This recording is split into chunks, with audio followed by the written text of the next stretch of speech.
Good morning, good afternoon, and good evening to wherever you are tuning in from around the world for this, the 2024 World Rowing Indoor Championships, coming to you live in a hybrid format this year, with athletes tuning in from their homes, garages, basements, workplaces, rowing clubs all around the world, and of course from our venue, the O2 Universum in Prague, Czechia.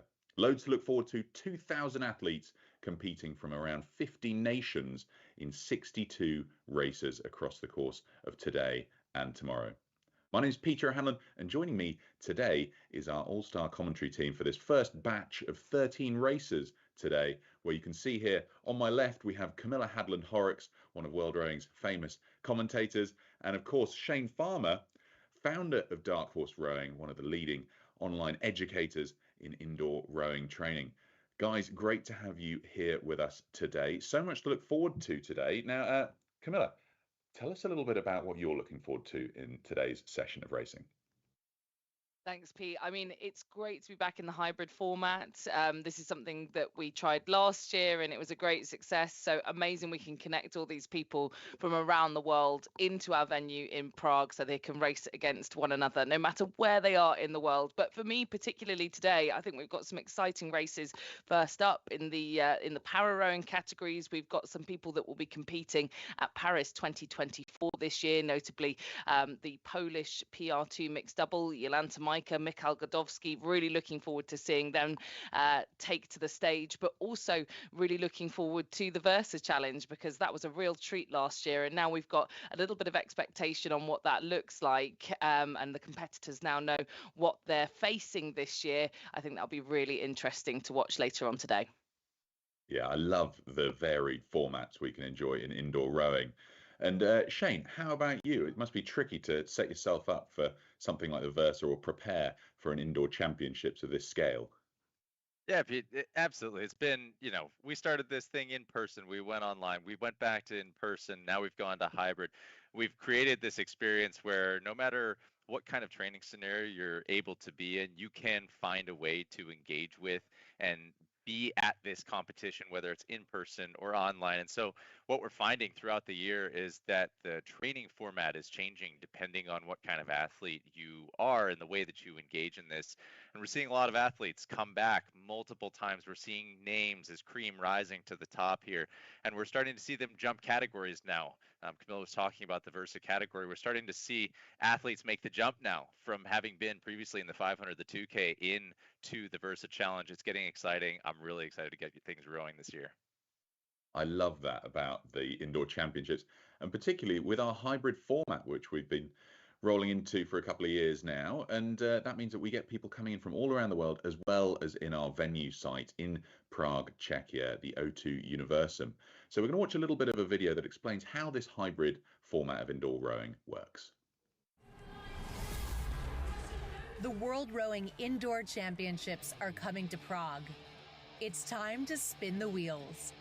Taking place 23 and 24 February, the 2024 World Rowing Indoor Championships, presented by Concept 2, will be held at the O2 Universum Arena in Prague, Czechia. The event will be staged as a hybrid competition. Participants will be taking part in person in Prague or participating virtually from anywhere in the world. Virtual and in-person competitors will race against one another in real time during the Indoor Championships on their Concept 2 indoor rowing machine.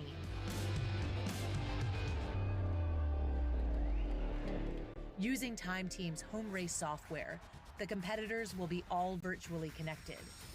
While racing, competitors will know their placing as their indoor rower will be running in race mode. This will allow them to see their position in a race on the rowing machine's monitor.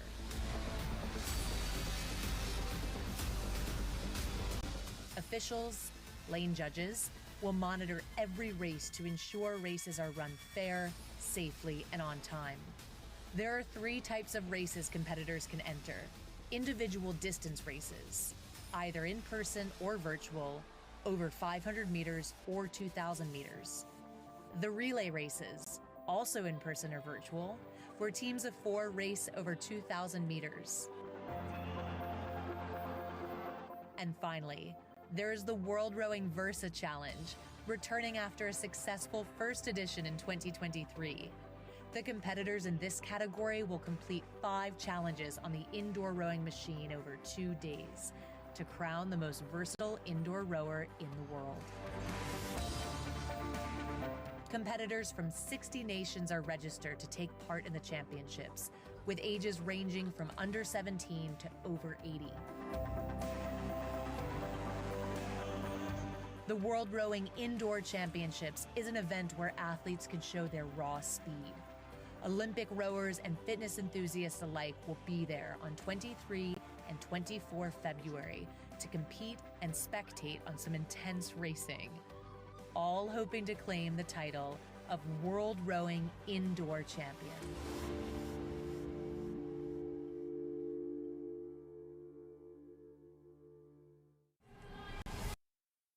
Isn't it so cool that you can have people tuning in from wherever they are at home? All they need is an internet connection and a Concept 2 Ergo.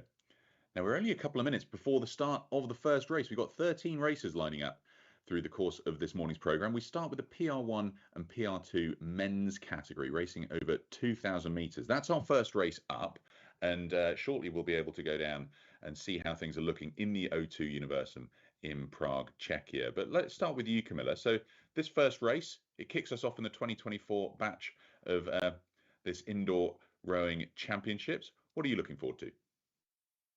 Thanks, Pete. Well, yeah, I think kicking off the competition is always a very exciting thing, right? The first race that will get underway, and we'll see how what you've just described interlinks with the hybrid athletes at home and those athletes here in person. We do only have, I think, 4 virtual competitors in this next round, but 20 in-person athletes across this PR1 men and PR2 men category, which you can see all starting to get ready there, Shane. And I don't know about you, but I think just seeing the athletes go through their preparation is really setting me up for a great weekend of competition. Yeah, they get to be the ones that kick us off here. I mean, they start to bring the energy. They start to set the tone for what the weekend is going to be. And, you know, the O2 Universum being this amazing venue and seeing people start to descend into Prague, you know that this opportunity for them is going to be one that they won't forget. And, you know, all of these opportunities to be hybrid as we're scanning through here, seeing videos from the athletes that are not there in the arena, just goes to show you how engaged they get to be. And frankly, I'm excited to just get this race kicked off, because once we start this thing, you know that fever pitch is going to start to build throughout the day.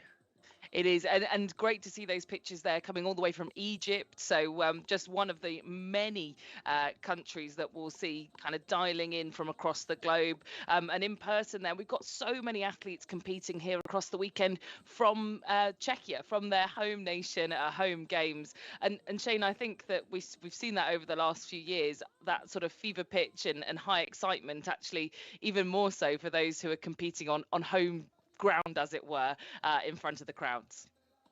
Yeah, you always get that big rush of the athletes from the locale, and it always makes it nice for them, right, to see their home country represented, to be able to show up where they are.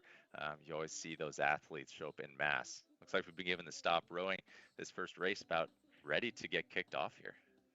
Yeah, so you'll see that throughout the day if you're tuning in with us here at the 2024 World Rowing Indoor Championships. This start sequence will become very familiar as we run through each of these races. This stop rowing sign, you can see the ergos there, the numbers that just are still having their flywheels ticking over, which is the big fan within the cage when the athletes pull the handle. That's the thing that they need to have stopped and ready to row to get the system set up. So it looks like we're there now with all of those boats, all of those machines, as it were, now settled and ready to go.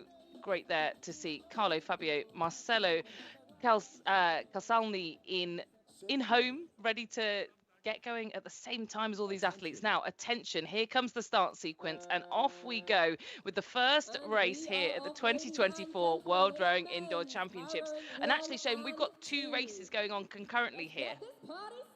Yeah, we do. And so as you're watching the leaderboards, if you're seeing up at the top there, it'll always identify what race you're watching. So you can see that men's PR1, men's PR2 showing up. You can see that color coordination. So if you are tracking this race, you'll also notice now, again, as the first race is coming off, it's always helpful to understand what you're seeing when you're watching as this race goes down. You'll see those boats shuffling in place. That is the current order of the race and how those athletes are sitting in their current placements.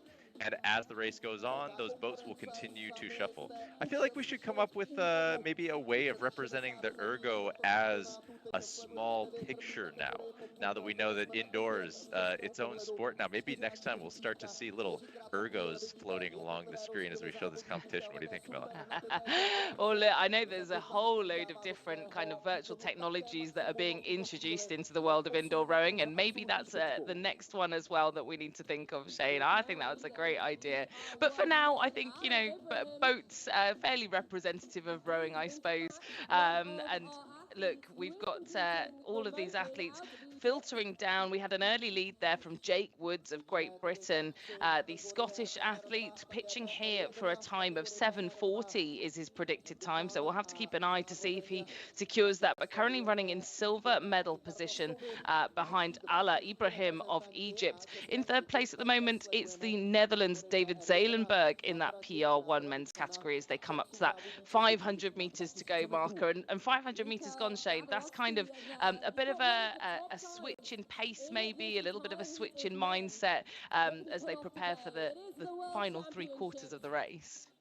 It always is. Going into that first 500 meters, that's always your opportunity to hopefully get settled into your pacing. One of the things and one of the temptations when it comes to the 2,000-meter distance is that first 500 can feel so positive. It can feel so good as you're sitting there and everything feels right during that first 500 meters. And you have to be very careful to make sure that you're following along with your race plan. And you have developed a race plan. I can tell you, every single one of these athletes right now has had a race plan going into this. Nobody's showing up and just crossing their fingers and hoping they make it across the line.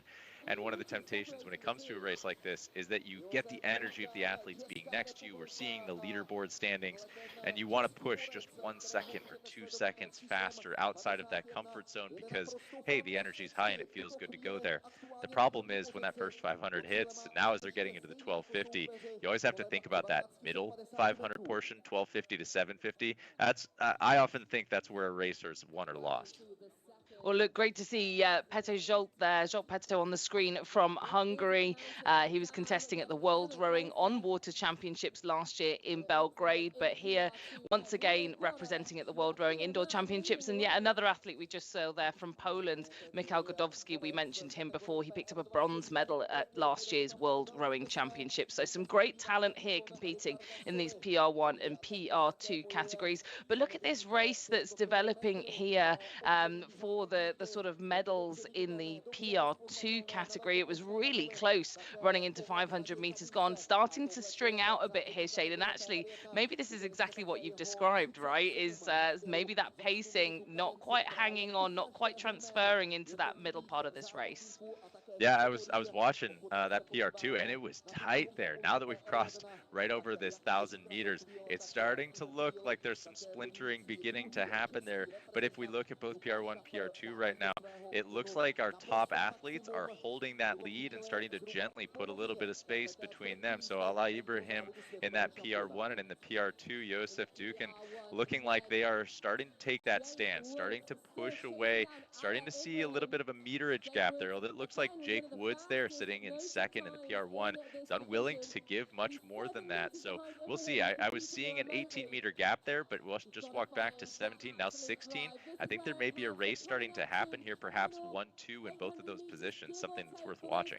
Yeah, definitely. And look, I would not put it past the Polish athlete Michał Godowski to have a really solid race plan. He's used to rowing on the water.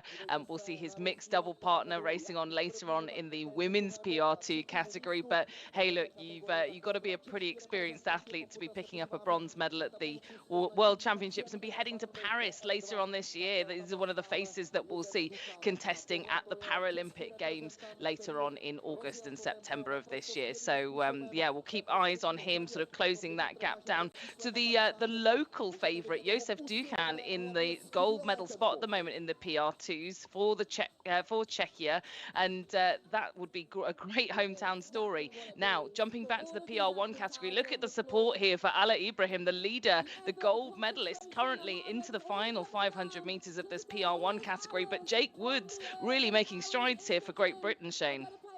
Absolutely. His starting to push back now is exactly the right timing. He has chosen to make his move steadily and over the body of this piece. I think that's one of the smartest moves that I've seen so far. Big day racing so far, so that's saying a lot. But as we move here into this finish, he's setting himself up here to make steady gains and has been gradually. The last time I called that out, he was at 16 meters down, and look at it now, 4 meters to go.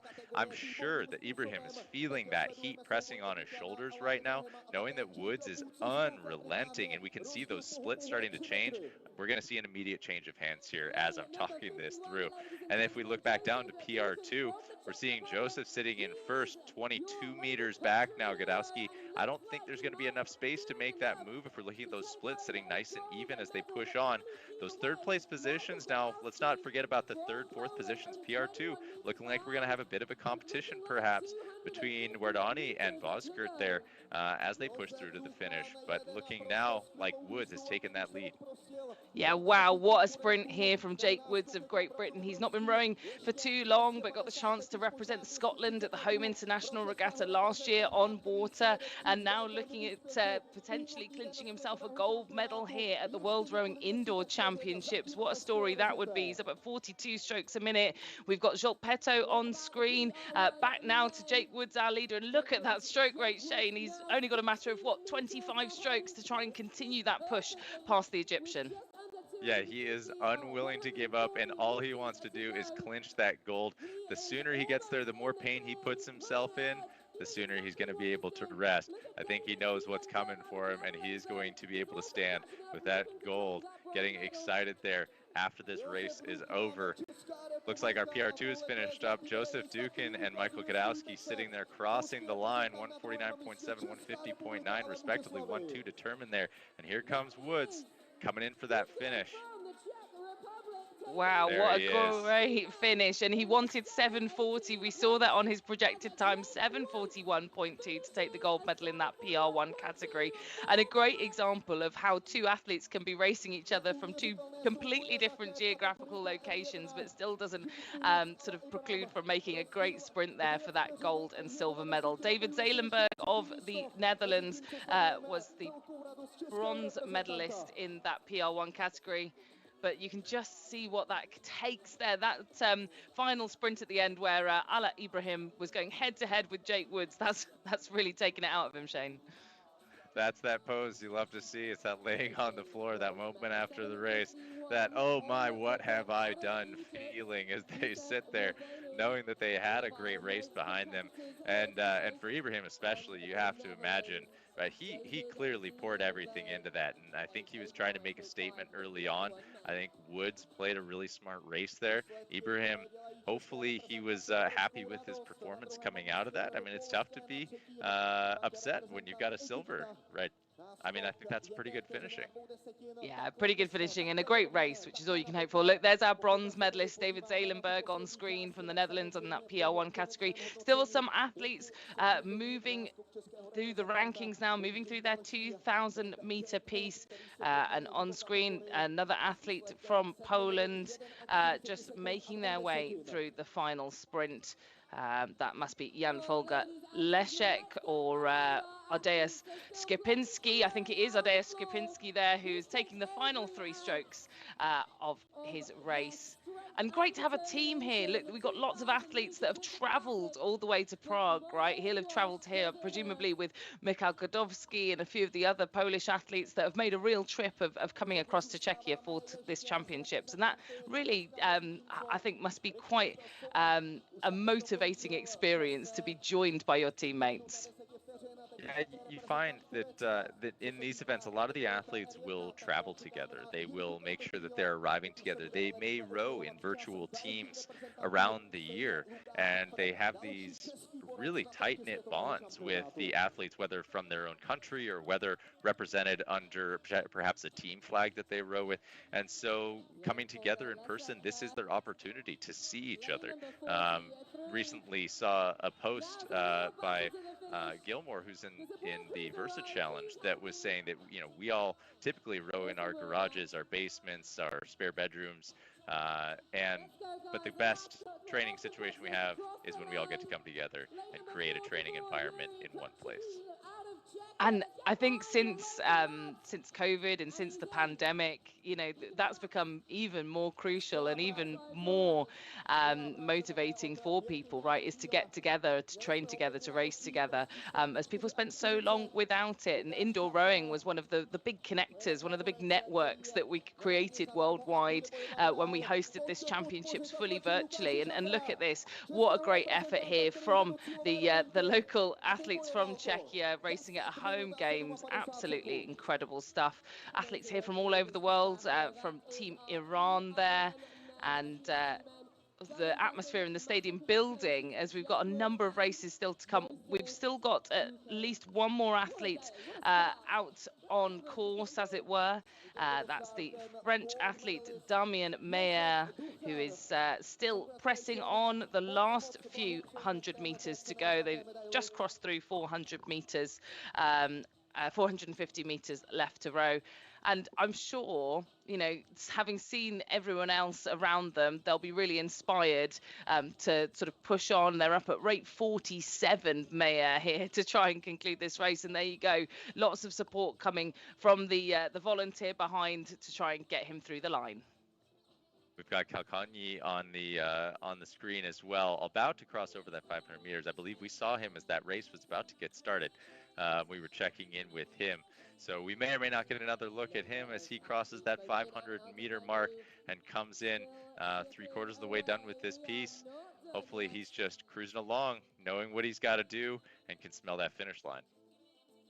Yeah, and look, I think that when you're, as I say, surrounded by great athletes, you've seen everyone else complete it, you know that it's possible, and they will all have come here with a target, Shane, right? You were talking about that race plan earlier, and I think that target's really different depending on what your goals are, what the World Rowing Indoor Championships is to you within your season. So, you know, all of these athletes will set their sights slightly differently, whether that is a particular time, whether that is just to come here and compete. There's lots of variance in what that kind of end point, what that end goal is for all the athletes competing here this weekend. Absolutely. For some of these athletes, it's to show up and just have their first experience. And for some of them, it's just to have their first experience wherever they are, to just know that they had the opportunity to test themselves. And yet some of them show up here in person hoping to walk away with a medal. And so the different level of stress that comes along with that, whatever your plan may be, whether it is just to get that first race under your belt or whether it is to try and walk away with a podium spot. Well, what a great start to our day. Hey, guys. I mean, we've had the PR1 and PR2 going alongside each other. For those not familiar with the differences in the categorization, the PR1 category is for those who have an impediment using their trunk function of their body to pull on the chain of the ergo. And the PR2 is for those who struggle to use the sliding seat of the ergo. And that's why we've had those two categories running alongside each other. The last couple of athletes just coming in to the closing stage, but we're underway. Race 1 done here at the 2024 World Rowing Indoor Championships, Prague, Czechia. Now, we're moving on promptly because the next race is about to get situated alongside, because in the venue we have two race systems, one system A and one system B. That means that we can get athletes ready for the next race whilst the previous race concludes. And we're moving now from the PR1 and PR2 to the PR3 men's category 2,000 meter race. So let's have a look at who we can be excited to race in this one. Why don't I come to you, Shane, this time for your picks in this race? Listen, I've always got to give the initial bid to the local athletes. Having been on the floor and in person, it always feels like the local athletes are the ones who bring the energy. You know that they've got friends in the audience, whereas some of those athletes that travel in locally, they know their friends might be watching, but it's not quite the same as hearing your name shouted down into the stadium. And I got to say, that's one of my favorite parts of being in the stadium and being able to commentate with a mic in hand, is hearing those shouts, those jeers from their friends. And so I'm always going to go with the Czech athletes, I think. Those are my top picks for this race here. I think we should expect some big performances going into it. And the cool thing that we saw in the previous race was Josef Dukan leading that PR2 category, didn't we? And Mikhail Godowski trying to gain on him. But I think that with the local support of the Czechia fans, a home indoor championships, he wasn't going to let that one slip out of his hands, was he? You can't let that slip away. You've got your front. What are you going to do? You got to push through. You're going to know that it's going to hurt, and you're going to go for it. And no matter how bad it is, you want to walk away and to be able to look at that and go, that was everything that I had. My friends helped push me through that, and I'm here for it. And we just saw all of the crowds there in that great shot. Even, it's 9 o'clock, just after 9 o'clock local time here in Prague, and still the stands completely full for these first few races of the day. And we're already underway with these next races. This is the PR3 men's and PR3 II races. Now PR3, as Peter just described, a different category here of para rowing, where these athletes have much more functional use of the sliding seat, but you'll see lots of different styles, and one on screen here, Hamad Alkanfar is just using one arm to propel that handle through to the body. So lots of different sort of ranges of movement, functionalities of movement, even within this PR3 category, where the sliding seat and the trunk can be used in order to kind of press the handle and to create and generate that speed. So great to see here all of these different techniques, these different styles, these different ranges of movement. But out there on the screen, that's Ben Gallagher of Great Britain. Certainly from the predicted times, he was one of the faster here, aiming for a time of 6:20. So let's keep eyes on Ben Gallagher, the ex-army athlete who's now looking to transition into para rowing. You're talking about the local support there, Shane. Vaclav there on screen will be trying to absorb that all in and make his way up the leaderboard, as he's currently running in 9th.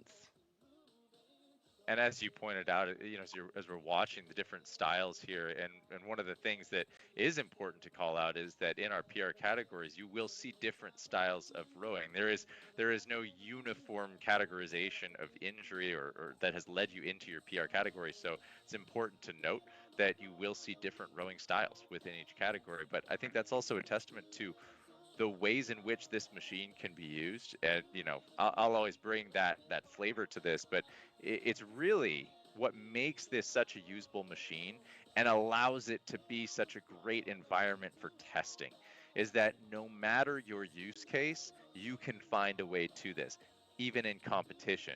And that really lays the groundwork for a fair and equal playing field that allows and welcomes all. There's Milan Lakovic, just a classic face in this PR category. He is always here, always making himself known. He always looks so cool when he walks out onto the floor. I mean, he's usually got a headband. I mean, he just brings this energy every time he shows up.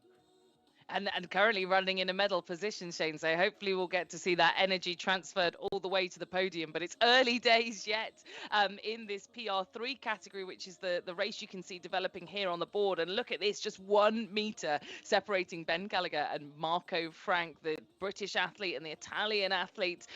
Really nothing much to choose between them. But look at the difference in stroke rating. You can really see that they're approaching this so differently as we run into 1,000 meters gone. Ben Gallagher all the way up but 37 strokes a minute there. Just starting to put a lid on it a little bit, perhaps getting a bit too excited for that finishing sprint too early. But a mere 3 meters back, Marco Frank is really putting the pressure on for that gold medal. But again, on the right-hand side, Shane, maybe you can talk us through what the split times mean, which are those numbers that are 1 : something. What does that mean? What are we looking for? What is good in this regard? Camilla, it's like we are two peas in the same pod here. You were exactly where I was going to go with this. So, as you're trying to understand what you're seeing on the screen here, we have a couple of things. Number one, we're seeing the boat and the boating number. That is the positioning of that athlete, the number in the actual boat. Next up, you've got the distance back from first. So if you see a little number that's constantly changing next to that boat, that is their distance back from first place. So you'll see that Ben Gallagher currently sitting boat 7. He is in first. Behind him, Marco Frank, 8 meters back. And finally, if we're looking at, well, not finally, let's look in that second to last category. That is their stroke rate, which is telling you how many strokes per minute each athlete is taking, followed by the split. That is that time that you were talking about there, Camilla. That is how long it takes each of those athletes to go 500 meters at that current output. Now, so what you're seeing is an every stroke change in their split, and that is how we reference speed. When we're watching indoor rowing, we are watching their speed. The lower that number goes, the faster the athlete is moving. So you're going to be able to see there as things change. It's also a good predictor. I don't know about you, Camille, but that's something that I'm watching especially when a race gets tight, like right now, Ben Gallagher, Marco Frank moving back and forth. And as we're looking at the PR3 II category, we're also noticing that split is going to help give some indication as to what may be happening, what may be changing as the race goes on. If you're seeing a split climb and go slower, there's a good chance that athlete might be moving back in the placements. Yeah, it's consistency, isn't it? I guess through the majority of the race that you're looking for. You're right, of that kind of faster split time. You're right, kind of use that as a bit of a predictor. But we've got some really good races here on the cards, and it looks like we're going to have a great victory here for the Hungarian in this PR2 PR3 II category, the Hungarian Balázs Tots. But Ben Gallagher here leading out and actually building on that lead that he's had for the majority of this race. The Army veteran looking to build on what was a gold and silver medal at the British Indoor Rowing Championships, now moving up to the world stage, trying to clinch a gold medal on a global scale. But talking of global scale, we're tuning in now with some of those athletes that are racing from their hometowns, from their home gyms and locations. And look, we can see here that race still really quite tight in the grand scheme of things between Ben Gallagher and Marco Frank for that gold and silver medal. Marco in arena, same with Ben, both of them right there. But through the line, Ben Gallagher will take the gold here, 6:23.6 for Great Britain. It's then the Italian Marco Frank, just a mere 3 seconds off for that silver medal. Milan Lakovic, you called it, Shane, what a cool customer, who will be bronze medal the whole way down the track. No flinching, no flittering. He kept himself on the podium. But we'll see these results trickle in here. Florian Canole of France, Shane Ryan of Ireland, another competitor that we see year on year at these indoor championships, and a great finish there from all of these athletes in this category. We've still got a few to finish here, and we'll keep tabs on the rest of the leaderboard. But there is our winner, our gold medalist, Ben Gallagher, in the bottom right-hand side of your picture, who looks quietly pleased, Shane, but ultimately quite tired, I think. If he wasn't, he wouldn't be doing it right. I think as we look at this too, it's also worth mentioning. Let's look at these finishing times here. 6:23.6. That's no laughing time. That is a fast time across all categories, and that is impressive. I mean, these times are cooking here, and so I think it's important to note, like, we're talking about real athletes here. They deserve the respect of looking at this as a very serious race and enjoying the racing that shows up here, because they're throwing down some times. These are fit athletes showing up to compete, and they are owning their categories. And Shane, I think, all of them coming to indoor rowing in a slightly different way, whether that be through on water rowing, through just going to their gym every weekend and discovering the rowing machine. I think that it's this event is a real kind of landmark for a lot of those athletes in bringing them together from whatever sort of background they've come from, whatever training schedule they've come from. A great little nod there from Wilam Gurish, who finishes his race there in the PR3 men's category. Still lots of action going on in the stadium, and lots of local action, it seems. We've still got quite a number of Czech athletes that are being willed on by the volunteers there. You can see on ergo number 28, lots of action going on still. And Filip Kunk of Czechia also now trying to press on ergo number 14. And again, these volunteers that stand behind, they're there to kind of monitor and make sure everything goes to plan, and the technical setup is right, and the athletes are staying within the rules and following everything. But they're also great support because they're all local people mostly, Shane. They are, and I'm looking here at this video of Ahmad Alkanfar, shoeless. I gotta wonder if those shoes accidentally got left in the machine, or if he had a friend nearby who was willing to take those shoes off for him. Something about rowing out of your shoes is a good comment about how hard these athletes are working. Sometimes you're just so worked here. There's one way out, and that is you leaving that machine and leaving everything else there, including your shoes. We've got one athlete left here. Looks like in our PR3II, Martin Palace, with almost 500 meters to go. Looking at a 3:45 split right now, slowly starting to climb. So he knows that he's going to have to push through here. What do you think we're going to see from him, Camilla? Well, I think once you hit that 500-meter marker, I don't know about you, but whenever I'm on the ergo, anything that ends in zeros, my brain resets, and especially when it's 500 meters to go, there's that real kind of sort of the end is nigh feeling. I've really got to put everything into it. So we might even see that split coming down, and in fact it is 3:43 now. The sort of split time that you were talking about, that time to row 500 meters, and it is the final 500 meters that we've now got. So it'll be just under 3 minutes to go for that final athlete there to complete that race. But and again, what a great race there, and so much in the way of tight racing, especially in that PR3 category that we saw for that gold medal, but also lots of different goals, lots of different accolades, and lots of participation from the local crowd and rowers. And Pete, that's one thing I absolutely love about this championships. Yeah, it's great. Just all the different categories. I mean, we're looking there at the PR3, which gives you the categorization for range of movement, but the intellectually impaired group coming through with very, very fast times. Toth Balas from Hungary taking the win in 7:19.2, an impressive performance from him. But we look to the PR3 category where Ben Gallagher 6:23.6, a tight one all the way down, just pipping Marco Frank, the Italian, by 3 seconds across the line. A great result there for them. And then third place to Milan Lackovic of Slovakia with a 6:42. So that's the PR1, 2 and 3 for the men's over 2,000 meters done. And in a moment, we're going to go over to the next race, which is going to be tough for us to keep track of, Camilla and Shane, because we've got the PR1, PR2, PR3 and PR3 intellectually impaired for the women's race coming up next, all happening at the same time. I love that view looking down across the arena, the O2 Universum in Prague. You could see the race systems and just a hive of activity happening down there. Now, Shane, in just a couple of minutes, we've got the women's category about to go off. They'll have been getting set up for the last couple of minutes, whilst on the other race system, the men were completing their race. Talk us through you as an educator and leader in that field in terms of indoor rowing training. What would you be going through in your prep just before a race?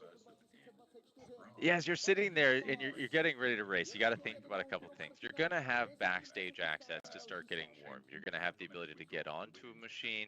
and to start setting your plan in place. But even before that, you got to start looking what happens the day before. So not only have you been thinking about what time you woke up, when you arrived at the arena, what you did in that warm-up area, and then thinking about what you're going to do as soon as you walk out onto the floor, how much time you're going to take out there, probably get a few sprint strokes, starting to feel just the energy in the environment as the race is about to take off.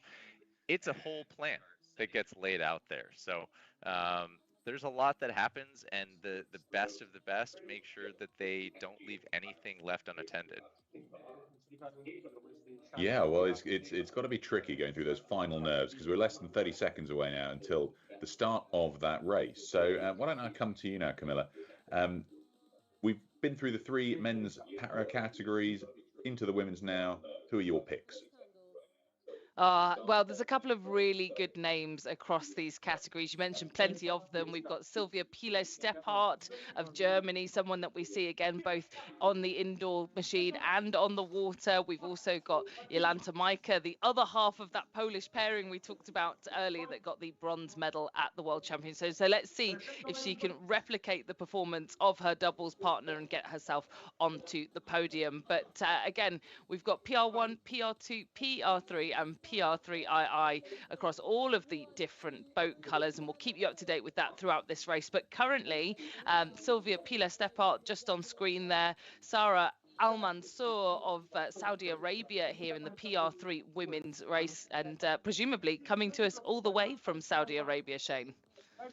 Yeah, absolutely. And I mean, if we look at our PR3 category, there's a depth of athletes here as this race takes off. Petra Vikovica taking that early lead, but sitting there only 5 meters behind Foresti from Italy, looking pretty tight in that race. I think that's probably going to be a really fun race to watch. But as we look at the PR3II, we've also got a really tight race there. All three boats sitting neck and neck to each other, just 5 meters back from that first place position. We've got Inez sitting in first, leading out from Hungary. Behind her, Italy, Piccinino sitting in second there, who's just now moved her way into first place. I think we're going to see some really good racing happening here in at least two of these categories. PR2 looking pretty spread out right now. So it looks like Majka is going to be sitting in that first place position, really holding on to that lead, hopefully, and Stepat sitting there all alone in that PR1 category. Yeah, Piele-Steppart won't be phased by that, though, all out there by herself in that PR1 category. Such an experienced athlete, as I say, across the various different disciplines. And I think we were talking about race plans earlier, Shane. I certainly bank on Sylvia Piele-Steppart to be going for a time and to have a race plan for that.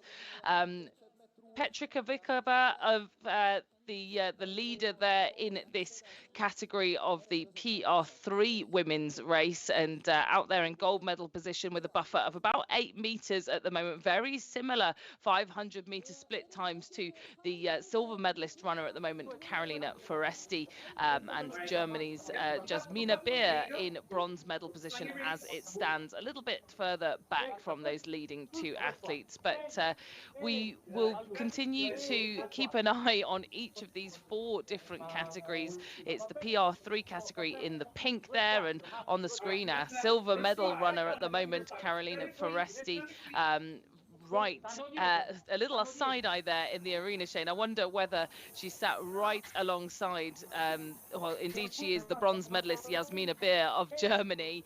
That must feel pretty intense, right, to be racing someone directly next to Ergo for a medal. There's nothing like seeing a score on the screen next to you that's intimidating and potentially one that you're chasing, because it means that you are going to have that now intrinsic knowledge of everything that they are doing. It's I always think that it's a bit of a scary moment if you decide to peek over the screen, and yet it's really hard not to, knowing that there's an athlete next to you that you want to race with. Not seeing their screen is tough because that information is wildly available to you. Now, Camille, I got a question for you. Do you think that the athletes that are both on water and here indoor, do you think that there's an advantage that those athletes have taking anything from on water and bringing it to the indoor space, or do you think there's something maybe to just having the indoor and the full commitment to that? Do you know what, Shane? That's a really interesting question, because for me, I think over the 2,000 meter distance, Possibly, because the 2,000 meter distance exists as a test format because of the fact it is both the Olympic and Paralympic distance that athletes race over. So they've got a really good ingrained idea of what that race plan needs to look like. But there's lots of factors out on the water that you don't need to account for here on the indoor machine, right? Weather, potential streams, crew cohesion, none of that exists here on the indoor machine. And so actually there could be an advantage to be had for those that just are used to the indoor rower. They don't have to think about what their pacing looks like or translates to different venues, different courses, different conditions, and actually they have no inhibitions just to race 2,000 meters. It's just like any other distance, right? It's just a number of meters that they can chuck their energy at, and they know how fast they can go over that distance. And I think actually as we see the distances change over the course of this weekend, whether that be the 500 meter or the Versa Challenge, we'll start to see a real kind of cross section of athletes from different backgrounds start to emerge. I would say ultimately in the 2,000 meter, I would say still the water rowers perhaps will have that little bit of advantage just because that's where it stems from traditionally. But other than that, as I say, I think that there's some really exciting opportunities here for people that just focus on the indoor rower to row as fast as they can over that set of meters, and not to have any kind of, I think you say to a lot of on-water rowers 2K and they get a little bit of sharp intake of breath. They're a little bit nervous, a little bit scared because of all of that kind of prior history of this distance.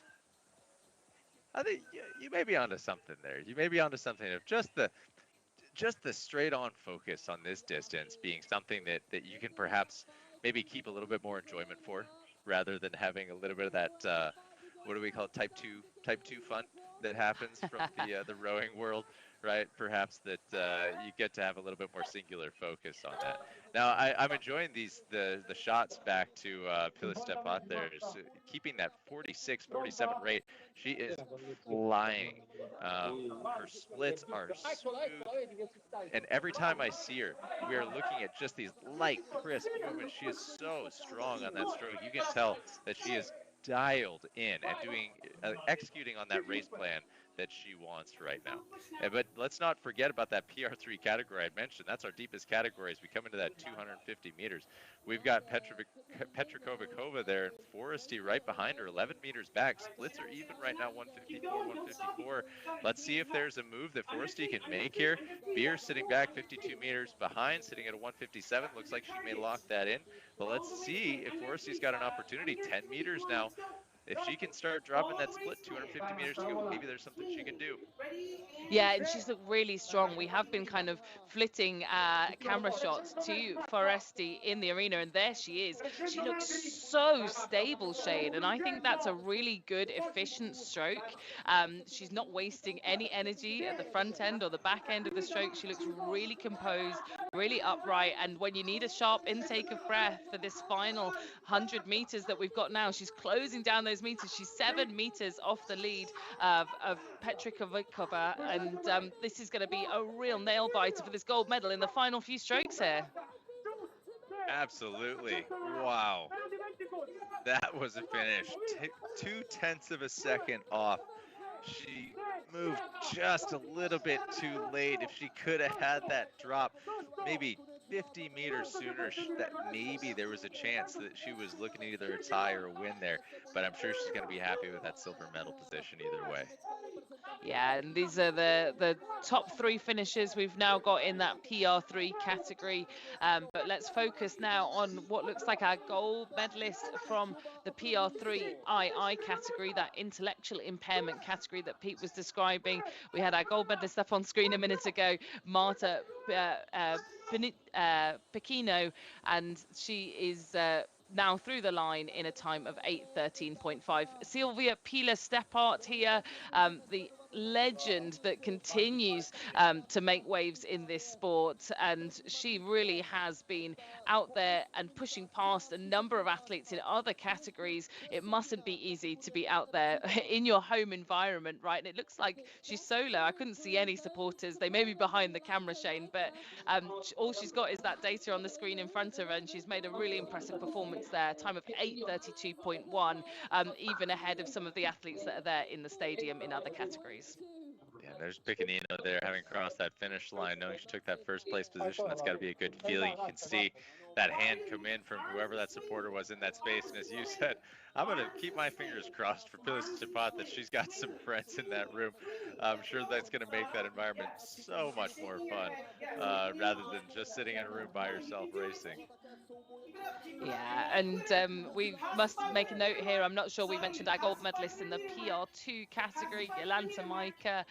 Perhaps what we expected from that previous form on the water on paper in preparation for those Paris 2024 Paralympic Games, where I'm sure we will see her competing in that PR2 mixed double sculls alongside Mikhail Godowski, who we saw this morning.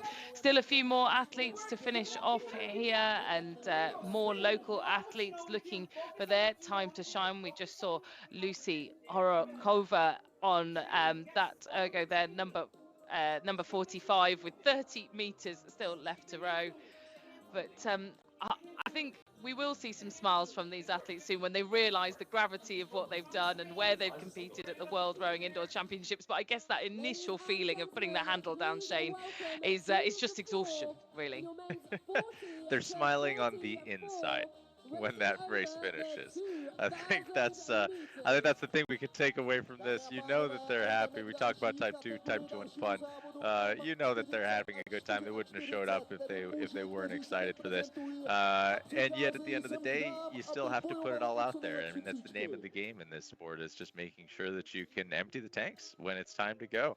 And you're putting your performance, you're putting your ego, you're putting your preparation on display for everybody to see when you decide to show up in this arena, whether it's in person or whether it's virtual. You are creating this environment for others to watch you. And so there is a stress that comes with that. And yet, I think all of us that have participated in this sport of rowing, whether it be indoor, on water, however it may be, we sign up for that. That is fun in its own sneaky little way. It is fun. We'll tell ourselves it's fun. No, but it really is. And again, I'll come back to what I was saying earlier, that I think that this format really brings together the best of both worlds, right? Like, it was a real kind of tool for people to stay connected through times when perhaps they couldn't be with others in person. But now that we've got this format where you can either travel to race amongst others, but you don't have to miss out if you don't have the opportunity to travel to somewhere like Czechia, or last year, Canada. If that's not something that you're able to do, you don't have to miss out on the competition, which is, again, I think so rare. And I know that virtual sport is making a real kind of incline in popularity at the moment, and there's plenty of sort of esports, e-games, and I'm sure we'll still see more and more of that in the future. But how awesome is it that we could get winners who have not had to travel anywhere? They can be in their home environment, yet they can still race with the best in the world. I think that this is a really cool and exciting opportunity, and I would certainly feel like it would be a lot of fun to be in something that is like developing as fast as it is, in a format that is so new and so exciting that we can connect others virtually around the world. Yeah, certainly, and we're kind of testing and proving this whole concept as we go, this hybrid event style. And having been in Toronto on the floor last year, I think we're experiencing it for the first time, looking up on the Jumbotron to see some of the athletes while racing in person. The athletes on the machines, which you may not see and haven't yet, is that on their screens, they are seeing who is in front and behind them as well. So they are seeing in some way, shape, or form what we're seeing on this screen. They're just getting a slightly different dose of it as they are racing. They're just seeing the people closest to them in front and behind. And that's what I really like about this hybrid format, as you were both saying there, the fact that somebody can tune in from wherever they are in the world and race the best in the world. How many sports can you do that in, where you can have an idol or a champion or a Paralympic or Olympic champion, and you can enter and end up in the same race as them and see your time in exactly the same circumstances set up against them? So very, very cool. And we know that Sylvia Piller-Steppart from Germany, she was racing there, beating people with a far greater range of movement through the course of her race, and we've seen her compete on the international circuit for years. So an impressive performance from her, and indeed from all of the PR1, 2, 3 athletes competing in that women's race.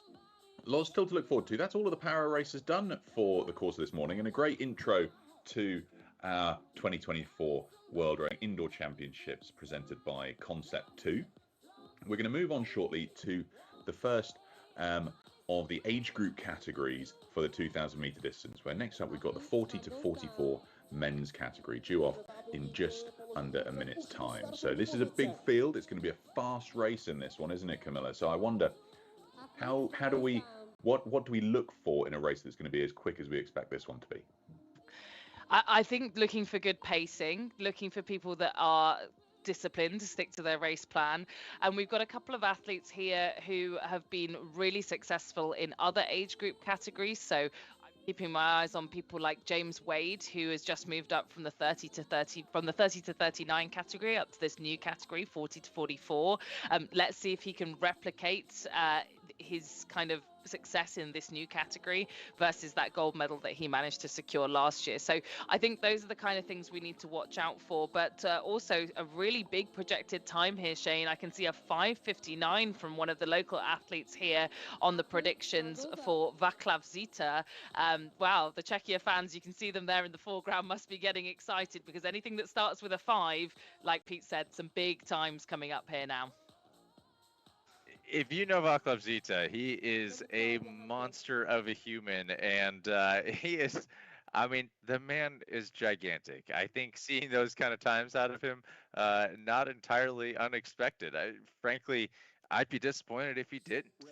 We should see how he does here. He was actually one of our interesting early athletes that was testing out the Versa Challenge concepts before the Versa Challenge was even a thing. So we've seen him before, and we'll see how he does today. Yeah, we'll see how he does today, but like we said, plenty of competition here on the slate for him to try and go up against, notably, as I say, James Wade, who has moved up since last year's Canada Championships. The Royal Navy athlete certainly will be here to set a precedent in this new 40 to 44 category. The young gun coming in to try and set the cat amongst the pigeons, and like we say, local support for Vaclav Zita, who, as you said, Shane, not only a sort of early tester of some of the concepts in this World Rowing Indoor Championships, but him himself now with a bunch of fans behind him. I'm almost a little bit nervous to see what he can pull out of the bag here, but he's starting off at a nice and settled 31 strokes a minute. He's off the podium in the current standings, but like we've seen in plenty of the other races before, and kind of like Pete and I were just saying before, that I think pacing, when we get to these kind of athletes that are used to it, they come every year, we'll see really mature race pacing from them as soon as as soon as we settle into that kind of second 500 meters. James Berryman from Great Britain, currently leading proceedings, 8 meters ahead of Spain's Fernandez.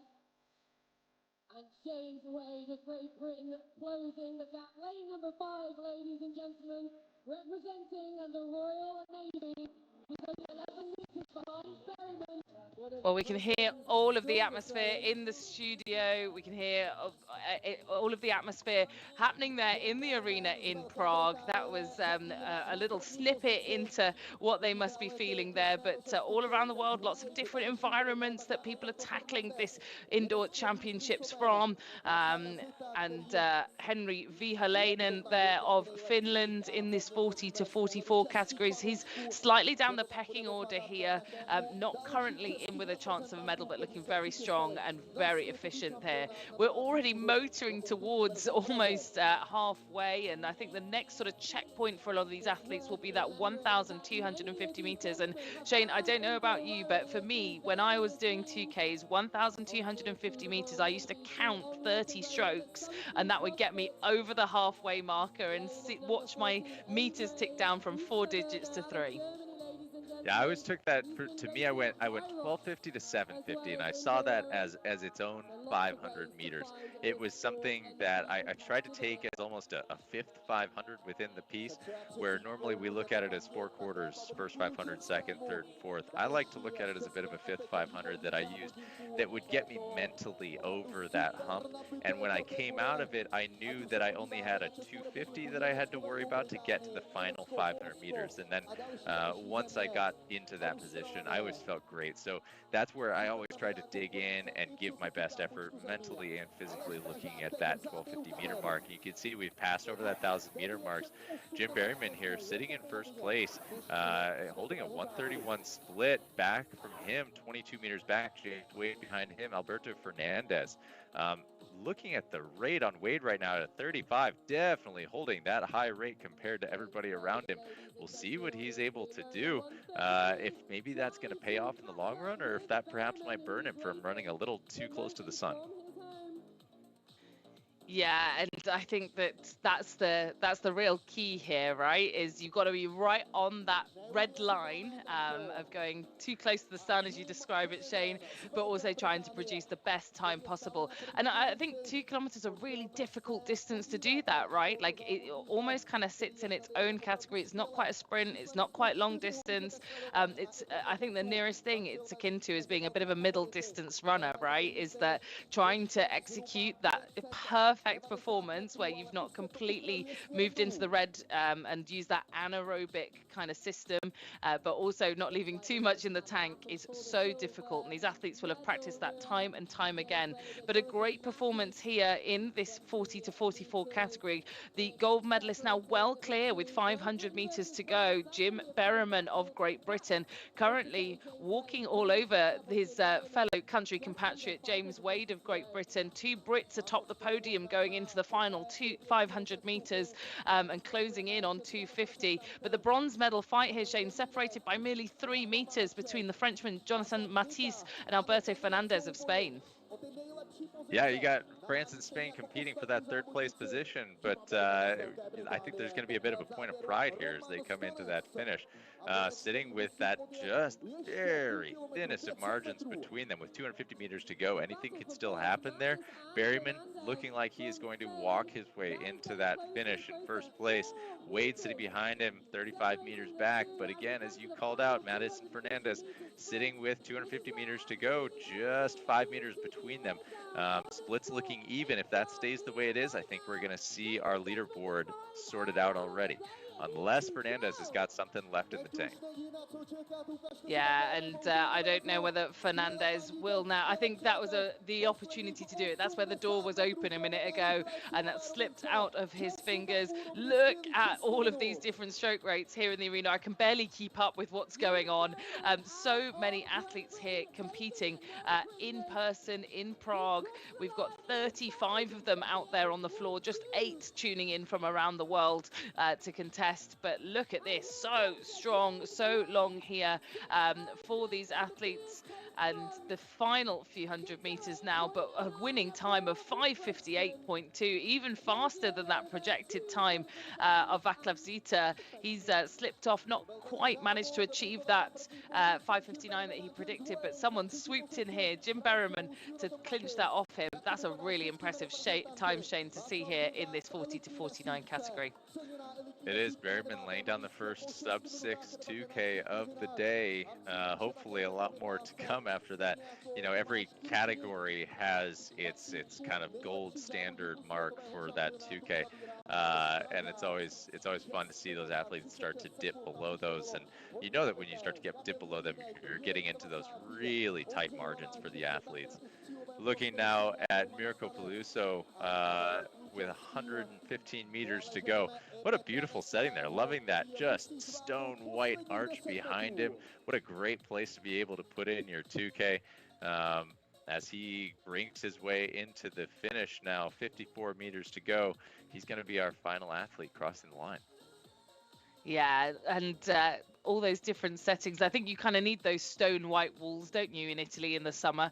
I certainly am used to only training in the depths of winter here in the UK, where I can only say it's been pretty cold, pretty wet, and pretty miserable. But that looks like a nice cooling space to have conducted your 2K. And our final athlete there, Mirko Peluso of Italy. A pat on the back there from supporter and coach. And a quick review of the times. I think that's, again, you sort of get a bit caught up in it, Shane, I think, don't you, in the arena, and you're getting escorted off the floor. But one of the things that you can do if you are racing from home is you get that opportunity to sort of digest what you've just done, and kind of see and take it all in, and review that performance. You can, and what a great shot there. Now looking down into the arena, you can really see how much energy comes when you put that many athletes down on the floor. You can see a bunch of them waving up into the crowd. You do start to feel it with each of those athletes. You can even see the lights now dimming. Like what a fun environment to be able to compete in, whether you are virtual, because even if you're virtual, there's a good chance you are seeing that on screen, and so you're going to be able to pick up a little bit of that through osmosis. Yeah, what a cracking race. First person to go sub-6 in the 2024 World Rowing Indoor Championships presented by Concept 2. I'm sure there are going to be many more as racing hots up through the course of the 2 days of competition. But Jim Berryman won that in 5:58.2 ahead of James Wade with a 6:06, and then Jonathan Mattis from France with a 6:08.9. So a cracking race there for the men's 40 to 44 category. Lots more to look forward to because we'll be cycling through the men's and women's as we go up through the age groups. And of course, we've got the first of the Versa Challengers to look forward to in this first block of racing here at the 2024 World Rowing Indoors. Now, we've got lots to look forward to, but why don't we take a quick look at a video which shows what indoor rowing is all about with Dick and Pete Dreisegacke.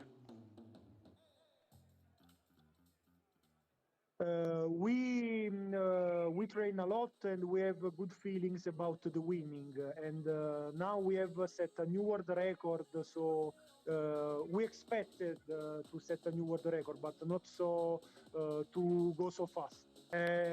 We will going to eat a good pizza, and tomorrow we have the race on the 500 meters, so a good rest, and tomorrow we have another race.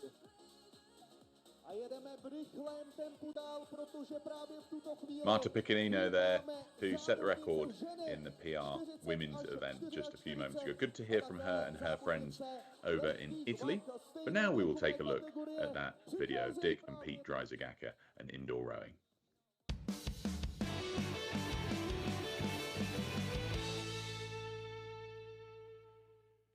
Yeah, for anyone who hasn't seen the first rowing machines that we made, they were made with standard parts, with bicycle parts, things that we just cobbled together and make something that would work.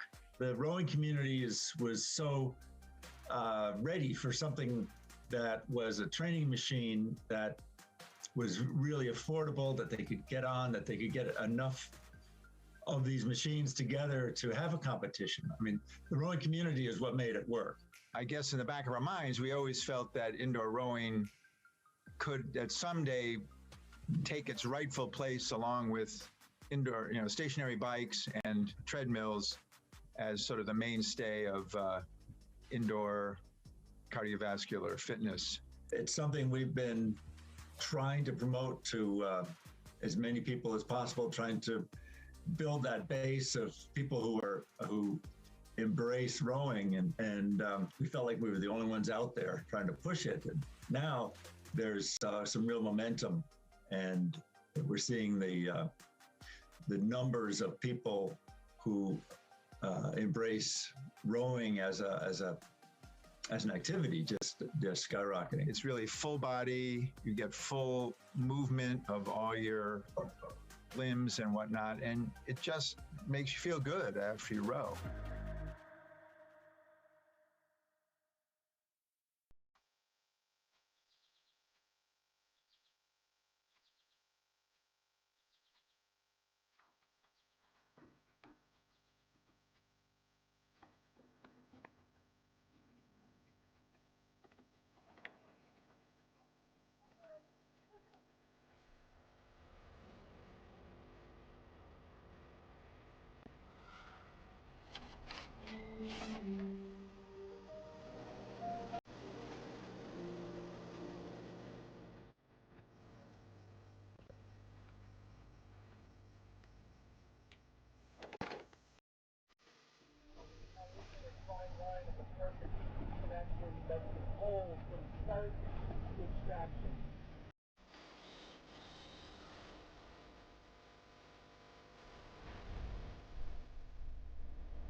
Takes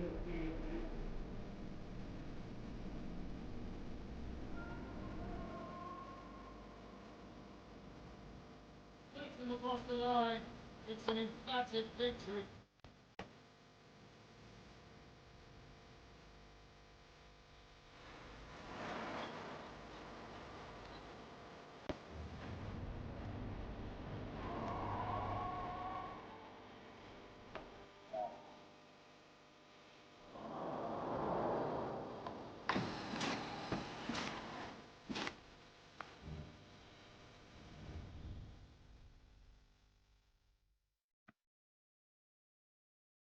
And we're back ready to go with the next race in just a few moments' time here at the 2024 World Rowing Indoor Championships presented by Concept 2. If anybody hasn't sat on a Concept 2 ergo but is tuning into this World Rowing Indoor Championships, get yourself down to a local gym, because I can tell you what, you need to feel what these athletes are going through as they compete for these world titles.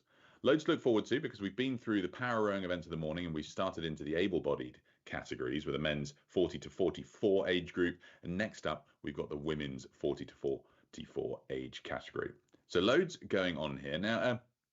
Camilla, as we look towards the women, what are you looking forward to in this race? Any pick-outs for you? Well, I think for me, much like in the men's race where we were looking for that sub 6 minute mark, gosh, trying to keep track of all these different times. I think just as exciting, I think, is when we see in the women's race that sub 7 minute mark, and we do have an athlete in this next race that is projected to go sub 7 minutes, and that is Morgane Tulek of France. She'll be sat on ergo number 41. So let's keep really close eyes, sharp eyes on that machine. Shane, quick maths, can you figure out what's required here split time wise for us to see a sub 7 minute 2K?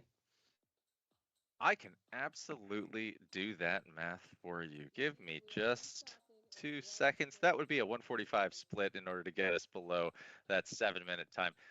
Sometimes I need a little bit of time to get the gears moving there when it comes to calculating splits. But for the most part, we start to understand and get good at knowing what those baseline splits are to be able to hit the marks that we need. And really, at the end of the day, you do have those a little bit baked in as you're getting comfortable here, and as you know your grouping, right? You know what your hard mark, or let's call it your ceiling, or maybe your floor, is going to be. You want to try and know what those splits are, because that's going to allow you to set that as a target for yourself. It's something that you know, all right, if I'm close, given the right opportunity with the right conditions and the right energy, I'm going to be able to break through that barrier. Or if for you that is maybe a consistency, for myself, whenever I jump onto a machine and I'm looking at a 2K, if it's been a while and I haven't been training a whole lot, there are a lot of times where I know exactly what I'll be okay with that time is.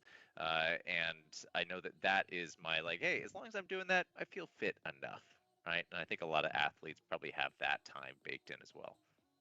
And a lot of these athletes will be training to those times. And again, maybe Shane, you can educate me a little bit more with rowing outside. I've come from an on-water background. A lot of my relationship with this machine has come as a tool to train for on-water rowing. But as somebody that's a specialist more in kind of coaching and educating on indoor rowing as a different kind of sport and tool, I think that will it would be good for me to understand, do these athletes who come to this machine via CrossFit or whatever else use the same kind of training techniques of using that 500-meter time to benchmark where they will be, or do they use other kind of data and measures of output to go for a time, like Watts, say, for instance?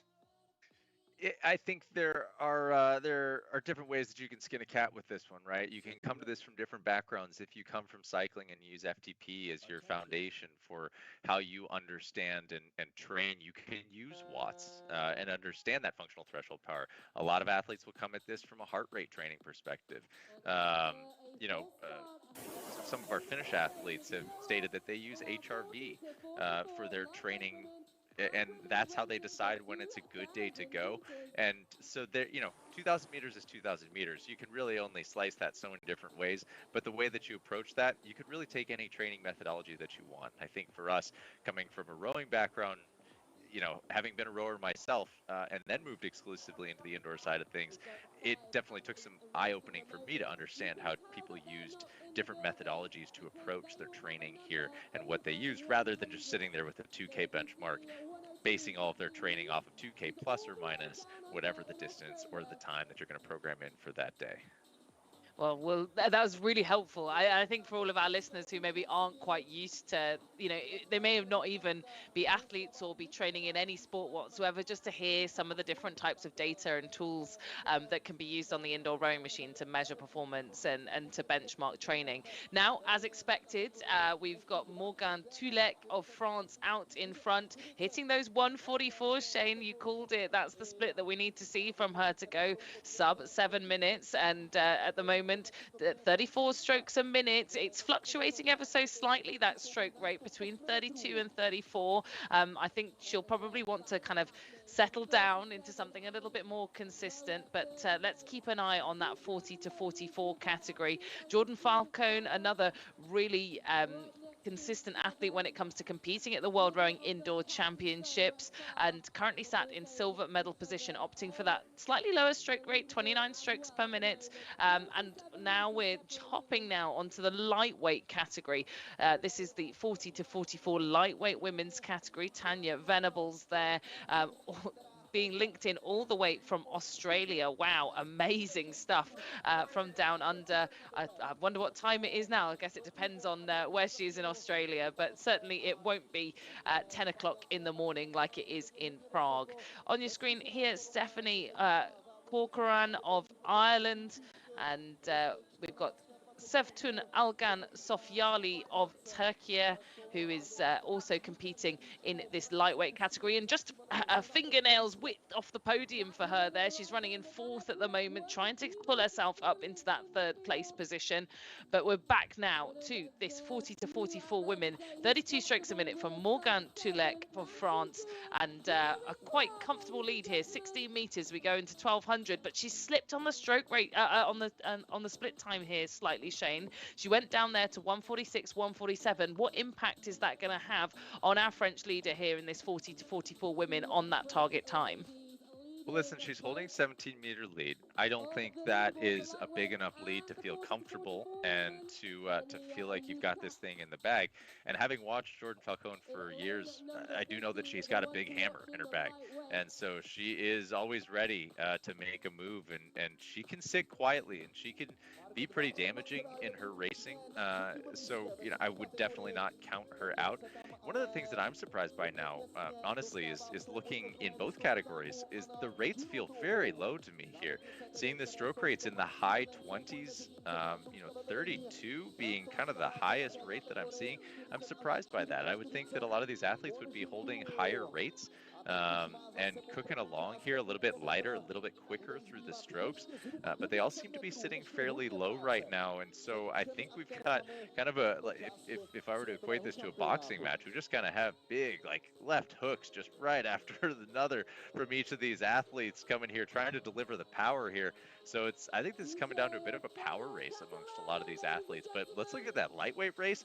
We've got 5 meters separating the top 4 boats, the top 4 athletes. That is insane. That is a tight race, and one that, you called out Sofyali earlier. She's now in that second place position, 1 meter back from first. She certainly fought her way to that position, and none of them are willing to give up here. That is a race happening right now in that lightweight women's 40 to 44. Oh, I'm really starting to feel nervous for them. Just 5 meters separating first and fourth in this lightweight race. You can see it there, the red boats on the bottom side of the left-hand side of your picture there. That's the race that we're looking at here. You can see just how small the margins are between first to fourth. And Sofyali of Turkey is currently winning out that battle. And to use your boxing analogy, Shane, I think in this final 500 meters, we're going to go from big left hooks to sort of smaller jab punches on the punching bag as we see that sprint starting to make a bit of an impact for these lightweight athletes. And look at this tussle for the gold medal. It just keeps swapping every time I look at it between Melanie Lucat and Sevtun Algan Sofiali of Turkey, and then the same for the bronze medal, just a couple of meters separating them. So this is going to be really, really close. Now, look, you can see it there, top left-hand side of your picture, just how close those two races are for the gold and for the bronze. And we'll see it switch in a second, I'm sure, once again, as we move into the sprint. 360 meters to go here in the 40 to 44 women. Morgan Tulek back to 145s here on the screen. She's at 33 strokes a minute, and I think it's going to be a close call here, Shane, to see if she can just sneak under that 7-minute marker in terms of time. Yeah, absolutely. She's been holding where she needs to hold. Hopefully she's given herself enough of a barrier here. You can see that total time elapsed in that upper right-hand corner there. You've got that 6:07, 6:08 counting down there. So we're going to see if she crosses under that 7-minute mark. Now seeing that 143, I think she knows what's happening, and I think she knows that she's got to settle herself in here. And man, I am just loving this lightweight race right now. Sofiali now steadying the tone.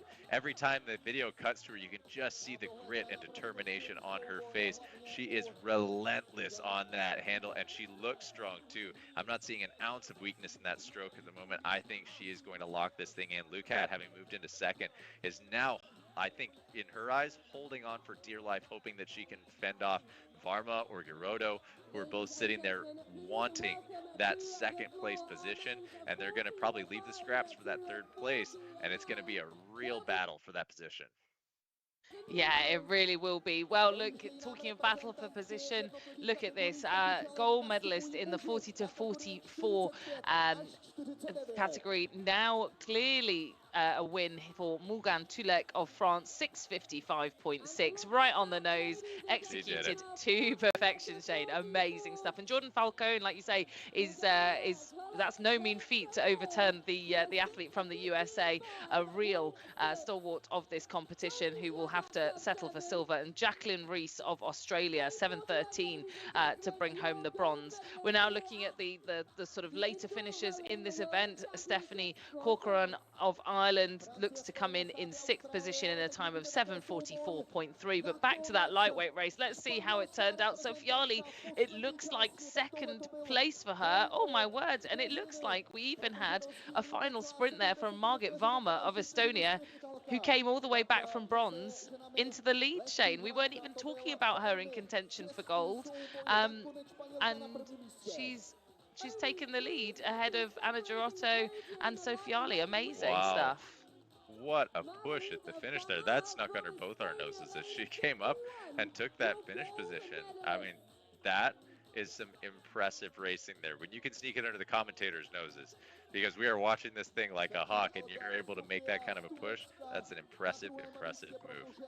And it was Melanie Lucat that we were talking about, right, in that race between herself and Sevtun Algan Sofiali, the Turkey athlete. And look at the emotion on her face. Margit Varma, she can't quite believe she's done it, because she's just really must have had an outstanding final 250 meters. I know that it was a close race, 8 meters in any other race, Shane, we'd have been saying that was a tussle for the gold, but in reality it was 3 medals, 4 athletes, and it was Varma that managed to hold her nerve and believe in herself when there was a race going on up ahead of her to come and be a world rowing indoor champion.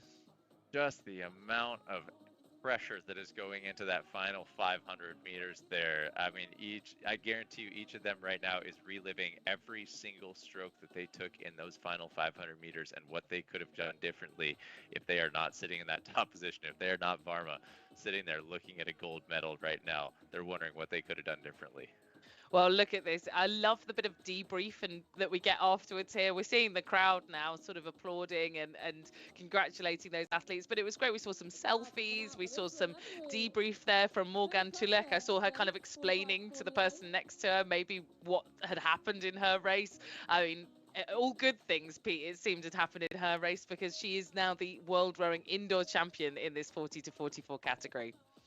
Yeah, such a cool race. I mean, Varma went down to 150 split through that last couple of 100 meters, and I'm not sure Sofiali noticed her coming, because what you can see on your monitor is you can see the distances to those in front of you and behind you.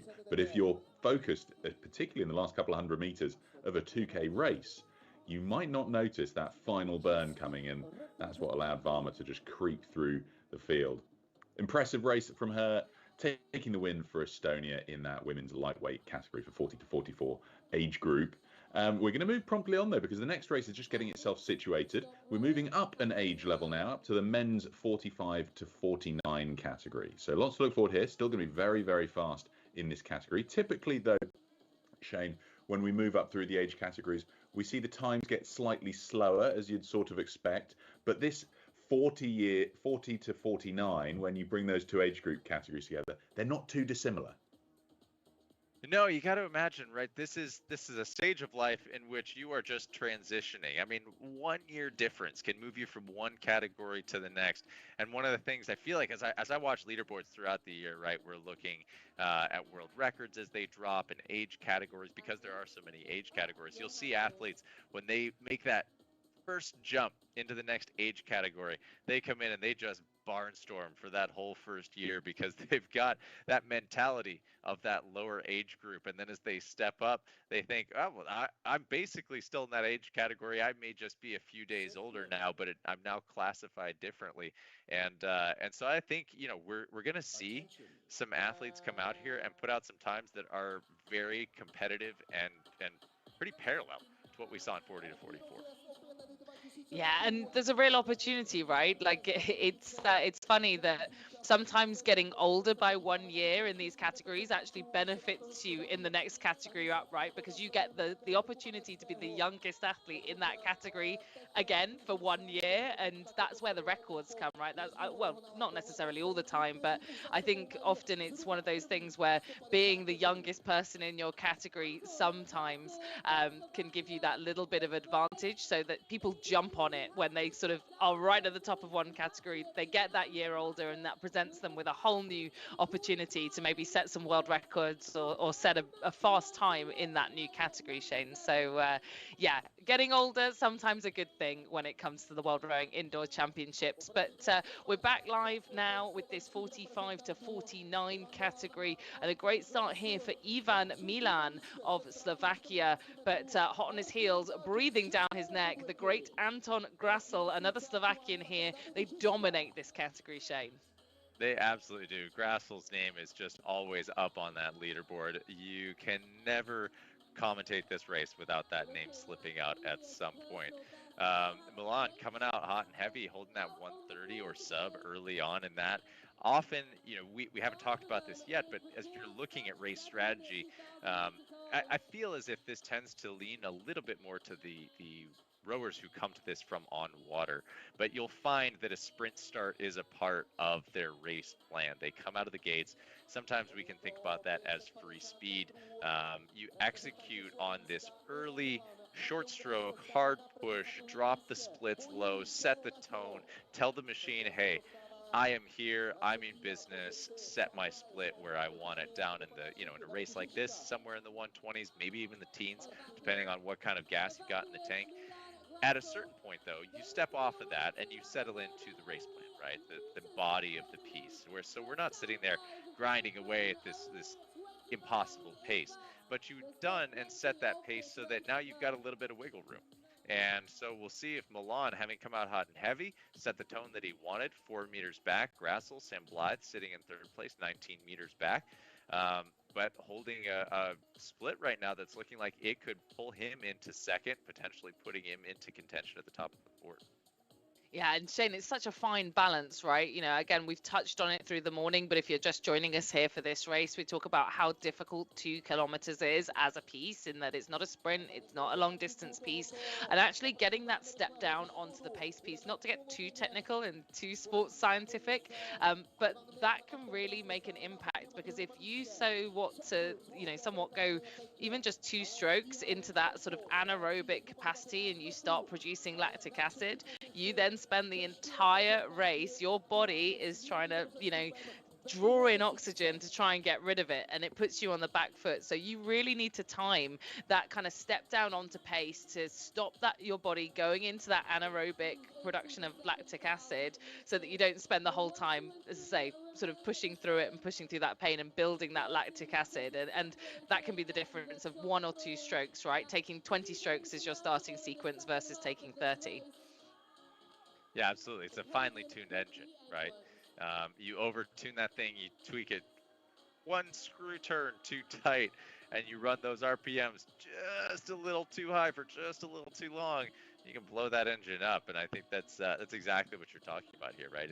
Is the ability to settle in, and it's the ability to know what's right and what's wrong for you in the middle of that race plan.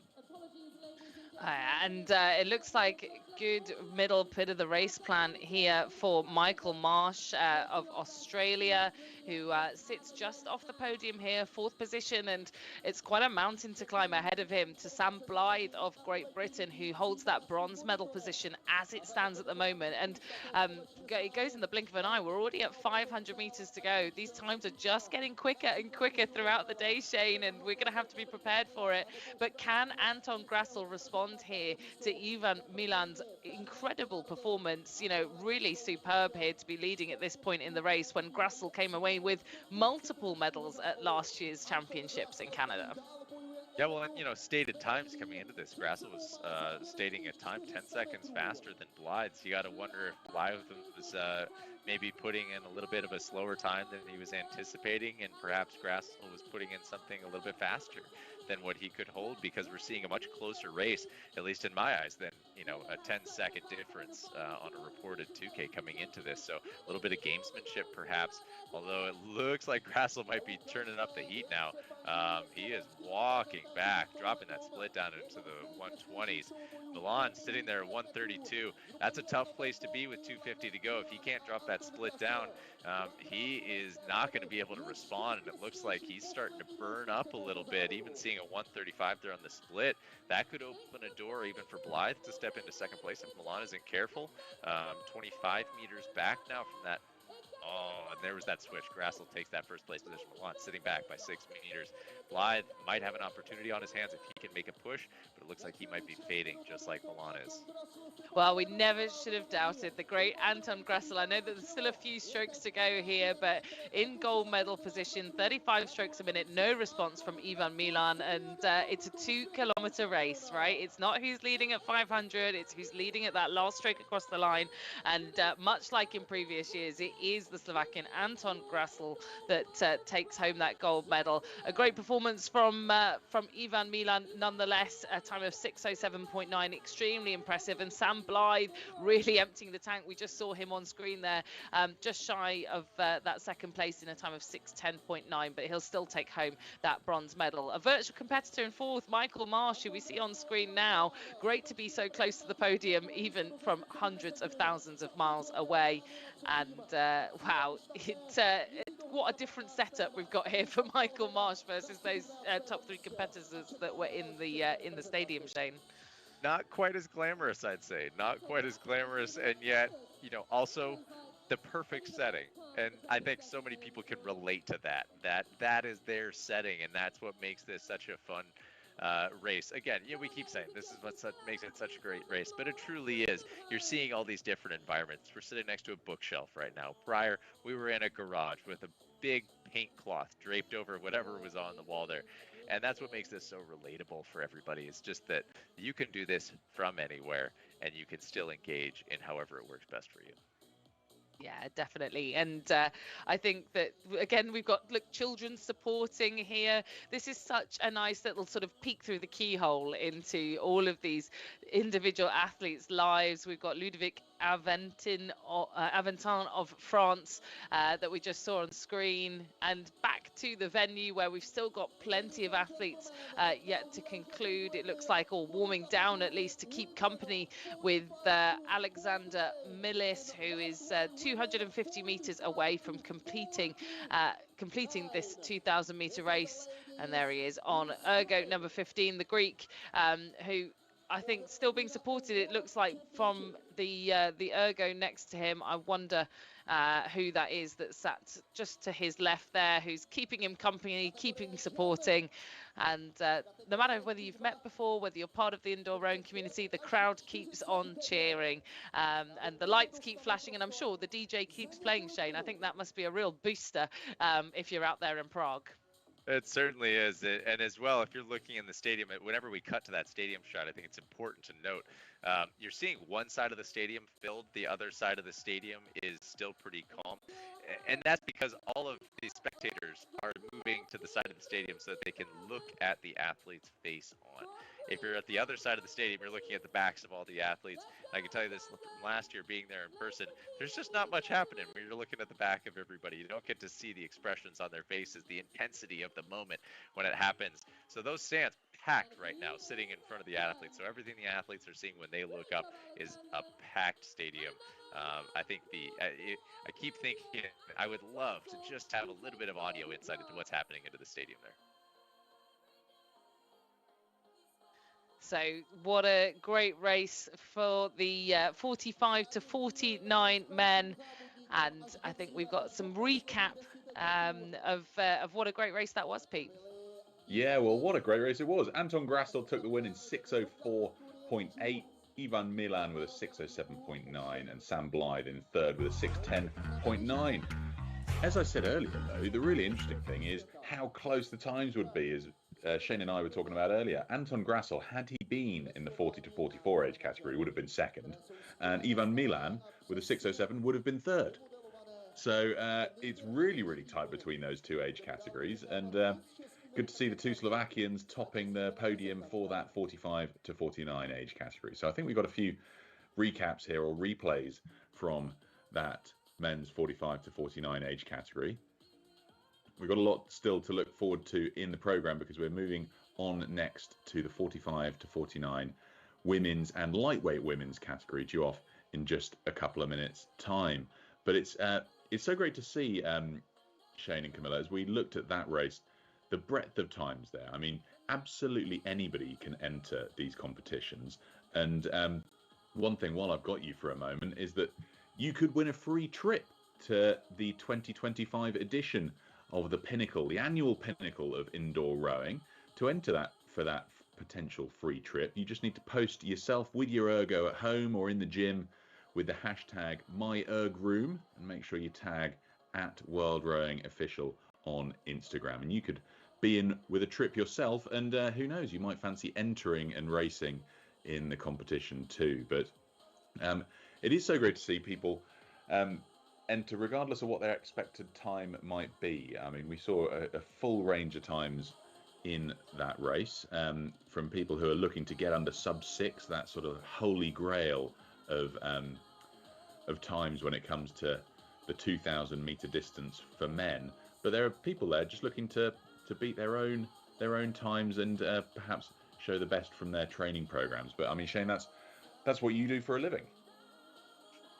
I suppose so. I mean, the objective here when we're working with all of these athletes is, we're trying to tune up from wherever that person is. We're trying to work with their environment. So many of these athletes here, as if we look back to the videos that we were just seeing, they're parents, they're professionals, they're doing other things, and they're finding the time to train. They're finding the time to make this their sport. And this is the fun of what we get to do, is because we get to touch the lives and work with these athletes who are all over the world. It means that we get, at least for me, I love being able to have that greater reach. I love being able to work with people that I wouldn't be able to if I was, stuck in my hometown of San Diego. I'd only be able to work with those athletes that were close by, and it makes it so fun to be able to get these athletes ready to go for events and competitions like this. Well, it looks like the next race is just about to get started. We've got the women's 45 to 49 and lightweight women's 45 to 49, Camilla. We do indeed, and more big names contesting here in this race, and they're all at attention and ready to go. So Shane and I will bring you all the action. But one name that sticks out to me here, Shane, Georgia Peramazzi, who time and time again contests at these World Rowing Indoor Championships, and a big face within the indoor rowing community. Yeah, absolutely. And, as this race is taking off here, one of the things we get to settle into now is, again, a nice big field of athletes. It's always nice when we get to see both the women, the lightweight and the standard category here, because I always like seeing how those two categories compare, because often we'll get athletes that are competing almost in both based off of their times, right? They're able to kind of flex in and out. Their times are competitive in either category, wherever you would put them. Looking right now at Carla Mendez from Portugal, sitting in that first place position in the lightweight, 45 to 49 right now, coming out at a 153, sitting in pretty good position there, setting back Kamblad 8 meters back, and Salala 12 meters back behind her in that lightweight category. And taking a nice look at the screen there, we've got Nielsen looking at a nice smooth stroke. There's Mendez looking comfortable, settling in, hanging off of that handle, surrounded by some friends and family who I think are tracking the results right now from their phones, making sure that they know where she stands. It's always helpful to have those friends around you to make sure that you're not having anybody sneak up on you. As Peter was referencing earlier, those athletes who can kind of skate by without necessarily knowing that they're coming. It's good to have friends around who are going to keep you aware. Hey Shane, maybe they're watching us on their phones. Maybe they're tuning in to our commentary for live here at the World Rowing Indoor Championships. But look at this, we've got a couple of races to keep tabs on, and it is Georgia Peramazzi, maybe unsurprisingly the Greek athlete, so strong, and she's there on your screen now, just pressing away. Such a consistently low stroke rate, very characteristic here of Peramazzi. She's always down sub 30 strokes a minute, but still being able to pull out 149s every single stroke. And as we move now into 1,300 meters to go, she does have hot competition though. Vanessa Palmeier of Germany, only 5 meters back, and that certainly isn't a comfortable cushion, Shane, as we saw in that previous race, that lightweight one that was so close. I think it was 8 meters that the winner managed to gain in that final 500 meters. Yeah, listen, 6 meters at this point in a race is nothing. You can't depend on it whatsoever. You are still in the hunt.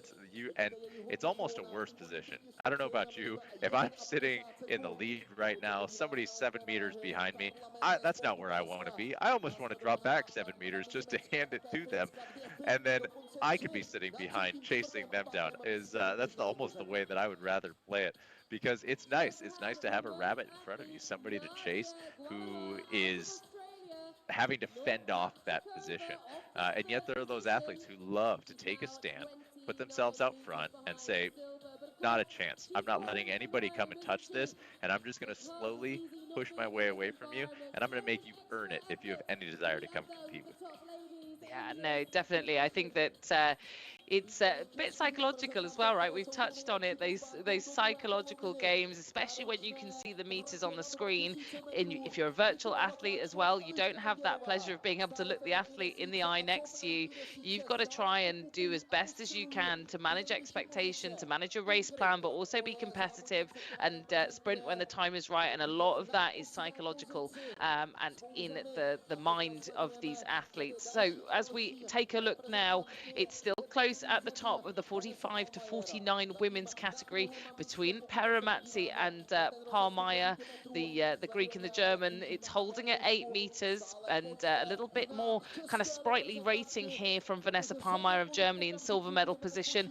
There are glimpses of her sort of beating the split times of Peramazzi, so we could see a really exciting sprint there. 750 meters to go in that race. Carla Mendez, who's joining us virtually from Portugal, leads the charge in the lightweight women 45 to 49, and no such closeness there. She's managed to dominate the first half of this race and will look to continue to dominate the second half of this race. Nobody touching her. She's at least 3 split times clear of the next athlete in contention, Marion Kamplada of Germany. But the race for bronze, Shane, actually just having a quick look at that there, very close between our 2 Finnish athletes. It is, and the Finns always come so strong to this race. Whenever you see a Finnish athlete, there's a good chance that you can keep your eyes on them as they race, sitting and looking at a 4-meter difference separating them. Laakso and Järvenpää sitting there together with as much distance as they've got left to go. I'd say that's anybody's race between the two of them. Something that's an interesting take here as well, you know, sometimes we can let our eyes drift off to the leaderboard positions. If you look at the middle of the pack in the women's 45 to 49 there, we have about 7 athletes that are sitting remarkably close to one another, with Bella Doherty sitting there kind of taking out the back of that grouping. But if you look at that tightly packed bunch, there's a lot of racing that happens in the middle that's not necessarily up at the front of the race either. Well, I'm going to say, Shane, I think we do need to focus on the front of the race in the 45 to 49 category. We've got 3 athletes now in the final 500 meters, separated by just 4 meters, and we've had a change in lead. Vivessa Palmaia has chosen the time to strike here to move herself past Permatsi into gold medal position. Permatsi now in danger of losing silver as well, because here comes Nadia Gillamaya of Australia. She's coming from the virtual environment. She's been biding her time, and she's now jumped into gold medal position with 250 meters to go. Shane, this is absolutely amazing. As you were saying it, Guillaume was sitting there jumping into first position, and Paramatsi is absolutely burning up right now. I think we're seeing that there's an option that Hardy could make her way up into that 3rd place position. Kraft also making a push, but I think Hardy's going to take that bronze position. Guillaume is starting to make that real hard push now. Pommier not able to respond either, seeing those splits jump up. This is just absolute destruction happening in the top 3 positions here. There goes Permatsi out of that 3rd position. Hardy stepping up, and even Pommier is going to have a potential to drop down as well. If Hardy plays her cards right, she may be able to end up in a silver position based off of how these splits are shaking out. This is a wild end to this race. Well, drama. We're focusing on the lightweights on screen at the moment, but Shane and I are keeping tabs. Here we go. Look, there it's over the line for the silent assassin, Nadia Gillamaya, who just came from nowhere, that final 500 meters to take gold. She overtook Vanessa Palmaia, who was in the running for that the whole way through, and then Jill Hardy there, 7:27, the athlete from the USA, who managed to also benefit from the downfall of Georgia Paramatsi of Greece, who ended up right the way down the ranking in 6th. Just didn't quite, and that's an example, Shane, right, of where you didn't quite get your timing right, didn't quite get your race plan right, and burning up into that first 1,000 meters really is detrimental in the second half of this race. And you can see the first few finishers from the lightweight race as well. It was Mendes of Portugal who no doubt passed that with flying colours into gold medal position, and then the German Marion Kamplada in silver medal ahead of Pia Otonen-Laakso, who won out over that battle of the Finns in the lightweight women's 45 to 49 category. So what a race, lots for us to keep our eyes on there, Shane. I feel a little bit out of breath myself, in fact, trying to keep tabs on all the changes that took place in that final 500 meters. That was absolutely wild. We are seeing some incredible racing coming through here. And I mean, every stroke tells a story here. And, you know, if you're not paying attention, you could absolutely miss an incredible story happening. Just as, even as we reported it, things were changing. We couldn't even keep up with the pace of what was happening in that racing here.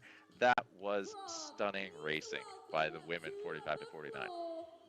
So cool. I mean, it just shows that you go out a bit too hard and you blow into the closing stages. That's what rowers are known for, not the blowing, but the amazing sprint finishes that we saw there from Guillaume, Palmaia, Kraft, Hardy, rocketing up past Paramatsi, who had such a strong start to her race. So the gold medal in a time of 7:16 goes to Nadia Guillaume, second place to Vanessa Palmaia, and then bronze to Alicia Hardy. And then we had Carla Mendes winning the lightweight edition ahead of Marion Camplande and Pierre Otonen Laxo. Cracking race all around there. You've been listening to us, your commentators, your race commentators, but we've got our man on the ground there on the floor at the O2 Universum in Prague. We've got Mike Arsenault. We don't have Mike just yet. We'll catch up with Mike shortly, I hope. Thank you very much, but Peter. It's great to be with and then you we'll be again. able to This hear is my from some of the second time athletes covering as the they World finish Rowing Indoor their races. Championships. But I certainly thoroughly enjoyed the last 250 meters of that race. Now, Shane, how do you train for these sprint finishes? What are the things you do to get ready for a sprint finish like that? Because it certainly paid off whatever Nadia did from Australia. Yeah, you have to be able to learn, and I think I used this earlier. You have to learn how close you can fly to the sun without burning up, and really you have to put yourselves in these situations where you test what is the upper limit of your fitness, and then how do you back off of that. It pays to have sessions where you don't survive the session. When I'm programming for an athlete and I'm trying to put them in a scenario like this, I like to run rates extremely high, and I like to run almost unattainable goals every once in a while, very intentionally, because it's important the athlete knows, hey, this is one of those sessions. You never want to mentally put them somewhere where you just want to make them fail all the time. But it is important for them to know and to experience, at what point do I lose it? Because you know that on race day, if you've played the rest of the race plan well, you're going to be able to show up to that final 500, 250 meters, maybe 500, depending on how you're feeling. But I always say that the final 300, you can survive on hopes and dreams and rainbows and butterflies. As long as you've done the work leading up to that race, you're able to generally find something that didn't exist in the majority of your training leading up to that race. Well, it certainly is something that will pay off, and I think that people will be taking notes. Certainly, Peramazzi will be thinking about how to sharpen up the tail end of her race, because she was in a gold medal position for 90% of that race. So heartbreak for her dropping down through the order towards the closing stages. But we're going to try again to catch up with Mike Arsenault, who's on the ground in Prague.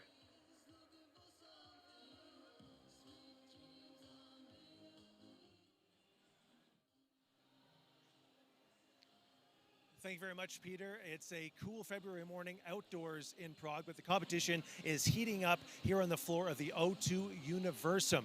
The hundreds of athletes are competing over the next couple of days in a number of events, including the Versa competition, which will be the second time that Versa Challenge will be competed after first appearing last year in Toronto. So hundreds of athletes competing, great performances, but also great stories. I'll be working to bring you some of those compelling stories over the next couple of days. So a very exciting competition. And Peter, I'll send it back to you as I'll find some stories to discuss and share with all of you globally coming up shortly. Thanks, Mike. I tell you what, it's great to see the stadium starting to fill out as the morning goes on.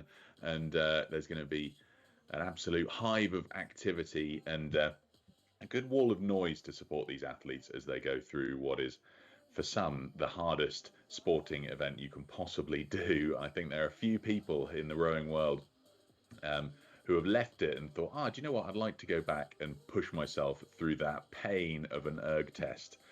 Lots to look forward to, though, because the next race is about to get started. We move up through the age category now to the men's 50 to 54. So, Camilla, lots to look forward to in this one. We're going up another age category, so typically that would mean that the times get slower, but that's not what we've seen in the last two categories. No, and like I say, I think that sometimes it presents opportunity where people who have been very experienced move up an age category, and actually they were competitive even in the prior age category. So yeah, I think age isn't everything here. We've got a few really sort of well-pitted times in this 50 to 54 category.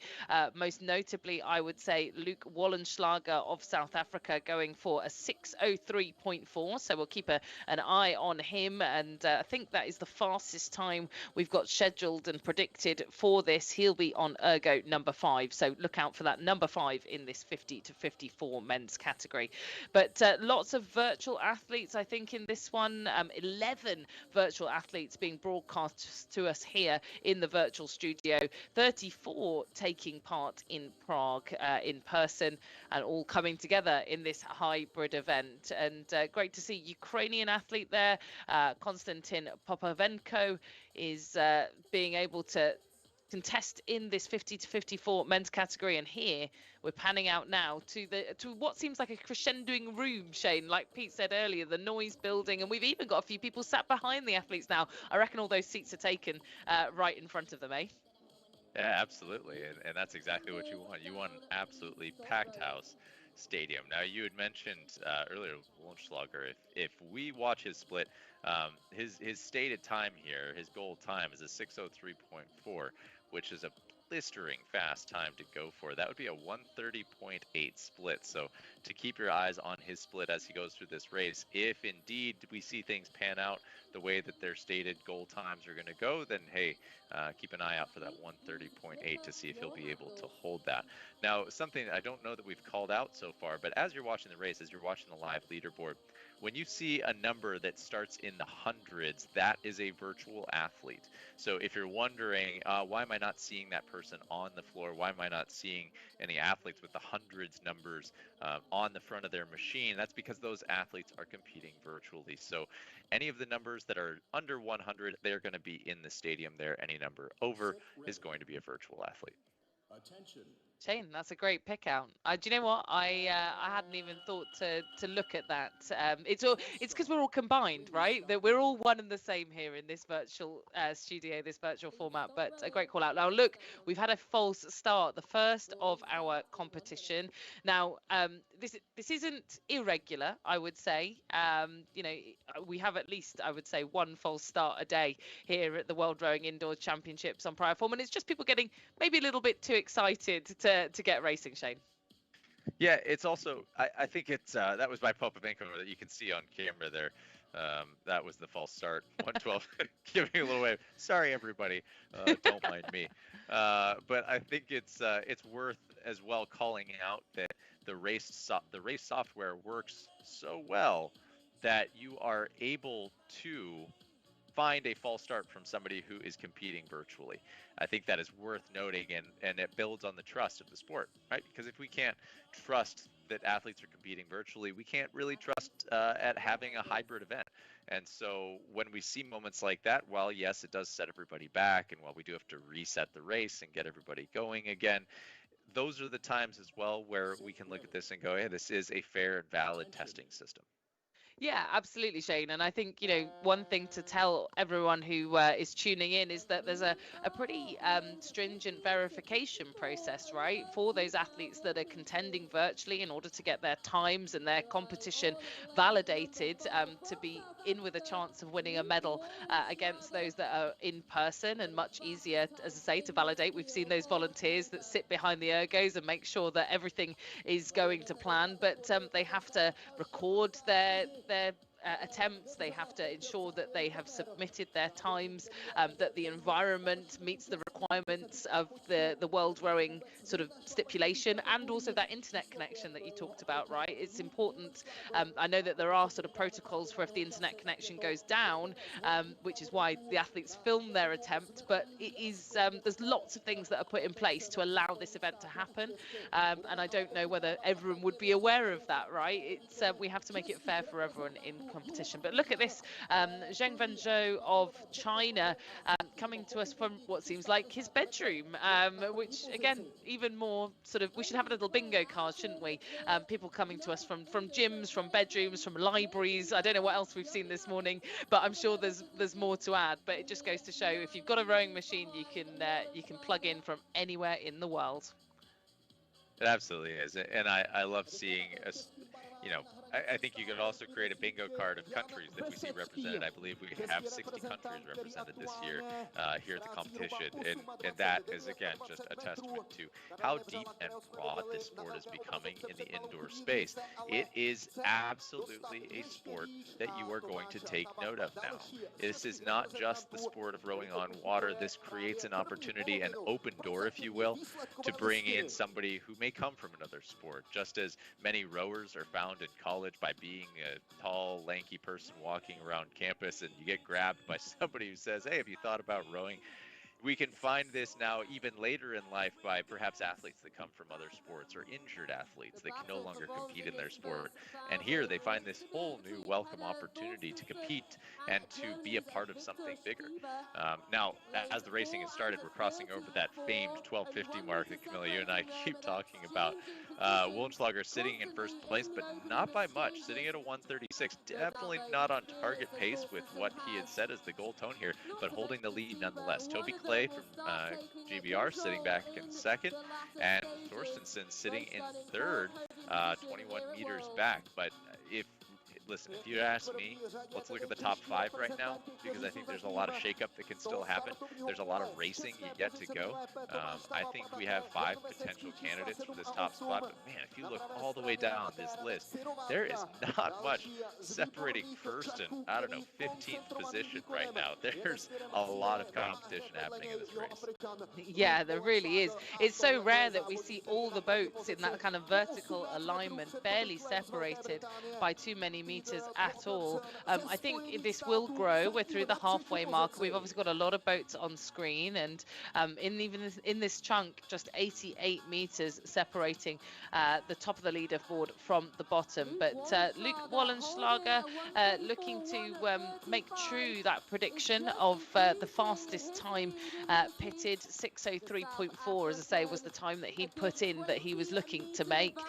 Toby Clay here is the one that is doing the chasing. He's the one on the back foot currently, but sat in silver medal position, and he'll be spurred on by Peder Thorstensen from the USA, who is currently in that bronze medal position, just 8 meters separating them. But he's got his own race to run, because Albert Mayer, who I know is joining us virtually from Ireland, has just pushed past him and taken that one sort of baby toe onto the podium into bronze medal position. That's going to be a fascinating race for the remainder of this 700 meters, Shane, because they are stroke for stroke 34 meters back from the lead, but they're now 35, but pulling identical splits, identical stroke rates in that bronze medal position. Yeah, this is just a back and forth race between these two right now. And, coming into the 500, again, you're going to see gas get put on the fire by somebody at some point, but you can tell that both of them are really feeling out stroke by stroke what's happening right now. There we go. We see our first athlete breaking. Thorstensen starting to drop back. Now, that 137, 138 split, that's going to give Mayer that opportunity to push through, really try to lock in that position and push Thorstensen back to see if he can really solidify that spot. If Thorstensen's thinking about it, though, he's going to need to start picking it up now. He's not going to be okay with that 138 if he has any hope of ending up on that leaderboard. Wollenschlager still sitting in that first position, holding that 134.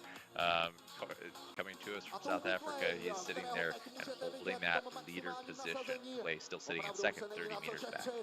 Yeah, Clay, another good example here. The British athlete was a gold medalist in the 45 to 49 category at last year's the 2023 World Rowing Indoor Championships. He's now moved up an age category. He must be right at the bottom end of this 50 to 54 category, and using that as an opportunity to springboard. Silver medal position behind Luke Wollenschlager at the moment, and the meters closing in. The 0 has just appeared on that leaderboard, which means that we're nearing the end here. We're watching the clock tick up. 5:55 we're currently on, so I don't think anyone's going to sneak under that 6-minute marker, but Luke Wollenschlager certainly going to be close to that 6:03 that he so desperately wanted when he entered this competition, Shane.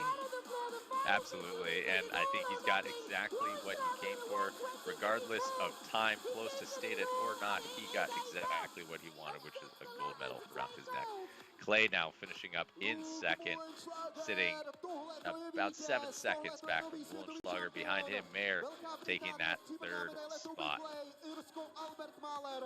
Well, great to see them sat next to each other there in the arena. Luke Wollenschlager alongside the USA's Peder Torstensen. And a little pat on the back. That's lovely. I think that it's great that you can see the tussle, the head-to-head, the intensity, and then be able to smile and turn to the other person, shake hands, pat on the back, and appreciate what a great race that was. Albert Mayer, I'm not sure what support he's got there. If he's done that by himself to push himself into bronze medal position, Shane, all the more impressive, hey? Hey, absolutely. It looks like he's almost sitting in the garage, maybe just an open door in front of him. Just a casual Tuesday for him, I suppose, to come out and walk away with a bronze medal.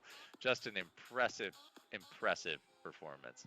And the fact that he and Torstensen were sitting there battling back and forth, and he was able to just throttle on. Right? There's something to the athlete that just shows up and is able to just press on and make the competition happen.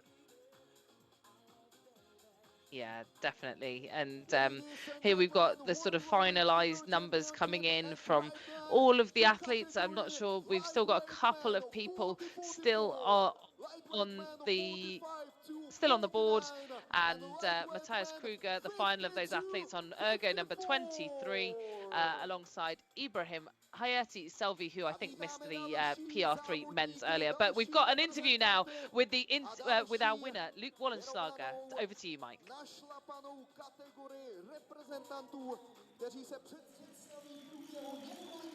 Thank you very much, Luke. Tremendous performance here in the 2,000 meters. You just missed your time by 1 second, but what was it like competing in front of this crowd to push you over that finish line? No, it was great. Just the noise and the cheering and friends and fans watching really motivated me. Now, this isn't your first gold medal, so do you feel that added pressure from the rest of your competitors that they look at you as a favorite? Yeah, without a doubt. So I couldn't come and not perform, so I had to perform, yeah. Now, you're in one of the older age groups, so what does your recovery look like over the next couple of hours to kind of get your body ready for the rest of the competition? Yeah, just eat steak, and all will be good. We'll let you get into it. Luke, congratulations. Thank you very much. Cheers. Oh, great to hear from Luke Wollenschlager there. He won the men's 50 to 54 category. Time is 6:11. But he did, in fact, set the world best time just earlier this year. He beat that time by 10 seconds. He did a 6:01 and set the benchmark in the 50 to 54 age category. So an immense athlete. He took the win in that category today, ahead of Toby Clay taking second and Albert Mayer taking the bronze medal. So that's the 50 to 54 age category men. Lots still to look forward to, because shortly we're going to be coming on to the lightweight men 40 to 44, the lightweight men 45 to 49, and the lightweight men 50 to 54. So Shane, it's going to be tricky to keep track of all of these categories again, jostling alongside each other. But I do feel like we've seen in the previous age categories, the times aren't going to be that different, even though there's quite a broad age group difference between them. No, they really aren't. And I mean, we're seeing times down, sub 6:10 here for our lightweight athletes.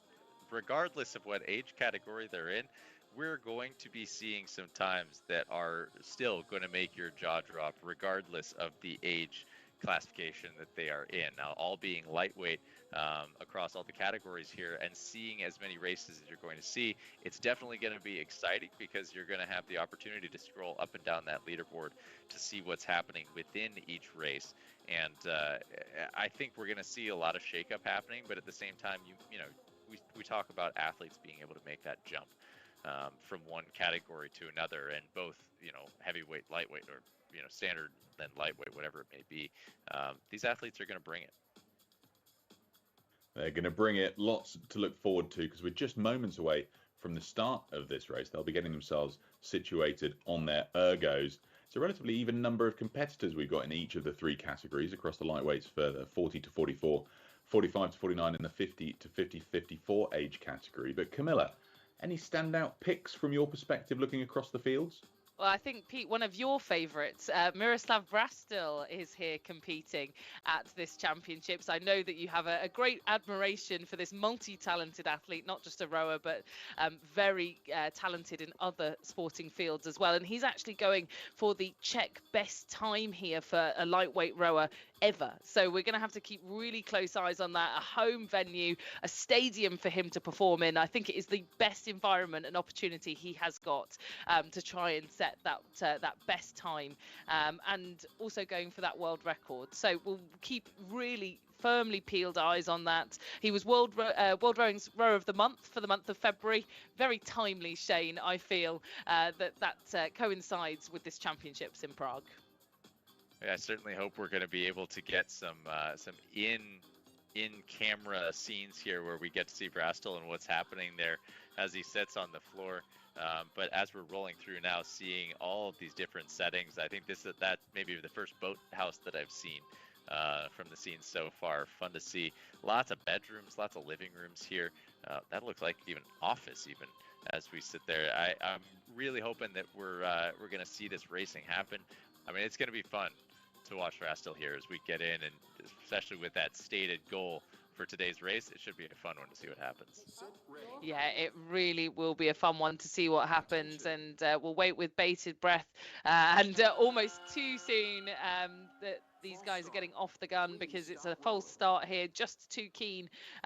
Number 107, that's Philip John Caputa of the United States, but no matter, we'll do what we did last time. Big deep breath, reset the handle. And Shane, it can sometimes, I don't know whether a false start sometimes can be advantageous or whether it's a bit off-putting. It's going to come down to the athlete. You're going to have the athlete who wants to get out the nerves and just be done with it and get going. And there's for that person, it can be a little bit more stressful, because that moment that they were anticipating and waiting for and ready for to just unleash and go, they take the first stroke and it still happens, whether they wanted it to or not. And so all of a sudden they've lost that initial juice that they had ready to go. And then there are those athletes who, I think, regardless of the scenario, they understand that the race is 2,000 meters long and it doesn't happen in the first couple strokes. And so I think the athletes who can handle something like this are the athletes who have the best mental game and who understand that they are here to compete and to show up. They are not superstitious about what happens in those first few strokes, and they can handle the adversity of something like a false start. Yeah, and look at that. We're off cleanly again this time around. So absolutely to the letter of what you're saying. They can handle this. They're all finely tuned athletes, and we're back underway. And that time, we mentioned it earlier, Miroslav Brastil looking to set a world best time here in the lightweight 40 to 49 category, which is the world record banding that we've got. He set it himself only last year, 6:13.6, but he's going for a time quicker than that to better his own world record in this category. And he's starting well here, Shane. He's out at the front of the field and off the blocks. Yep, sitting behind him, Alonso 6 meters back, and behind him, Maliniki sitting 17 meters behind. And Brastil just making it known that he is on a mission right now. Just not leaving anything to chance at this moment, as he is just pushing away. And compared to anybody else in his race right now, he's 3 seconds, 4 seconds faster on the split. Just not a chance right now. We're going to have to see how that plays out over the rest of the piece, if he's able to maintain that, and if that is his race plan. And if it is, I think he's gonna be on track to hopefully hit what he's won. But now let's look down at that 45 to 49 lightweight men. We're seeing Goimeran's sitting in the lead, but right behind him, Alvarez looking to make a move on him, slowly walking back 3 meters back, but that is a race there. Alvarez, I think, is going to see a shift into that first place position based off the splits right now. We'll see that change happen. And we've got McDonald sitting in first for that lightweight man 50 to 54. Behind him, Montez and Healy, 12 meters separating first through third. Yeah, that battle at the bottom of the screen. We've got Miroslav Vastil on picture there in the big picture, but at the bottom, that's that 1 meter fight. It's now kind of boiled down to between Guimarães of Spain and Alvarez of Spain. And it's just getting tighter with every single stroke. I think, if anything, the speed now with Alvarez, who has just moved into the lead of that 45 to 49 category. So we'll revisit that once we get into the closing stages of this race. Still, all of that center chunk, the really beefy part of this race now, where you've got to hold your nerve, hold your own, but also settle. Shepherd of Great Britain there just on the screen, and we've got more Czech interest in Václav Valek here in the 40 to 44 category. But we promised we'd bring you back to this race. We'd revisit this ever so small gap between the two Spanish athletes, Jesus Gonzalez Alvarez, who's pushed through in this second 500 meters, and Juan Guimarães of Spain, currently in silver medal position. But look, Shane, I think if that's the race plan for Guimarães in second, if he's just reserving and allowing Alvarez to go off and chase that gold medal and tire himself out, I think that Guimarães could be the more sensible of the two here. Yeah, if that is his plan, then he's sitting exactly where he wants to and sitting within striking distance. The way to really, I think, suss out what's happening with that race plan is, what's happening to their split. Are we seeing a gradual increase or a decrease as the piece goes on? I think that's what is going to give you that inclination as to, hey, is this person executing what they want? Guimarães right now sitting 9 meters back, 138 and 137 for Alvarez. They are holding together there, 10 meters back, but inside of 1,000 meters, it's still a race. I don't think anything is decided yet. Yeah, nothing is decided yet, but look, this is where we'll start to kind of see people getting into alignment for their sprint. They're having to kind of hold themselves. They maybe don't want to sprint at this point in time. This is where you're really, really exhausted, right? This is where you need to breathe in that oxygen, get yourself prepared, maybe take a few calm, deep breaths in order to get yourself lined up for the best sprint possible to take you all the way through to the line.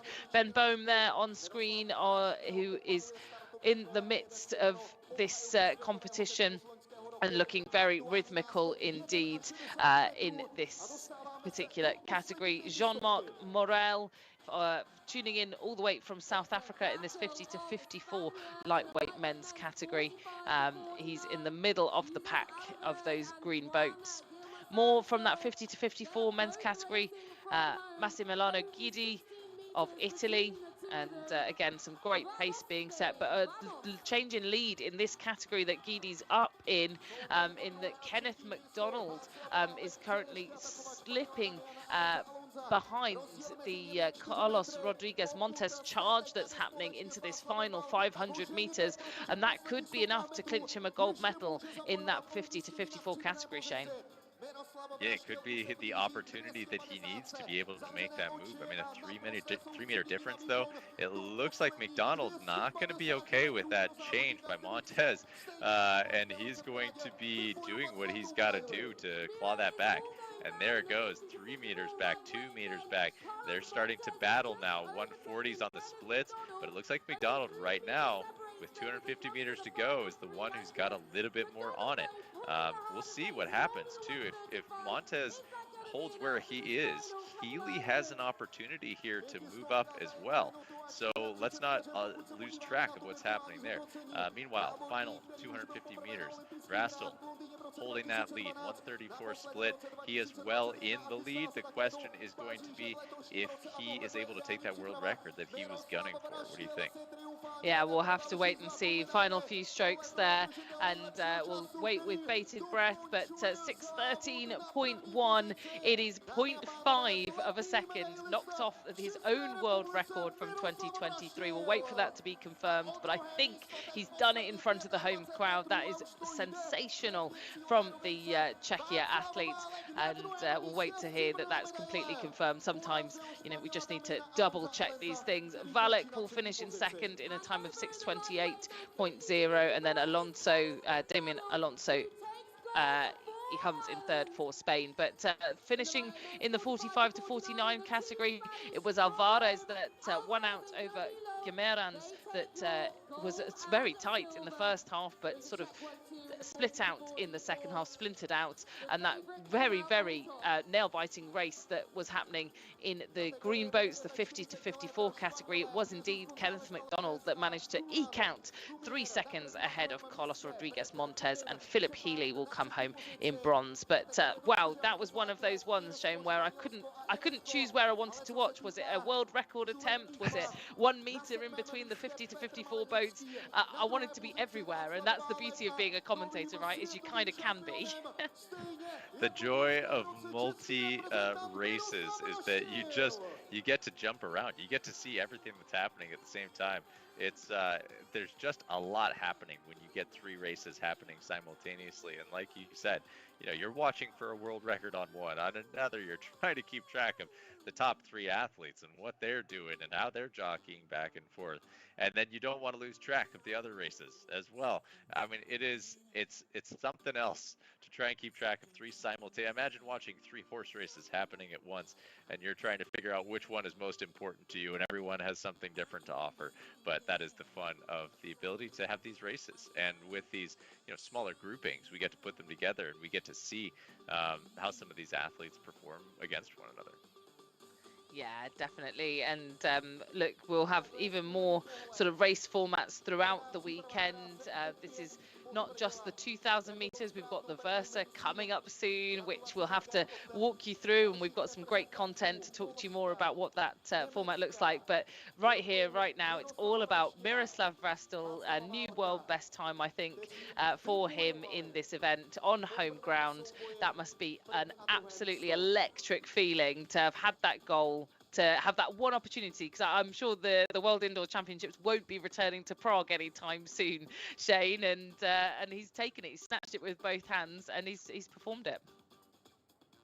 Such an impressive athlete. I mean, we've already heard about him. He's from a line of impressive athletes. He finished the World Rowing Championships not long ago and flew straight off to Hawaii to compete in the Ironman World Championships, where he's from a long lineage of triathletes. His father's competed in over 100 Ironman triathlons. So when it comes to the endurance format of racing, he's got that. And clearly, when it comes to the fast sprint stuff, by comparison, just a few minutes, he's absolutely rapid. He set a new world best time, but we won't dwell on that for too long. Despite a great home effort in front of a home crowd in Prague, we're going to jump on, because we're moving on to the Versa Challenge. We're going to jump down to Mike Arsenault, who's on the ground in the O2 Universum.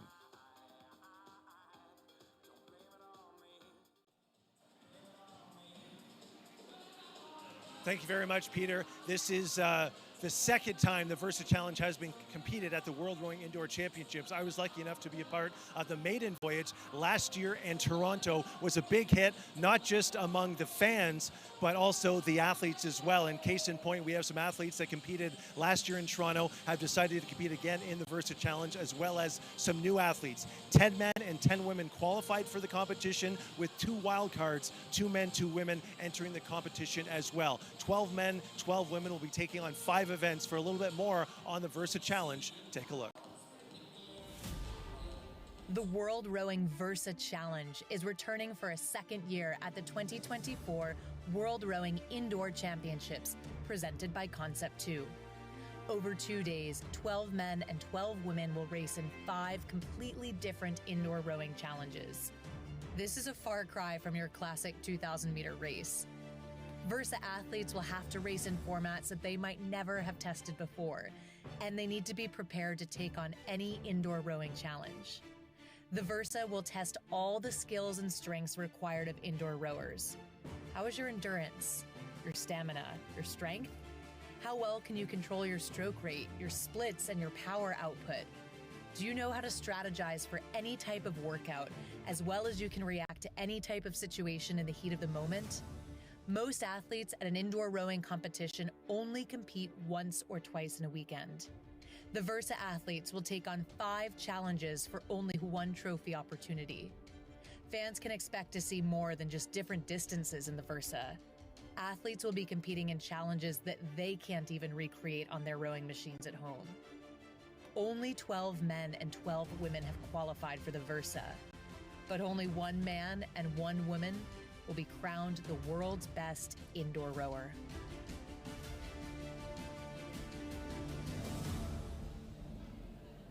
So now we know what the Versa Challenge is. It's time to get into the first event. And think back to high school. Remember the beep test when you'd have to run across the gym floor, and the further you got into the competition, the shorter the time there was that you got to run each lap, each distance back and forth across the gym. That is kind of the inspiration for event number 1 of the Versa Challenge, the beep. Take a look.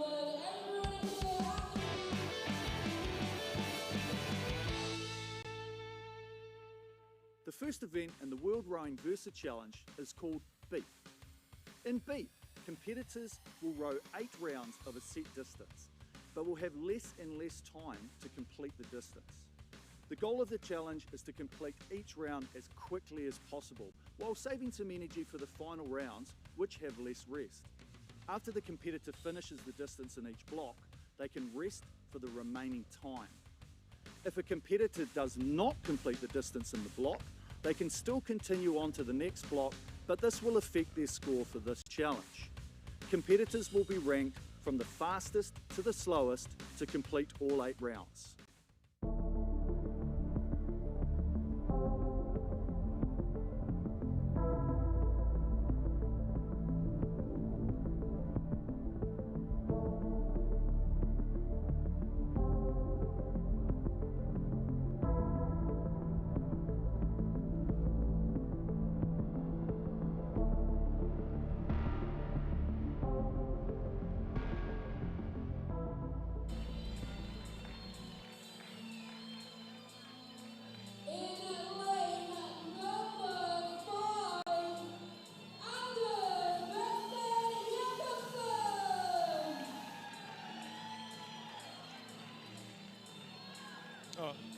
Okay, so now we know what the competition is. We know what the first event is. Now it's time to meet the athletes. As mentioned, 12 men, 12 women. Shane, Camilla, take it away.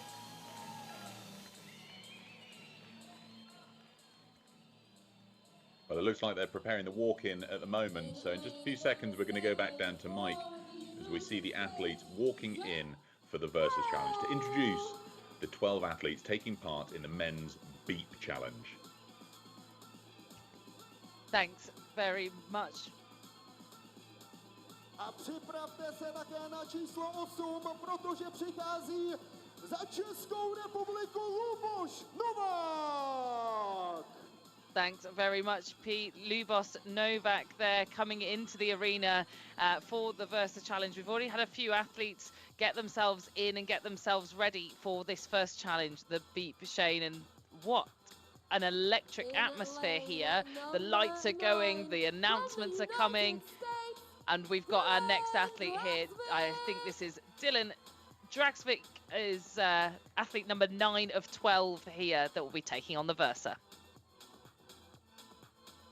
Yeah, I can tell you from last year, having been on the floor for this event, that the Versa Challenge is absolutely electric. There is so much energy happening here, because what we're doing with this event is we're taking the traditional indoor rowing distances, 500 meters, 2,000 meters, and flipping it on its head. We are taking and testing these athletes to every aspect and element of indoor rowing and testing their ability to handle whatever we can throw at you, from distances, times, taking away monitors to stroke rates, to we test it all as we get into this race. And this is truly going to be a fun event to watch. There's last year's champion, Joel Karinen, as he gets set and ready to go. And this, this is a fairly new event still. We only ran it for the first time last year, and I'm sure all of the crowd waiting in anticipation. 36 minutes this event will take, so it is a long one, but it will have those sort of short, sharp bursts. And as Mike described, this is essentially overlaying onto what you might have experienced at school called the beep test. They've got these periods, these meters that they need to complete. The faster you do it, the more rest you get, but do you tire yourself out for the remainder of the competition? And that's where athletes fall down. And this was particularly challenging last year. Shane, you were there in Canada, in Mississippi. winter saga, and I think this was a really challenging one for a lot of these athletes, and some of them didn't even complete the distance in the time that was given. No, and it is. I mean, you're talking about an event where, and in many of these events, but in this one in particular, you really have to think about how you want to approach each one of these, and you have to understand how each of the athletes next to you is getting along as well. And so there's this real jockeying of position as you get into this race. And this distance, I mean, if we're talking 8 rounds for the men 1150, for the women 950, those are some big block distances on many intervals. As you mentioned, the time alone is going to be long for this workout. And what you watch is that window of time closes on you real quick. And so what starts as something about, if you were to finish at exactly the right time, I believe 5 minutes and 40 seconds for 1150, I think you would be around a 2:26 split, something like that. That sounds pretty nice as you get started. And yet you can see these guys are not starting out at a 2:26 split. That's not where they're going. They're choosing to take the ability to finish this thing a little bit faster and to spend a little bit more time resting and to be smart about the way that they handle it so that they can preserve and get ready for the entirety of the event. Yeah, and in each of those 8 rounds, the time gets 20 seconds shorter that they have to complete that 1,150 meters. So they're having to maintain that level of energy and try and pace themselves through the 8 rounds. Now, it is a tight amount of time. That 8th round is going to be really, really challenging to complete that meterage, the 1,150 meters. So I think the approach with this, Shane, and again, I think a lot of the athletes, all 12 athletes it seems here, have taken the opportunity to have a little bit more time to reduce the rest time, I guess, but it means that they're not utilizing as much kind of power and energy through the stroke. They're at a much lower stroke rate. They're conserving that energy. Yes, it means less rest time, but it does mean that they get to kind of carry that through to the next round of competition, the next round of the beep test, that sort of energy that they have in the bank. Sure. And sitting right now, first place, one of the newcomers this year, Dylan Dragsby, was actually having a chat with Dragsby over Instagram earlier in the day, and he wanted to make sure to have a call out to his 2 boys back home, Jack 13 and Luke 9, taking part in the second attempt of this competition style. It's fun to sit out in the very first interval of the very first event and take his stand in this piece. And you can see, what we're watching on that leaderboard there is that countdown of meters happening. Now, again, the sooner that you finish in this, the more time you have to hang out. So you have to balance this. Do you push hard to give yourself more time? Because the allotted time of this is, 5 minutes and 40 seconds in this first interval for the men, 11:50 for the women, 9:50, and then each round gets 20 seconds faster. So if you finish this quickly, if you really crank your way through this thing, well, you've got some time that you earned in that first piece. But if you come out hard and you came out too hard, well, is it going to eat into that energy spent versus recovery window? And I think that's the balance that each of these athletes has to take here is, did they spend too much energy trying to earn a little bit of rest?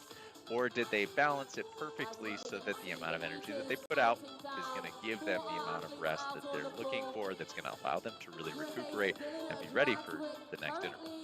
And what a calculation, right, Shane? Because again, if you don't quite make the time, your meters get taken into consideration. How many meters you completed in that time block, and that creates the ranking, right? So you do still get to move on to the next round, but your meters that you row in that time gets taken into consideration. So if you misjudge it, and lovely little nod to the camera there from Cam Buck, and I'm sure a lot of you will recognize his face from social media as somebody very pertinent in the indoor rowing community, and I know has been working with World Rowing on some of the training tips running into this event. But coming back to that, if you are able to complete the meterage as fast as possible, it improves your ranking overall. And so doing that at this early stage, if you know you can do that, it will kind of leave everyone else at this sluggish speed, trying to make sure that they have stuff left in the tank. If you can catch people by surprise at this early stage, clock your timing down, that could put you in really good stead when you're looking for those additional seconds in rounds number 7 and 8. And look, Jol Nakarinen already finished here. He's managed to overtake Dylan Dragsvik for that top spot to complete that first round in 3:58. Precious seconds ahead of Cam Buchan, who will finish in second. It looks like Dragsvik decided that he was going to pull back on his plan to hold at the front of the pack and let himself settle in. And you know what we're talking about here is the time taken to complete all 8 rounds is your score. And so what you're attempting to accomplish here is just we're fine tuning. As I mentioned, we were talking about this competition in general. You have to know how much you can spend early on, but keep enough in the bank so that you don't overdraw at the end, because when we get into that final round is 1,150 meters. You'll have 3 minutes and 20 seconds. That is a 126.9 split after you have already rode 7 rounds of 1,150 meters for the men. And so you got to think about, when we're looking at, for example, let's take this to the athletes that we've seen in the prior 2K events. We're talking about times there that are sub 130, being very fast and very competitive for 2,000 meters. These athletes are going to be at 1150, which, not that far off of 2,000. They've already done 7 of them, and now they're going to have to hold splits that are faster than any of the racing that we have currently seen to this point. If that gives you a point of reference for how fast they're going to be moving in that final 1150. Yeah, it's mad to think, and we'll see a little bit more kind of sprightly movement. They've got 20 seconds less this time around.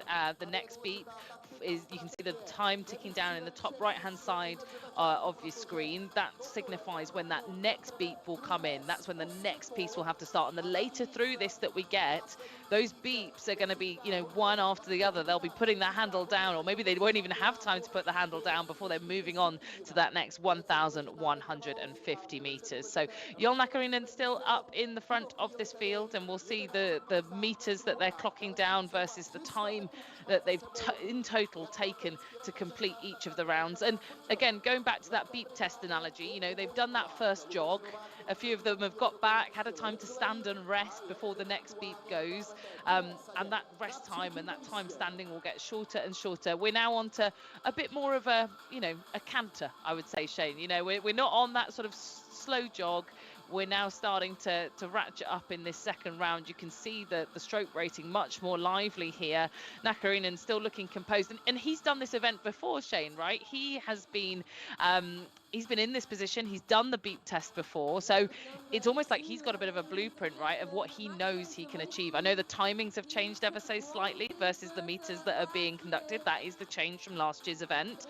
They've got a little bit more time, I think, this time around to complete these meters, but still, he'll have at least somewhat of a sense of what it's like to compete in this event. I think where he's really going to have the advantage to this is having been through it, is he's going to have less of a concern about what the other athletes are doing. Whereas each of those athletes are looking to him, and they're trying to take his example for what's happening inside of this. And that's going to take them out of their race plan, because they know that he's last year's champion. He knows that he's last year's champion, but he played last year cool, calm, collected all the way through. I think a lot of these athletes are going to be looking to him and worrying less about what they're doing and worrying more about what he's doing. In my book, that's not a long-term recipe for success. there's Yeah. Drags Week again. Let's see how he decides to play this second time through. Yeah, we'll see. Well, look, we've talked a lot about the construction of this event, of the Versa Challenge and the World Rowing Indoor Championships. And down on the floor, Mike, I think, will be speaking now to Matt Draper, the event manager from World Rowing and the mastermind behind this event.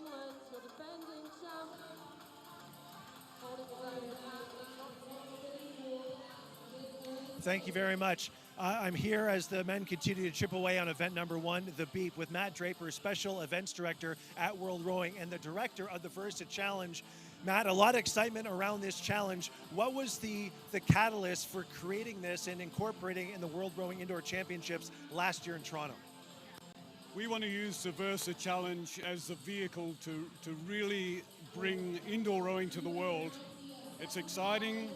It's open to everybody of any background, any rowing skill. In fact, we're looking for people who aren't normal rowers. And because it's so exciting, we want to spread it out there into the media. And as we go forward, the Versa Challenge is going to become a really integral part of our communication message. So we have 12 men and 12 women competing, 10 qualified. What was that qualification process like? Relatively simple. So it was open to the world, and they had to lodge an endurance time and a sprint time. We collated them together, and we had a simple ranking. And from that, we invited and subsidized people to come. And on top of that, I'm sure we're going to talk about it, we had 2 men, 2 women wildcards. Well, that's what I would, because I assume the wildcards obviously missed out on that top 10 qualification. So what was the thought process in having wildcards to begin with, and how were those 4 chosen? So we kept the wildcard opportunity outside the top 10. We wanted the flexibility to invite whoever we chose, someone that could really promote the sport in a different way. And is that a CrossFitter? Is it a person from the army?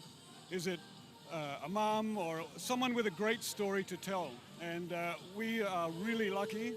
We've got 4 great wild cards, I can tell you. The 2 men are from Czechia. One of them is a special forces guy, and one of them is from CrossFit, so totally outside the rowing community. And on the women's side, we've got Jess Eddy, former international British from Great Britain, multi-medalist. And we also have Heather, who is ranked number 11, who's jumped up into the thing. So we took the opportunity to spread the message as far and as wide as we could. I think that message spreading is working, because I think back to last year in Toronto, the response from the crowd was like, oh, this is cool, but what is it? They were kind of unfamiliar with a competition like this at the World Rowing Indoor Championships. So now you are seeing that social media buzz being created. So what is next potentially for the Versa Challenge beyond this year? Is it just a once-a-year thing? Will there be multiple opportunities for athletes to compete? What are some of the things you're thinking about? It's really exciting. We want to have the opportunity to maybe change the challenges every year, to develop a suite of challenges that we can roll it out around the world. So if you choose to have a Versa competition in your country, you could choose from these options. We also want to stretch into the e-sports and e-connected area of gamification, and the Versa Challenge may just be the vehicle that we can use for that. We can already see the parallels with gamification just with the virtual hybrid edition that we have here at the World Rowing, with people competing at their homes, keep people competing on the floor. It's very exciting. I know you have a busy 2 days ahead of you, so we'll get back to the coverage. Matt, thank you very much for your time. Camilla, Shane, I'll hand things back to you. Great. Thanks very much. Happy to be here and hope that we can really push it. Yeah, Versa is the way of the future. Well done. Well, you heard it there. Versa is the way of the future, and I think we've not seen a change from this event from last year, but hopefully in the future we will see some more changes in events in the Versa Challenge. So, look, this Beep Challenge will remain much the same. The athletes have got a bit of an idea. They might have been able to practice on that. And we're now moving more towards the middle of this challenge. 2 minutes 25 until the next beep, and let's take a look at the meters they've got to complete. Our leader, Jon Nakarinen, 400 meters to go, and he's got 2 minutes and 15 to complete that in, Shane. Yeah, I mean, as this race goes on, a lot of the heat starts to happen through the mid-range of this test. And it does really feel like a test when you're in this. You know, you think back, we keep calling back to the beep test element of our childhoods, and the stress that happens as those beats start to get closer together. But you know that if you've done the work in the early beats, the early pieces, the early intervals, you're not having to stress as much as you get towards the end, because you've played the pacing well. You know, we look at Joel now Greenan here, and he just recently set a couple new distance world records, and he is so tuned and ready for this. It's going to be interesting to see what happens and what plays out as we get into, you know, really the middle of these intervals. Yeah, the middle of these intervals, it's getting more challenging. But I think the thing is, Shane, with this, they get more of a sense as to, you know, once they get into a rhythm and they know what to expect, they can adjust.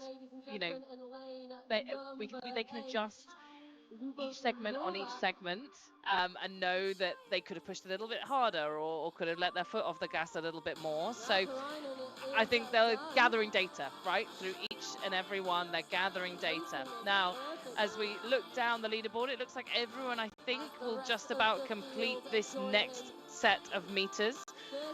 Matthew Seaby currently at the bottom of the leaderboard, but still, it's going to be a completion for him. Total time at the moment, 14 minutes and 4 seconds. And this is what we were saying, right? Some of those earlier rounds, those seconds are valuable. If they were sort of taking their time to complete the initial sets of meters, it can really play out later on that those seconds are added onto their overall time.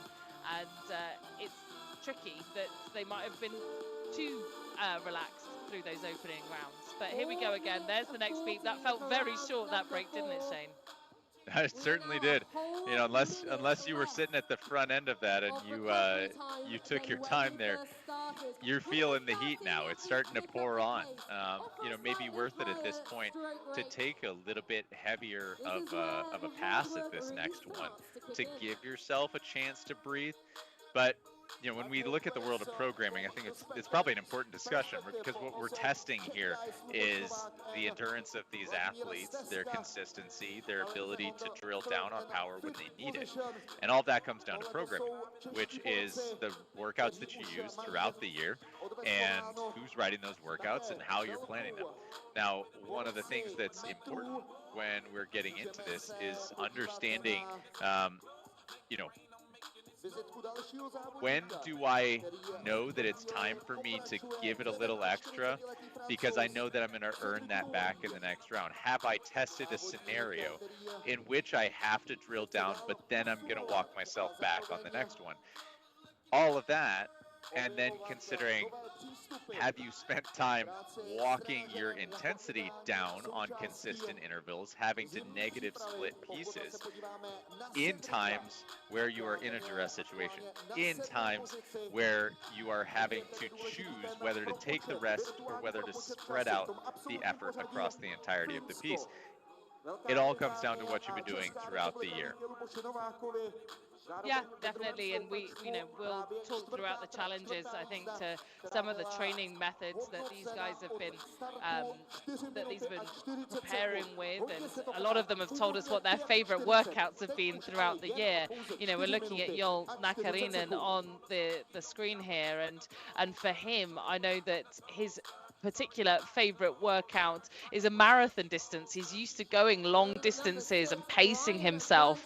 It may not set him up as well for some of the sprint distances, but certainly he knows how to, get the best out of himself over the longest period of time, which could be quite useful for this beep challenge. So let's have a quick look again at the standings and how we're set. So those athletes who are currently over 500 meters are going to have a little bit of a push here, I think, to get themselves a rest or a decent amount of rest at the end of this next segment of the beep test. So do you think we'll see any changes in strategy here, Shane? You know, as we get later on through the pieces, do you think we'll see people trying to sprint a bit more and get themselves more rest in between the beeps, or do you think they'll continue to time it perfectly as they are doing right now?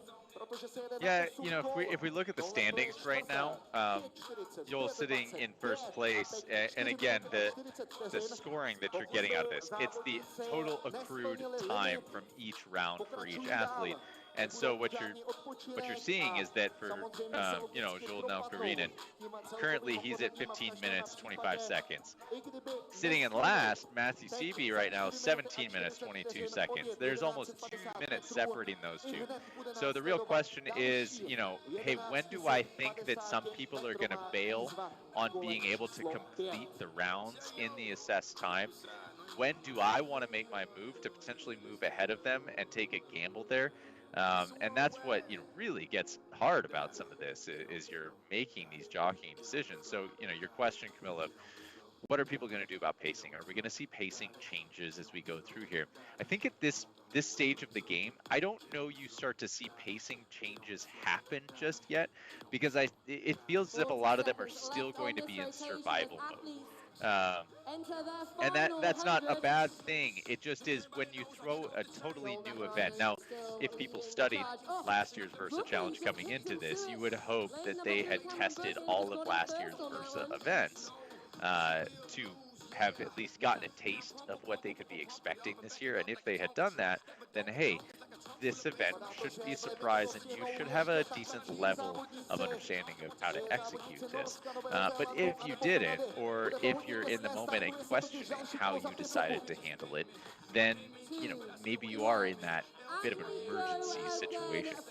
And it looks like we just hit that next beep there, so this next round starting to take off yet again. 11,050 meters. Count down.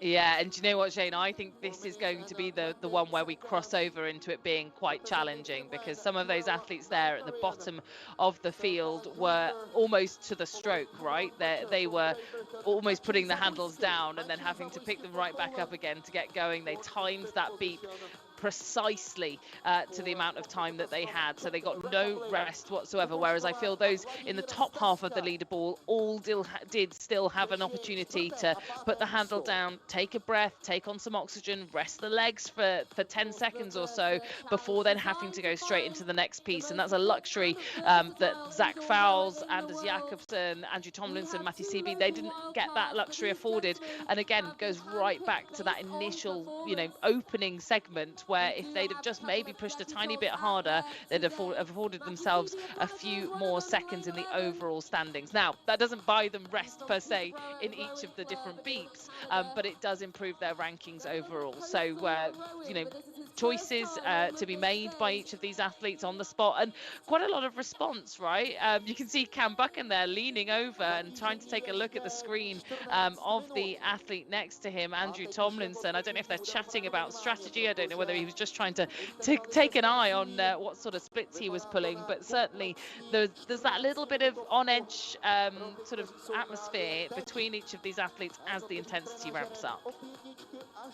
Absolutely. And, you know, if you, again, I always like to bring context to when we're looking at what these workouts are.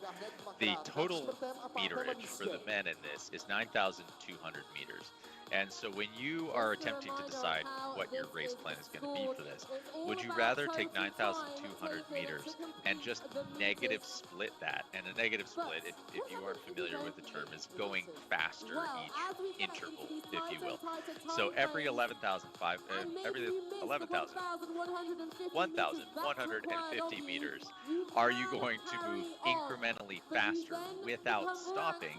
And at the end of that, can you turn on a 126 split? Right? Can you walk your way down to that and stay strong? Or on the race plan of getting through it quickly, taking a moment to stop, I think what the athletes that are doing that, I think the biggest benefit here is less physiological and more psychological. They're having the chance to let go of the handle. Just to set the thing down each time can be a positive mental move for those athletes, to at least disconnect from the workout for a second, even if it's just to grab a sip of water, to rub your hands on your shirt, to get the sweat off. There's a psychological gain that can happen there, and I think what we're seeing and why this is working is those athletes who are choosing to make the move all the way through, gain a little rest period, and be able to set the handle down are benefiting from that right now. Yeah, so look, different strategies being played out here. Look, you can see Maciej Sawojski, the Polish athlete, and Cam Buchan are really starting to push on this one. And look, we've got an update from the floor. I think Mike's being joined by the legend that is Eric Murray. How fast and hard you approach these working.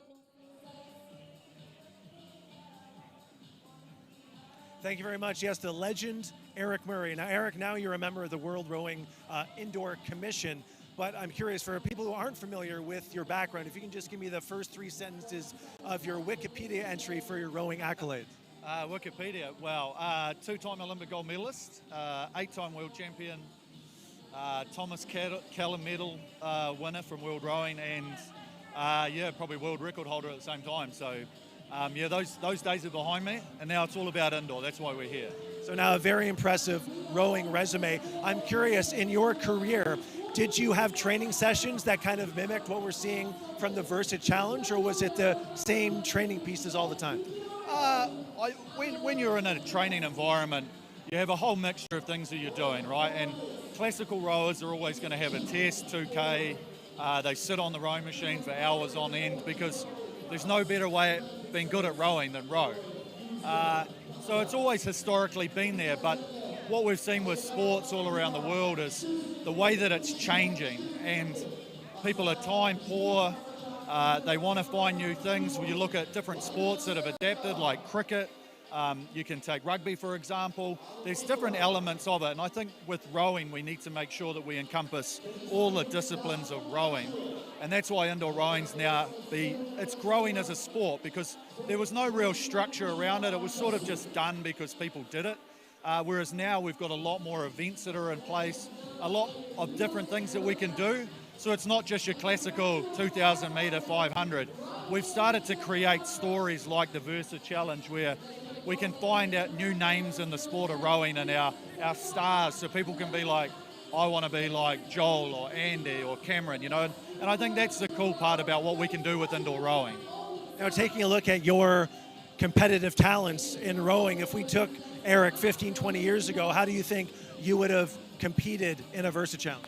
Oh, I'd love the Versa Challenge, and I think it's trying to attract the people that want to be part of it. And you don't necessarily need to be the biggest and strongest person in this event. You have to be tactically good at what you're doing, and it's a points race, right? And there's 5 events.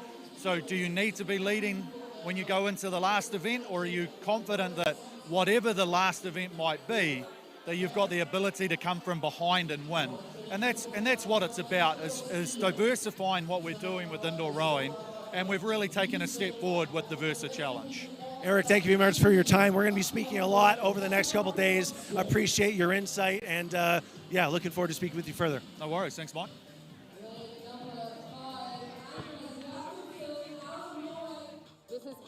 What a great interview there with Eric Murray, a legend of the sport. We heard his sort of Wikipedia summary there, and a pretty big force on the indoor row machine himself. So great to have him championing this Versa Challenge, and you heard from him what an exciting format it is, trying to create those heroes in this event. Now we're back, we're in the later stages of this event now. The next beep is taking place in just over a minute's time, and you can start to see the sweat beads forming here, even on last year's champion Joel Nakarainen of Finland. He's got 260 meters to complete. lead in the next 54 seconds. It is going to be quite tight there, and there's a few athletes now that are pushing past him to complete these meters. And again, they're starting to crescendo. They're starting to push that a little bit harder. And because it's overall time, Shane, if you can back yourself in these later editions, these later segments, you can start to claw the time back on the early race leaders. Yeah, absolutely. And you know what we're seeing here, we had our first athlete miss a beep. Actually, Lewis Novak is the first athlete to miss a beep here, which is, you know, does set a bit of a mark there, and there's a little ground now to be made up, because after that, once you miss a beep, if you don't complete the distance in a given block of time, they'll be ranked after all the competitors who have completed all of the rounds in order for the total meters to be rowed. So it sets you at a disadvantage once you miss that beep. And now we've got two more joining that. We've got Dylan Dragsweek and Vladimir Stetska missing their beeps as well. And so what you're seeing now are the flies starting to drop as we go through here. The tough aspect of this workout is starting to settle in, and so it's the athletes who are going to be able to stick to it now. They've obviously just started that next interval. We're getting to the point where many of these athletes are not going to be able to make the cut in the required amount of time. However, if you look at the difference between first and ninth right now, Yoel Karina and Matthew Seaby, they are sticking closer together. You're starting to see that there's not as much wiggle room for how you're going to play pacing on this. And so those athletes that need to stick to the top are going to be sticking together. They're not going to be hanging as far apart because they just don't have that luxury at this moment in time. Yeah, and look, I think, again, this is fascinating to watch. Like the likes of Matthew Seaby, who was right at the bottom of the leaderboard after the first beep. He still hasn't missed a beep yet, right? Like, he is pacing this really well. He's knowing to row within himself where he needs to.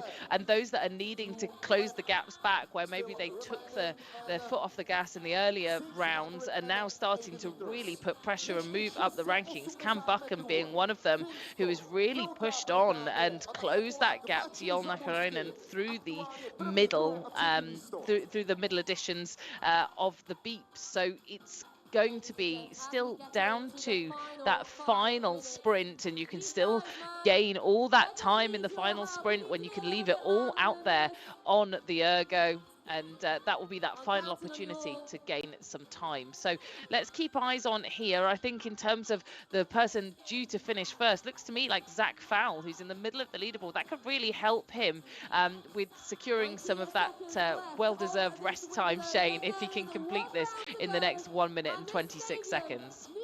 And something worth noting, if we're looking at the leaderboard here, is that Buchan has made a move here to close down what was a pretty significant gap by now Karinen, and is in pretty close touching distance to him at this point, I would say. And still sitting far back from Buchan is Zawadzki. So I think Buchan's put himself in a really nice place here. And, you know, I've noticed that Buchan is making a decent amount of looks over to his right as he's sitting on that machine. He seems to be checking out somebody else's monitor quite a bit. And so I don't know if he's using that as motivation for himself, but he is sticking on now Karinen's heels, which is a smart move, going after the champion from last year and making an opportunity for himself, opening the window, knowing that if he can chase him down, if he feels that his fitness is going to be able to stand up next to now Karinen's, that he's going to be in a real strong position, provided that he follows his lead. Yeah, definitely. Well, look, if you're just joining us and you're thinking, what on earth is going on? We're right in the midst of the beep test, the first round of the Versa Challenge, the first of 5 events that these Versa athletes, the 10 that have qualified and the 2 wild cards, will contest in to gain points to become Versa Champion 2024. Now, you're probably thinking, Mr. Beep, if they've missed a beep, why are they not out of the competition? Well, every athlete progresses to the next round every single time. And look, we're getting more and more people who are unable to make that time. And it will just be the amount of meters that they were able to row in the last segment of the beep versus the max time that they were given. And that will sort of differentiate them in the final rankings. So they still get to keep progressing through the competition. They still get to try and put down as many meters as they can in those shortening timescales, but it just all contributes to that final ranking that they keep going. And look, this is where it gets really painful now here. We've got, this is the last little bit now, 2 minutes and 44 seconds to go overall. And so we're going to see the real sprint finishes now to differentiate the top of the pack from the bottom of the leaderboard, Shane. Yeah, and as we've seen this field split now, you know, the question comes into, hey, where do I place my efforts? And it becomes just a foot race now. As you drop out of the lead position, it's a foot race for, you know, are you going to continue on to complete those meters? Because you have to keep in mind that each round, the 1,150 meters gets reset. So you have a new opportunity to grab meters each time. So if you decide to back off, and you are not able to complete that 1,150 meters, then somebody who's behind you could potentially come walking back on you if they are able to have a faster foot race overall through the remaining meters. And so there's incentive here still for those, you know, athletes that are sitting down at 10, 11, 12, to make a move if somebody ahead of them decides to just sit there and try to cruise through the finish and just try to, you know, keep moving. There's incentive all the way up and down on this leaderboard to keep pushing. And honestly, that's what makes a workout like this so hard, is that there is no letting off the throttle. These guys they just have to go. And when you're sitting at the top, it's hard. And when you're sitting at the bottom, it's hard. It's just hard 2 different ways. Yeah, and do you know what? Even more pressure for someone like Jol Nakarinen at the top of the leaderboard. You know, last year we were all coming into these brand new events. It was a brand new challenge. Nobody knew what to expect. The events were drip fed to them, right? They were turning up sometimes without any clue as to what to prepare for. Whereas this time there's a precedent, there's a champion, there's someone to knock off the pedestal, and that is Jol. Look at the pain here on the faces of all of these athletes. This is really looking to be quite the clincher here in this opening round of the Versa, and for every single stroke they take, Maciej Zawojski there is really putting in the effort to try and win out this final round of the beat, to try and push himself up the leaderboard. He is ahead of Cam Buchan at the moment, but in terms of seconds gained, he's still some way behind. I'm not sure it's going to make any impact on the overall rankings. Meanwhile, Jol Nakarinen and Cam Buchan still very close here, right at the top, and Jol making great headway here into the final 100 meters. I think he's really going to impress in this first challenge, Shane.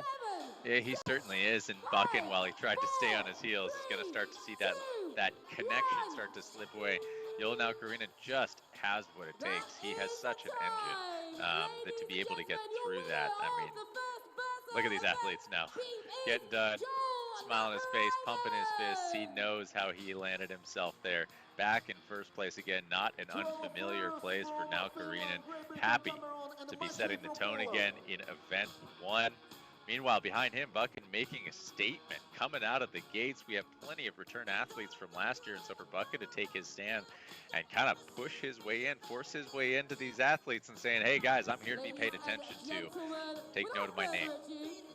Yeah, it's I think great to see new athletes, returning athletes here in the Versa Challenge. And remember, we've still got 4 more challenges across the course of today and tomorrow, and we've got the women's beat test to come in just a few moments time as well. So there's plenty more to look forward to. If you've gotten the taste there for the Versa, you're excited what's to come next, we'll be bringing you even more challenges throughout the weekend that will all have very different feelings to them, very different opportunities and different skills and techniques and fitness that will be tested through each of those challenges. But we'll bring those to you as and when we get to them.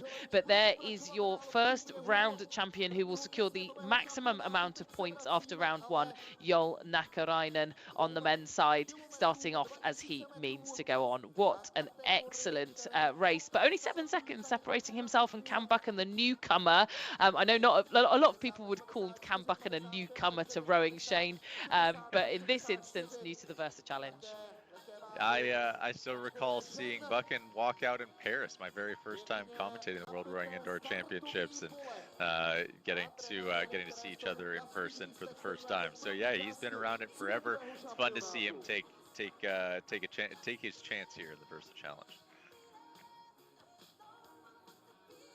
So now, as these athletes, as our women are walking in, we have Charlotte Dixon, Taryn Sharp, all these athletes making their way now to their own fields. So as we conclude that first round of the beat, we are being joined down on the floor with Mike by the winner of that first round, Joel Nakarinen.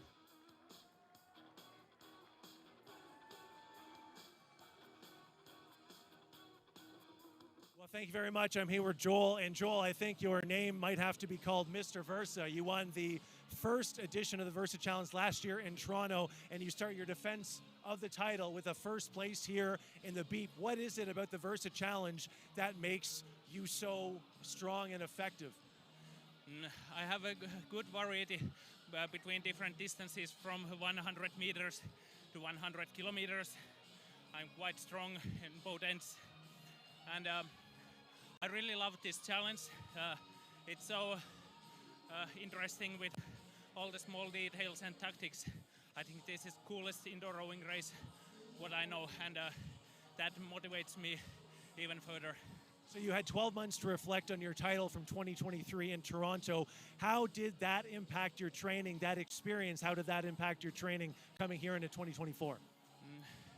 Last year, my idea was that I have been doing these World Indoor Rowing Championships several years already, since the first one in Alexandria, US. And since that, my target have been that one day if I could win World Championship title. I did it last year, and I was thinking that I might end my indoor rowing career at that point, and I did immediately after the race. And I had also announced even before that I might retire from this sport and focus on flat water rowing and coastal rowing. But last October, I was thinking that something is missing. I really love this sport and how brutal this is for different physical abilities. So I was thinking that if I can't do what I love, something inside me is not there. And well, great performance so far, Joel. We'll see you rest up. We'll see you later today. Thank you. Great to hear from Joel Nakarinen. We see him in just about every discipline that rowing's got to offer: coastal, beach sprint, flat water, and dominating the indoors. So we'll look forward to watching him progress through the rest of the Versa Challenge. But we're going to get back to the age group racing now. We've got the women's 50 to 64 and the lightweight women's 50 to 64 race just moments from getting started. Look at this, Camilla. We've got a big lineup of athletes here. Yeah, that was a little bit of screen inception there. I could see you both in someone's living room and also on our own screen. It's great to see that people are tuning into our coverage all around the world, even when they're racing. But no, looking forward here to all of these categories. And if we thought we had to stay on our toes before, we certainly will have to stay on our toes now with each of these categories. The women's 50 to 54, 55 to 59, 60 to 64, lightweight 60 to 64, lightweight 55 to 59, and lightweight 50 to 54. And we'll talk you through all the colours of all the different boats on the screen as and when we get to them. But right now, that is a whole heap of athletes getting ready to go. 55 in-person athletes, 15 virtual athletes who are all on your screen right now, I think, the full complement. Great to see it, Shane, that this is such a well-contested event. Man, I feel like I want to give you a refreshing drink of water after having to get through that list of competitions that we have here. We have 6 different categories. I mean, keeping track of this race is going to be something else. You should have 5 screens up in your house right now, and you should have one race on every single screen. This is one of these races where it's going to be a challenge just to keep track of our placings. But let's just start at the top and walk our way down. So in our 50 to 54 right now, we've got Pasturi from France holding in that first place, currently holding a 148 7-meter lead on Joyce, followed by Coulson. Then dropping down next into our women's 55 to 59, Nancy Cook holding that first lead position. 8 meters back is Claire Wells, followed by Leslie Duffy. in third. Next up, into our 60 to 64, Nielsen holding in first currently with a 12-meter lead over Svitakova and Pottinger in third. Next up, our lightweight women 60 to 64. Sitting in first, Marianne Becker, followed by Amanda Calvert and Claire Rainbow. 7 meters seems to be the distance of the day between first and second place. Next up, lightweight women 55 to 59. We've got O'Brien, Boppert, and Hammer. 7 meters back from first is Boppert, and behind her 12 meters back is Hammer. And finally, our lightweight women 50 to 54. We have Ayers sitting in first, but dead on next to her is Reston. Just a 1 meter exchange happening back and forth. Looks like Reston is actually going to take that first place position, and following up in third place, but in a tight battle for third right now is Dromstall and Phillips, 1 meter apart for them as well. Woo! Woo. We've got some racing happening. Oh, Shed, you're almost as out of breath as the guys out there doing the 2K. That was a very impressive run through and rundown of where all our placings are. And by the time you've completed that, we're already another 500 meters on in this race and motoring towards halfway. 1,400 meters to go in the 50 to 54 category still. Kirsty Joyce, the British athlete now, who took the lead about 20 strokes or so ago ahead of Marion Pesturi of France. Benita Clausen of Norway, they're all staggered now in that sort of podium positioning and settling down onto race rhythm and race rating. Still a clear lead for Nancy Cook in that the red boat category, the 50 to 59, but you can see here a tight race. Justine Reston, another very regular and frequent competitor here at the World Indoors, leading out Samantha Ayres, another British competitor, by just 6 meters. And as we've seen time and time again this morning, not a safe margin by any stretch of the imagination, and even closer for that bronze medal fight between Lillian Dromsdal and Amy Phillips of Norway and the USA respectively. So medals still up for grabs, very much so in that lightweight 50 to 54 category. But a few runaway leaders here, Nancy E. Cook being one of them of the USA. That is some margin that she's managed to develop before we've even hit that halfway marker, Shane. It is, and Nancy Cook always comes to this event prepped and ready to go. She is a name well known in the space of online, virtual, indoor, whatever you want to call it. She's well known in the space, has lots of friends around. A lot of people reference her as one of those athletes that is just around and about and brings a lot of people through and into the sport. And not surprising to see her name at the top of the leaderboard there. And, looking down as well into the women's 60 to 64, talk about a commanding lead. My Brit Billy Nielsen there, sitting with a 77-meter lead over second place. And second place is currently between Pottinger and Svitakova, and it is even tightly contested by Brox as well. That's going to be a really tight, fun race to watch for that 2-3 position there, or I guess I could say 2-3-4. But I think the real race to watch here is still down at lightweight women's 50 to 54, where it is just a tight race first through fourth, 12 meters between first and fourth place there.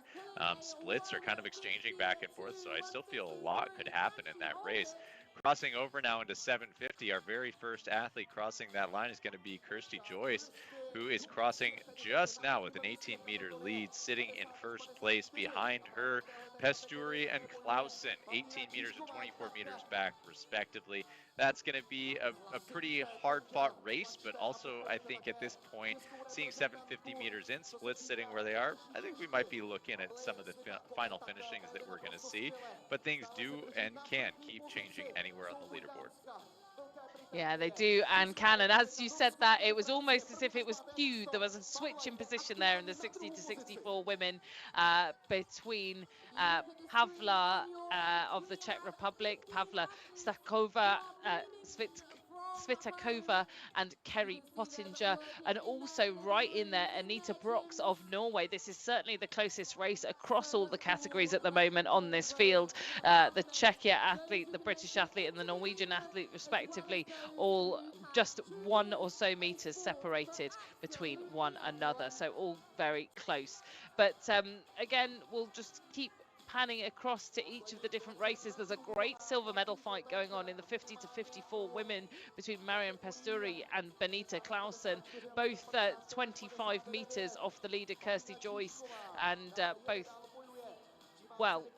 just under 500 meters to go until the finish line. So who's got it in the tank to perform the sprint that they've been practicing, I'm sure, on the run up to this championships? Lightweight women now, the 60 to 64 category. It looks like Marion Becker with enough of a buffer here to Amanda Calvert, but we've got them both on screen being cheered on by their friends and family. Great to have that support even in their home environments. Take a quick look here at the lightweight women, 50 to 50, 55 to 59 right now. We have a contested race happening in 1-2 here. Arlene Wade just took herself up into first place, pushing back Lucy O'Brien. Jackie Hammer sitting in third place and currently pushing O'Brien further back. Also, looking at the lightweight women 50 to 54, there is a race happening as Dromsdal is starting to make a push for that first place position. She's got her split a second lower right now, as well as Phillips. I think Phillips and Dromsdal are both going to be pushing on Reston, and there's a chance that we may see a flip in the leaderboard happen, although inside 250 meters, I'm not sure that it's going to happen now that I look at that distance. Well, 250 meters to go. I wish I had about 6 pairs of eyes here, Shane, because there's so much going on across these events, and there's only a handful of meters separating the medalists in the 50 to 54 lightweight. As you say, here in the stadium, there's eyes flying everywhere to see who's going to cross that line first, and that is in our 50 to 54 category. Kirsty Joyce will cross ahead of Benita Clausen, 3 seconds separating them in the end. Just a second back to bronze, Marion Pasturi, who slipped back from that early lead that she had. Just goes to show you it's a long old race. Our first finisher in the 55 to 59 women, Nancy E. Cook, takes that title, and she maintains that lead the entirety of the race. It's then Denmark's Mai-Britt Billy Nielsen in the 60 to 64 category that takes home the gold medal. Marianne Becker for Denmark, well, she's the victor in that 60 to 64 lightweight women's category ahead of Amanda Calvert. And that really tight race you were talking about in the lightweight 55 to 59, Shane, Arlene Wade of the USA took that home in a time of 7:53.1 ahead of Lucy O'Brien. There's still tons of athletes completing their 2,000 meter race here. You can see just a snippet of some of them here on the screen in that 60 to 64 women. And wow, I can really hear the atmosphere in the stadium as well, being cheered on by not only the crowd but the announcers as well. What a race. That was, we called it out at the beginning. It was just keeping track of that was something to behold, but I think we did it. I think we pulled it off. I'm not sure if everybody listening would agree, but I feel like we did about as good as we could with that. That was some fun racing. It was fun to be able to move around the field there and see what was happening in every single race. And I mean, big ups to all the athletes. I really enjoyed watching all those second, third place adjustments that were happening, and as people were pushing each other there, it made for some really enjoyable racing to watch. Some great racing indeed, and let's take a peek in around the world. Michaela Gisante there in the 50 to 54 women, watching the coverage at home. It would be great to get a wave. Have our crowd in the stadium are waving. I wonder whether we can get some waves from those who are at home. You could see athletes there calling their friends, talking to friends as they're done with their races now, making those reach outs to everybody who's probably watching and following along with their race. And the beauty of all of this is the ability to just track wherever you are, whether you're on mobile or whether you are on your computer. You can get that live tracker and you have the ability to catch this race and follow along with everything. Being able to watch your friends, your family, maybe people you don't know from all over the world compete in the sport of indoor rowing here at the World Rowing Indoor Championships. I'm loving the music from the DJ that I'm getting small snippets of. Bit of Taylor Swift there. That's certainly what I like to work to, Shane. I think they've got my playlist on over in Prague.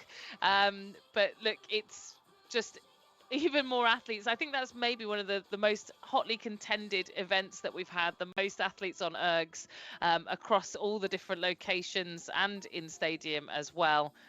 And some cooling down now to be done. I think, one of the things about the World Indoor Championships is there's not only the 2-kilometer racing, we've also got the 500 meters and some of the relays to look forward to as well. I think that a lot of them will be competing not only once, but maybe even twice this weekend. So cooling down, a very important part of this event too. Yeah, I just think there's going to be a lot of racing yet to happen. And, as we start to close out this race, having been such a great one to watch, and all of the athletes that were here to participate, especially as we get to watch the videos coming through, it's so fun to see what's happening and where. Certainly is. I mean, we are really on to a barnstorming start to the day here with the Versa, and then the age group categories making their way through. We've got one more age group race before the women's Beep Versa Challenge before we break for lunch here on day one of racing. So lots still to look forward to. We've had some good interviews from Mike down there on the floor, but in just a few moments' time, we're going to be getting ourselves ready for the next race, which will be the men's 55 to 64 lightweight and the men's 55 to 59. So lots still coming up, but I suppose as we look onto this next race, should we think about some of the picks that we might have from this list? I mean, we're trying to keep a close eye, Camilla, aren't we, on the world records that we're seeing across these categories. I think it's only Miroslav Vrashtil who's broken one so far. Yeah, we'll look forward to that in just a few moments' time. I know Andrew Benko coming up in the next one. He's certainly a good person to put your money on for records. But I think we've also got an interview coming up with Mike down on the floor. He's really treating us. Mike, who have you got with you right now? I think it's possibly Eric Murray.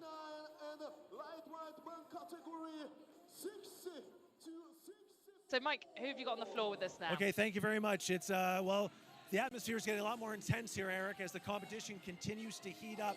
What are you seeing from some of these rowers technique-wise that is really impressing you, both technique-wise and also just endurance? At the end of the day, to be fast on a rowing machine, you've got to have a whole lot of attributes. You can't just be very strong, because if you're very strong, you don't have the fitness. And if you don't have the technique, it doesn't matter how fit or strong you are, you can't really put it all together. So it's just really good to see a variety of people with using their strengths and weaknesses as well. But I think everybody is doing these as a test of their own ability. And at the end of the day, when you're on a rowing machine, yes, you are competing against other people, but you're competing against yourself. And I think that's the first and foremost, is that people go out to set a goal and a target and try and achieve that. And that's what you've got to look at, is trying to do for individuals. And everybody out here today is really taking that on board and going out there to do that for themselves. What is the evolution like of the sport, of the sport of indoor rowing from the start of your outdoor career to now that you're a member of the Indoor Rowing Commission? When you look at it and you see the progressions of times, and the world record times in all categories have got faster and faster and faster. And records are there to be broken. So people look at how they did it, and then they just copy and emulate. And then you take that on board and you try and go quicker, and you find seconds and watts, and all of a sudden, we've had one world record breaking here today. So there's no reason why we can't see a whole lot more go as well. Eric, just great insight that you continue to give us. We'll talk to you more as we move through the 2,000 meter competition and Versa as well. But just enjoy it. No worries. 1,000 meter competition and Versa back to you. As well. But back to you in the It's studio. so cool to hear from Eric Murray, as we're going to just tone down that background noise from the on-site venue there, because Eric Murray is an absolute hero of the sport, and I don't want us to glaze past this. We're not glaze past it. He's a double Olympic champion, 8-time world champion, 69 races in the pair with Hamish, unbeaten. It's the longest unbeaten streak, I think, in our sport, period. He's an absolute fiend of the sport, and he's now on the Indoor Commission, and it's so cool because he's bringing so much into how we progress the indoor version of the sport, and it's so cool to hear from him there in Prague on the ground. I mean, Camilla, you joined us in the World Rowing commentary team when Eric was still absolutely in his heyday, setting records all over the place in the Kiwi pair on the water. It must be so cool to now see him in his new role in the commission. Yeah, what a person to have as an advocate for the sport and the way it develops and the way it's changing. And even he said it, right? I think that there's so many directions it can go. There's so much opportunity to create real personalities from the people that we've got contesting in some of these events. And given he's a personality himself and has been really closely entwined with the development of indoor rowing, both from a kind of like technology standpoint, but also from an event standpoint, he's just such a great person that has all the perspective on how we can continue to move this sport forward. So I think he's a great role model, a great person for people to see being involved in this sport. And again, like you say, Pete, I think given his sort of stature within the rowing community, he's a real sort of figurehead to have there and for people to look up to and know that it's in good hands and being advised well in the directions that this sport can go in. But looks like we're getting ready now for the last of our kind of standard events, other than the Versa Challenge that we've still got to look forward to for the women. But next up, we've got the last of our kind of classic events. This is the 55 to 59 men, the 55 to 59 lightweight men, and the 60 to 64 lightweight men. And Shane, I called out Andrew Benko in this event. I think we've got him lining up on machine number 6. He is a real standout performer, a double gold medalist and world record holder from last year's championships. Yeah, listen, Andrew Benko, always a standout here. You just know that he is going to drop the hammer on this race, and it's always an impressive performance by him to watch, to see how he controls the race, to see what kind of fitness he shows up with. He is just a pillar in his category. And I often when I look at him when it stands to this race, I mean there are names that always surface, and his just seems to be one of them. Andrew Tagg as well, another name worth noting here. Andrew in a different category. He is going to Steve Tagg in the lightweight men's 60 to 64, also a name worth noting. Looks like we have a false start by quite a few boats here. I have a feeling 13, 14, 15, 16 all kind of triggered each other there as we were about to get that race going. But yeah, a lot of these names just keep surfacing, and you know who to start watching for. So I'm going to say, hey, in that lightweight men 60 to 64, keep an eye out for Steve Tagg. I think there's some potential to happen there with his splits.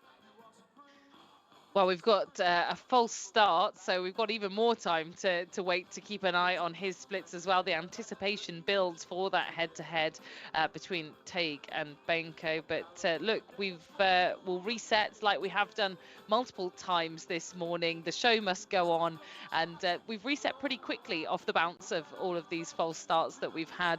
It is just nerves and anticipation, isn't it, Shane? It is quite easy, and again, especially if you are virtual, not saying that it's only the virtual athletes that do this, but to know when to go when everyone else is going, especially the heap of people that are contesting from Prague. Oh, you're like a wound up spring before the race starts. It's just, you're in this tight, compressed position. You're just, the anxiety is mounting. There's a countdown. There's a call to attention. There's a pause. You don't know how long it's going to be. And then finally the race starts. And it is in that moment where you can have that slip up, that jump out of the gates too quickly. And it's so easy to do. I mean, unless you've been in this environment before where you know that waiting that split second is not going to be the difference between you and the finish line, that it's smarter for you to take that strong first stroke out of the gates and make sure that you get that good clean start. To me, that is, that's a veteran racer right there, is somebody who knows that patience is worth it. It tends to be those new athletes who get pretty twitchy and sit there, think that first stroke is going to make or break the rest of their piece for them. Yeah, and look, we're now well underway. Maybe those first little twitchy wound up spring moves have been sort of set to one side, and a much kind of more relaxed and cleaner start here now across the board. Terje Kidland of Norway is our current race leader at the moment in these very early stages, but he's about to get overtaken at the mercy of Andrew Benko, who we predicted would certainly be up there. He just took a few hundred meters to get himself into that leading position. We've got Kent Pettersson as well of Sweden. He runs in bronze medal position at the moment of this 55 to 59 men's category. But I think until we've hit that 500 meters gone, it's very difficult to know what's a starting sprint and what is full-on race pace that can be maintained through the course of this next 6 to 7 minutes. A much clearer leader down in the lightweight men's 60 to 64 category. An absolutely blistering start here for Dennis Crowley of Ireland, but not the same to be said here for the 55 to 59 lightweight men's category, because wow, a very close race indeed still between Gary Curtis and Richard Pruce of Great Britain respectively, and the same for the bronze medal. Hugh Trenchard and Paolo Fabrizi of Canada and Italy, not even separated by a metre, Shane. It's so close. They're identical at the moment in terms of race speed. And as you said that, Gary Curtis looking about, he's going to, I think, overtake Jimeno there. As I said that, he takes him for first place. And now we're looking at Jimeno, Pruce, Trenchard, all sitting there going back and forth for that top 3 position. But let's not count out Fabrizi as well. We've got Pruce is sitting there at the same time. We have a real tight race sitting in this lightweight men, 55 to 59. Benko still sitting at the top, sitting 2 seconds above anybody else on that split, which is just going to keep opening up that lead that he's got. And you know, we're inside this 1250 point, heading into that crossover, that 1,000-meter crossover. It's going to be that hang-on point where a lot of these athletes are going to start to make some moves, and we're going to see what they choose to do. Now, Camilla, you know, we've had a lot of talk about this middle piece, right? You and I both have kind of different approaches to this. What is your favorite part of the 2K, though? I mean, it's tough to say that there's any favorite part to a 2K, but what is your favorite part? I was going to say, can you say when it's over? Is that one of the acceptable and valid answers? No, I'll take that. I'll take that. I mean, I've always been a sprinter. I'm not very tall, or not that I row anymore, but I've never been a very tall athlete. But I've always been quite powerful, and so for me, it's like the bookends. I love the bookends, the opening 25 strokes, the final 25 strokes. I would say the opening 25 strokes probably a little bit more preferable because I'm a bit more fresh and not kind of closing my eyes and hoping it's all over. But once you finish, that's a pretty great feeling. So if I'm allowed to, Shane, that's a combined 500 meters, the 250 at the start and end. I'll take it. That's a good, you can split them. That's totally acceptable. The beginning and the end of a piece are pretty favorable times inside of a 2K. You know you're starting, and you know that you're fresh, and then you know that the end is nigh.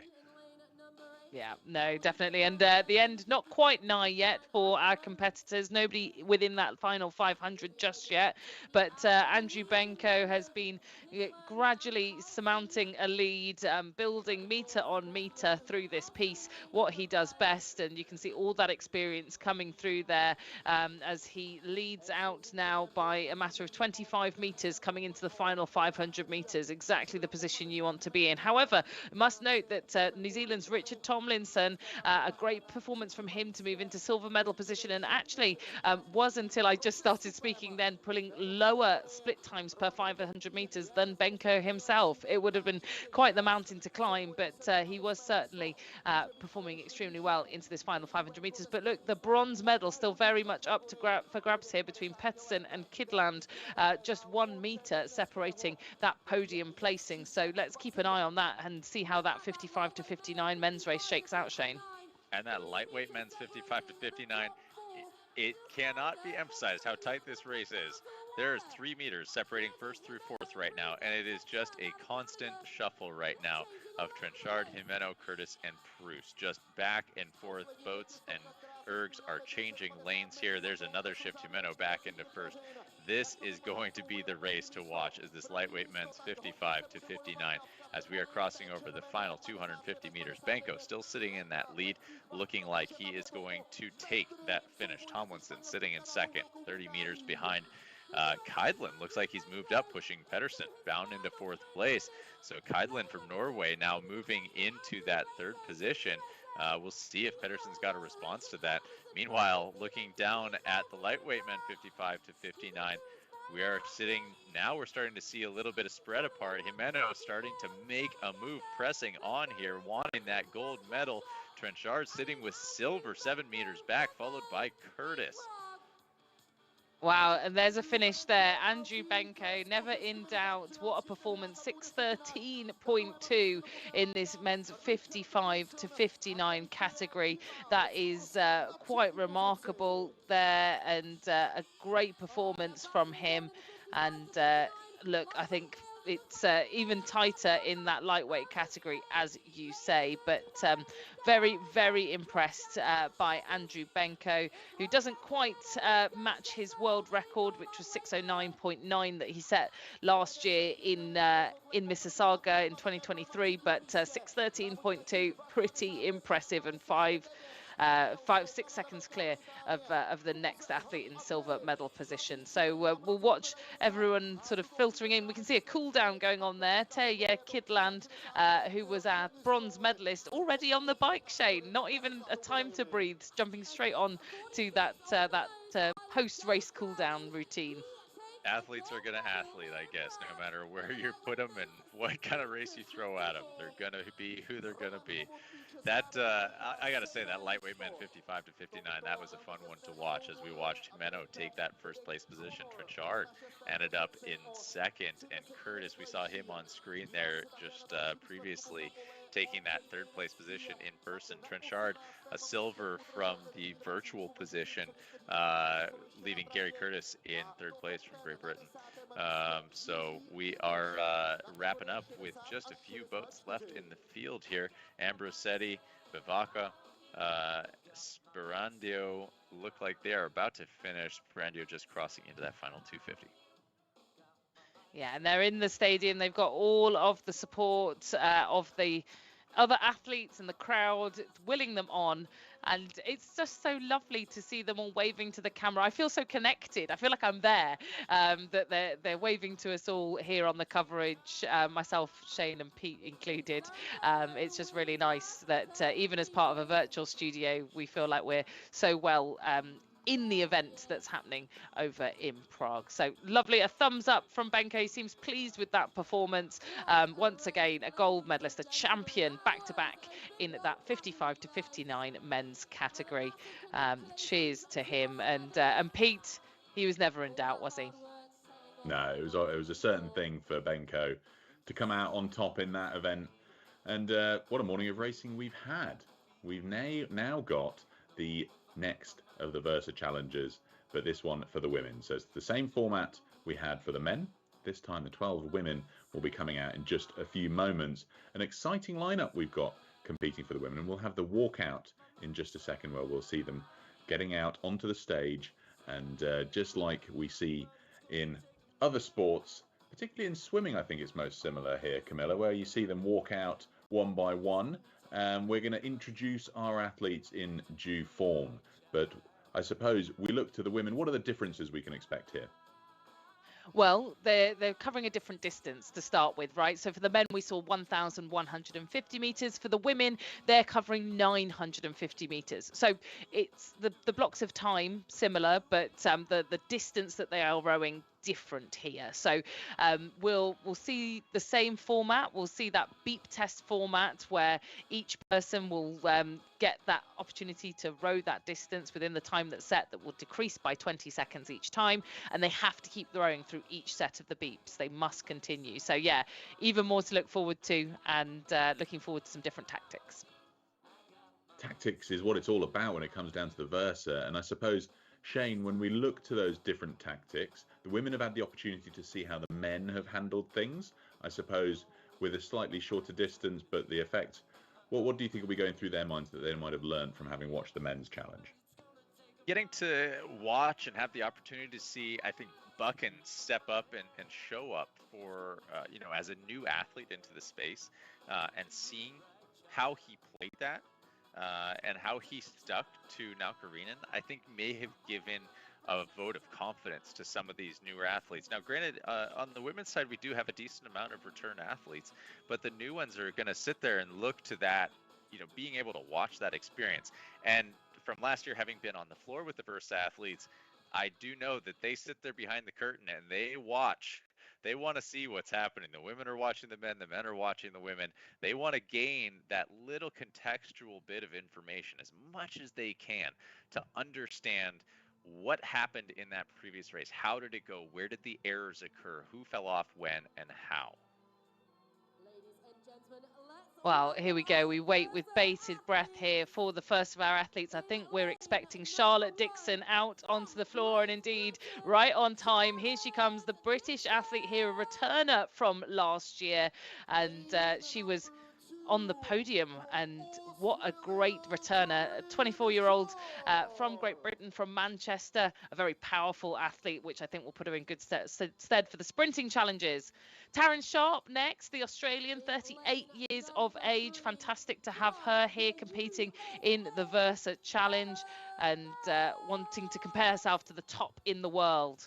Ella Fox next up, 46 years of age, wanting to prove that she can stand up against some of those really well-experienced Versa athletes, and a CrossFit athlete coming into the fold here to test their mettle. It's then Marsha Canelio of the USA, 37 years of age, from Pittsburgh, and she'll be taking on this beep challenge in just a few moments' time. Next up, Lena Belanga of Canada, the 39-year-old, has got the world record for 10 kilometers on sliders. Now, here comes a familiar face, Elizabeth Gilmore. A lot of the competitors here will be looking to see what she's doing. The 40-year-old was so outstanding last year in the 2023 edition, and she's back for more here in Prague. Next up, Anna Müller. She is yet another experienced athlete when it comes to the Versa Challenge, back-to-back here in Prague and wanting to better her performances. One of the wild cards now, Jess Eddy, the Olympic silver medalist from Rio 2016, will take on this new format off the water and onto the ergo. Sarah Pigeon, she's back once again. Lots of returners on the women's side, a little bit different to the men's side, and she'll have contested this beep challenge last year, so we'll have a little bit more of a blueprint of what to expect. Morgan McGrath is next. The 43-year-old holds 11 ski erg world records, and so very versatile. She's got lots of experience on ergometer machines, not just rowing. Heather Petrasco is the completion of this this dozen of athletes, and she will be the last person to sit down on the ergo here and complete the set, competing in challenge number 1, the beep challenge. 950-meter blocks, 8 rounds with 20-second decrease in time each time, and only a few strokes to warm up here for this challenge. Now, one of the interesting things, Shane, I was actually speaking to the creator of this challenge, Liz Suter, not so long ago, and Liz, who kind of came up with the initial Versa challenge in last year's debut, was saying that one of the things to look out for is when the athletes are sort of going faster in the initial stages, that means that they think that they can beat all of the beeps. So those people who are pushing in this initial round, they're not trying to conserve as much energy as those who are perhaps, taking a little bit slower, not opting for as much rest time. So I think that's a really interesting and key piece of information from somebody who knows this challenge probably better than anyone else in the world. Yeah, Liz was certainly an integral part in kicking things off and getting this whole challenge happening. And, I think she put herself into that mental space as she even built out the workouts, having tested them on herself and others around her. I think that was a really great opportunity to get an inside line to how this competition goes. And, looking at the women, we've got a total meterage here of 7,600 meters, down from 9,200. But that is absolutely not a decrease in the intensity of this workout from these athletes. I think it's going to be fun as we take through the first, let's call it 2 intervals. That's going to be our opportunity to see how do they play this? What are they going to do with it? Are they going to follow what they saw previously from the men? Do they have their own game plans? Your point to what Liz was chatting about, Camilla, is those athletes who do take the opportunity to get some rest, to build up a little bit of a buffer there, have a vote of confidence in themselves going into that. And I think that vote of confidence is an important piece of any athlete that decides to compete in a Versa challenge. And that's because you are out there alone competing in different contextual workouts than you may have ever been in. Now, again, we've seen this workout before. It's not new. It showed up last year. So there's nothing to this that should be a surprise. We talked about that when the men were going. But the question is, have you tested yourself enough that you know exactly how this is going to play out? You show up into a 2,000 meter race, everybody knows how it's going to go. We've done a million of them. Once you've done 10, you've done enough. You know how a 2,000 meter piece is going to play out. But if you've never done a beep test on a rower in a tent situation, sure, maybe we've done a beep test in a gym class when you were a kid, but that's a different feeling. That is just to appease your parents and the teachers and say that you passed physical education. But it's a whole different ball game to put this onto a competition floor, darkening the lights in the entire arena as you can see. The spotlight is just on them. There's a time that they are sitting out here just to see how they perform. And you've got to have confidence in yourself. You've got to have confidence in your training. And you have to have confidence in your decision-making abilities, how early you decide to go after it. And when you do, you got to stick with it. Yeah, you got to stick with it. That's it. You make a decision. And again, one of the benefits of this year in particular is that the challenge is the same, right? In that they've had a chance to maybe analyze and look at where the pitfalls of some of the athletes last year fell down, and try and rectify that and create a plan. So it's creating a plan, it's sticking to it. As I say, it's quite hard to be adaptable in this particular event, and there will be events to be adaptable later on in the Versa Challenge. But for this one, you set the tone from this very first, 1/8 of the competition, this very first beep. The way that you tackle this initial segment of 950 meters will either set you out, to be well on time, conserve energy, whatever it is that your tactic is, whether that is to conserve energy, whether that's to build up the amount of seconds that you have in the bank ahead of everyone else before the later competition. You've got to stick to it. It's very hard to change that plan halfway through. So I think let's have a quick look. Elizabeth Gilmore, right? We talk about experience. There's one person who will absolutely know what she needs to do to the letter, a bit like Joel Nakarinen in the previous event. Elizabeth Gilmore and Anna Muller and Charlotte Dixon, the top three here currently. And hey, what do you know? They were three that were in last year's competition. So I think probably learning some lessons and knowing exactly what they need to do. Yeah, and something that when it comes to Versa, I truly feel that there's a disadvantage to rowers coming to Versa. Maybe not a disadvantage, but you're coming pre-programmed into what you think indoor rowing is. I'm always going to give my vote to the non-rowers when it comes to the Versa Challenge, because I just think they have a little bit more variety in their understanding of the machine. So if we take just a cold cut rower, born, bred, lived it their whole life, and place them into Versa, I think what we experienced last year is when you throw some curveballs, when you start to take away the elements that are common to their understanding, it really throws a wrench in the works for them, and it makes it difficult to understand how they're supposed to work in this environment, because they've always had such regular understanding of split, stroke rate, and that's it.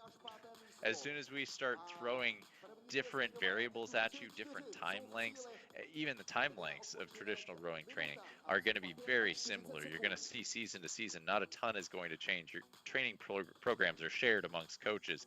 Not a whole lot changes. And so when you get dropped into a mix like this, it can really throw you if you don't have that adaptability baked in. Whereas those athletes that maybe come from other sports, we were seeing some of these athletes are 8 months into their indoor rowing journey. They're just fit athletes. That's a multi-sport athlete who knows what they're going to do. They know how to adapt. They know how to train and shift and move in between and out of sports. Like when I look at athletes, I always think that we do that with kids. That's the best way to train kids. Make them multi-sport athletes. Don't specialize a kid too soon. Let them have the ability to learn and play different sports and games and get good at all those different things. And when you're older than 18, then you can choose to specialize once you have the fitness underneath you. I think that's great advice, Shane, right? Like it's I think something that Lena Belanga, the Canadian athlete, she's a CrossFitter, right? She found rowing through it being her favorite element of the CrossFit training. Some great dancing going here on the floor. Love this. This is what this competition is all about, right? It's a bit of fun, it's new, it's energetic, it's modern. And I think the DJ has been a fantastic addition. Lots of smiles out on the floor. And I hope somebody who will have lots of smiles out on the floor is Mike Arsenault, who's being joined now who's being joined now by Cameron Buchan. So Mike, over to you. And we are off. This window of work, 5 minutes 20. Thank you very much, Cam. A great performance in event number 1, the beep. You took second, so a great start to your Versa Challenge competition. Can you give us an idea of what this event feels like so we know what these women are going through right now? Well, to start off, the event is you get a little bit of an easing into it. So right now, we're relaxed. We're just getting into your groove. But then in the back of your mind, you're thinking, I know what's coming. It's going to be hard, and I got to be ready. Now, how much adjustment did you make beforehand coming into this event, and once you kind of went through several beeps and saw what your competitors were doing, what adjustments did you make? So it was really good having all the screens around to know, okay, where are all the competitors? And so knowing, am I 10 meters behind, 10 meters ahead? In one of the rounds, I took maybe 20 seconds off the leader. So I was getting closer and closer, and it's just a case of adjusting continuously throughout the whole event. So nothing specific, just continuously adjusting. Now, performance is important, so is recovery. So let's take a look. This smells delicious, by the way. We have some sweet potato, some ground beef in there. So yeah, how do you make sure you stay fueled so you're able to rest and recover? It's not just like many competitors, one and done today. You're competing multiple times over the next 2 days. How do you stay fueled? Yeah, well, a big part, just really simply, food is fuel. Yeah, like you said, sweet potatoes and beef are a relatively big meal for today, but we've got a big break between now and later. But tomorrow we've got 3 events, so it's a case of being prepared and having little meals often and things that sit well with you as an individual. Well, we have audio, we have video, we don't have smell-o-vision just yet, so I can assure everyone at home this smells fantastic. Cam, thank you very much. We'll let you go get back to your rest and recuperation. We'll send it back to the team. Thank you. And we bring it back from Cam Ham Yam Squad. Buck in there. Of course he had yam sitting in that container. It feels only appropriate during his interview that that's what he would be eating post-workout. I feel like yams and ground beef is that's a pretty good post-workout meal there. Certainly after a workout like this, these athletes need to be refueling. That is for sure because of how much they are going through. Not to mention these athletes are going through multiple workouts a day. So not only are they showing up, like some athletes in the arena who do decide to do the 2K, the 500, and a relay race, and some do a relay and a mixed relay. That's a lot of racing.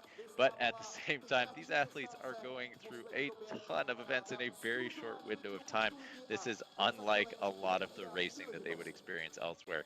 Getting food into their bodies is highly important, and as you mentioned, food is fuel.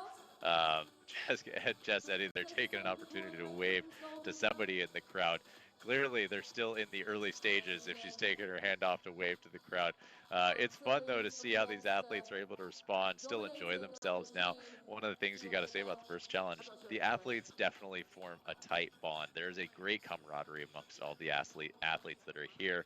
They get to almost live in this little tight squad as they are here. They're kind of living together over the next 2 days, and they have a great time together, get to know each other, and you often see them in their off times, hanging out, discussing how the workouts went. What were you feeling? Nobody's holding back and trying to keep secrets or keep game plans quiet. Everybody's sharing. Everybody's letting everybody else in on the secret, and I think it makes for great competition in that sense. At the end of the day, everybody gets to just make a decision as to what they do, rather than if there are secret game plans that are being enacted that other people are unaware of. Do you know what, Shane? And it's so unique to this challenge, right? Like rowing on an indoor machine is quite individual. It's different to, the water equivalent where you have crew boats. Like this is bridging that gap to have a sort of a group that you can call maybe not your crew, you are still competing against one another, but you're in a sort of elite group of athletes that have all had to qualify to be in this event, and you come from all those different disciplines. It's to move as a bit of a pod, right? And I think that also feeds into the fact that a lot of them are finding out about what challenges they'll be doing the week of the event, right? They're not preparing like other athletes for a 2K or a 500 or a relay. They're finding out this week what they have to be prepared to do, and what, they can all discuss that, and they're all learning that at the same time. And so there's a sort of shared experience there for coming to those challenges brand new, discussing, what their thoughts are on that, how achievable it is, what sort of prep they've been doing, because universally, they've all been training very differently, and it's a surprise. So yeah, I think they all go through quite a good shared experience. We're seeing last year's champion there, Elizabeth Gilmore from the USA, who was the top qualifier into this event as well this year in 2024. She's certainly gone for a tactic of really pushing hard in these opening few rounds. She's established a 20-second lead on total time, and is just continuing to push. Now, that's champion behavior, Shane, certainly. She's got the advantage of having done this before, but she really is making somewhat of a lead, and it's just whether she can hang on to that now. We saw Cam Buchan in the men's round, really gain. He talked there in his interview about gaining 20 seconds or so through one of the rounds of the beeps. Can we see any of these athletes do similarly? Jess Eddy is now kind of working up through the rankings. She's plucked off Charlotte Dixon, who's the British athlete in last year's competition. Do we think that she's got it in her to push up again ahead of Anna Müller? Oh yeah, certainly. At this point, the athletes can chip away, and you can do it in different ways. You can choose, like Cam did, to chip 20 seconds away in a single round, which is a pretty smart play if you think about it, because, Karina may not have been ready for somebody to make a move like that. Cam can chip off one round and all of a sudden eat up 20 seconds, and Joel may not have been ready for that. And so you catch him a little bit on his heels there, and now you have the opportunity to go uncontested, walking back and trying to push yourself into that position.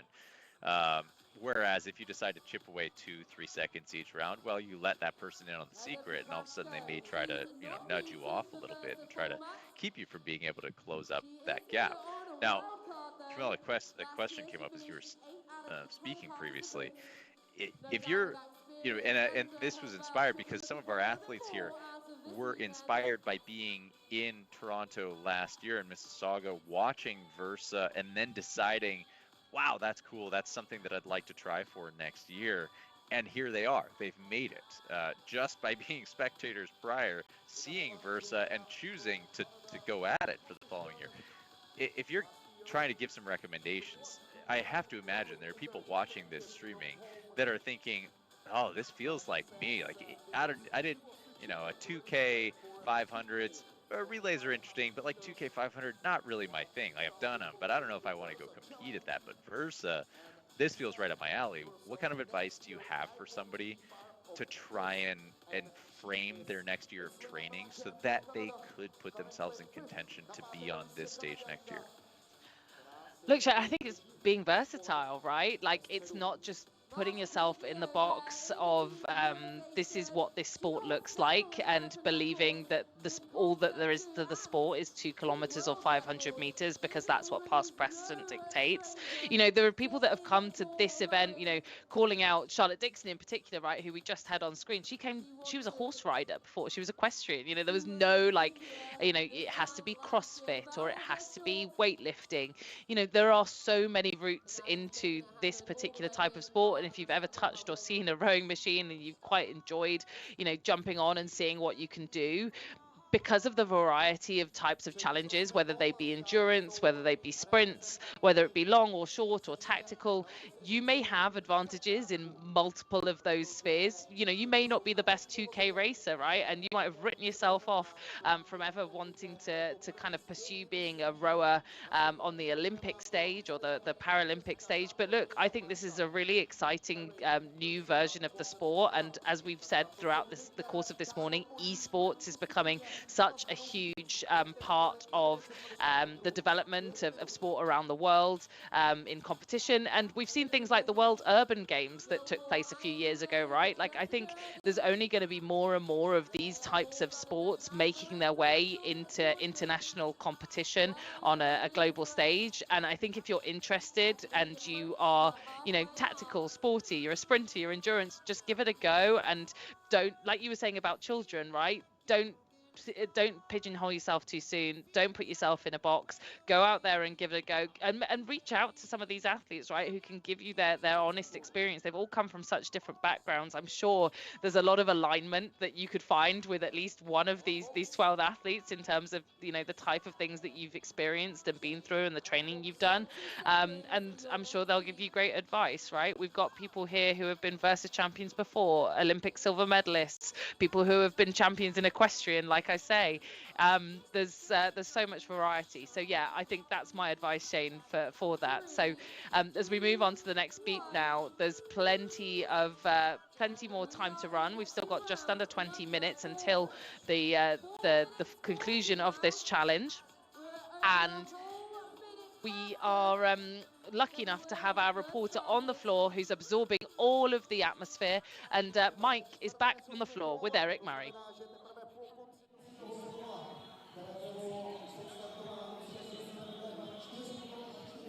Thank you very much. Yes, Olympic champion Eric Murray. Now, Eric, we see a certain skill set for athletes to dominate at a 500-meter distance or a 2,000-meter distance. What do you think the skill set is necessary when we look at something like the Versa Challenge, and how does that differ? Well, the Versa Challenge is an all-round event, and rowing's never really had an all-round event. You know, with our disciplines, we have our stars on the flat water, we have our stars that were 2K specialists or 500-meter sprinters, but we've never really had anything which combines the ability to be, say, reasonably good at all of those things. And by bringing the Versa into it, you bring into those elements of, yes, have to know how to sprint, you have to know how to be good at some of the classical distances, but at the same time, you really do have to have that all-round skill set, which is what we're seeing with a lot of these athletes now, is having that really good mix of things. And the biggest part of the Versa Challenge, it comes down to that all-round, but also the strategy of how you go through these 5 events, really the first 4 events, because how you are placed going into the last one is going to dictate, you know, are you going to have to come from behind, or have you established a lead that you think you're going to be able to maintain for that last event? Let's dig into the strategy and the mental side of things just a little bit. So what tips do you have for people watching at home who maybe need some help with, they're fine training on their own in the gym. Once they hit the competition floor, the nerves take over. They're not sure how to pace. They kind of get out of their head by chasing athletes maybe they shouldn't chase instead of running their own race. What advice would you have for them? One of the biggest things I say to athletes that I coach, and I could be shameless self-promotion here and say, you know, just get in contact with me, but hey, look, I think a lot of it is really knowing your limitations. And one of the biggest aspects in any sport and anything that you do is having a realistic expectation, so knowing your capabilities. So you shouldn't be turning up to an event going, I hope I go well, I might need a bit of luck. If you know what you've been achieving in your training and in your process, then you should have that target in your mind of, I haven't been training well, I've been sick, I've been injured, so I might not necessarily be able to hit my PB.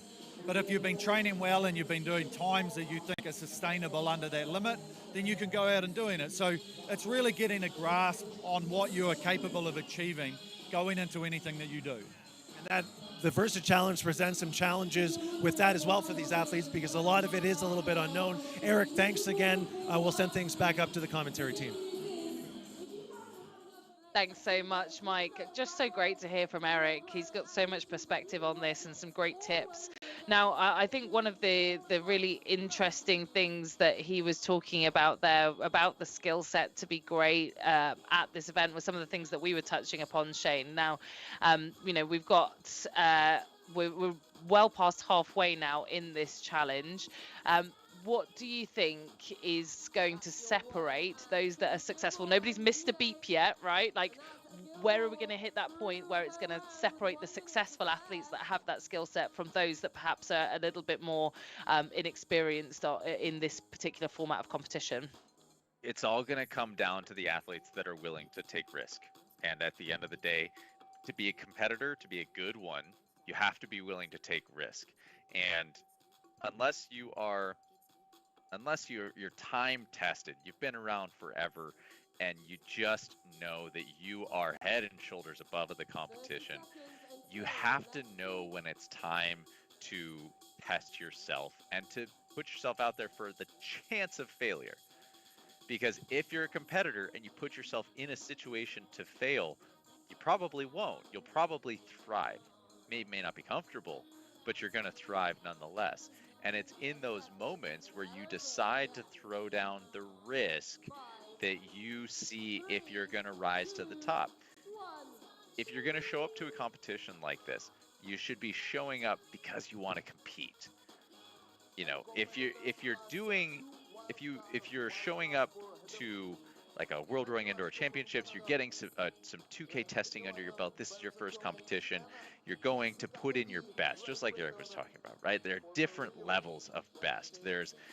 I just don't have a all-time best in me today, but I do have a today's best in me, right? There's a difference there.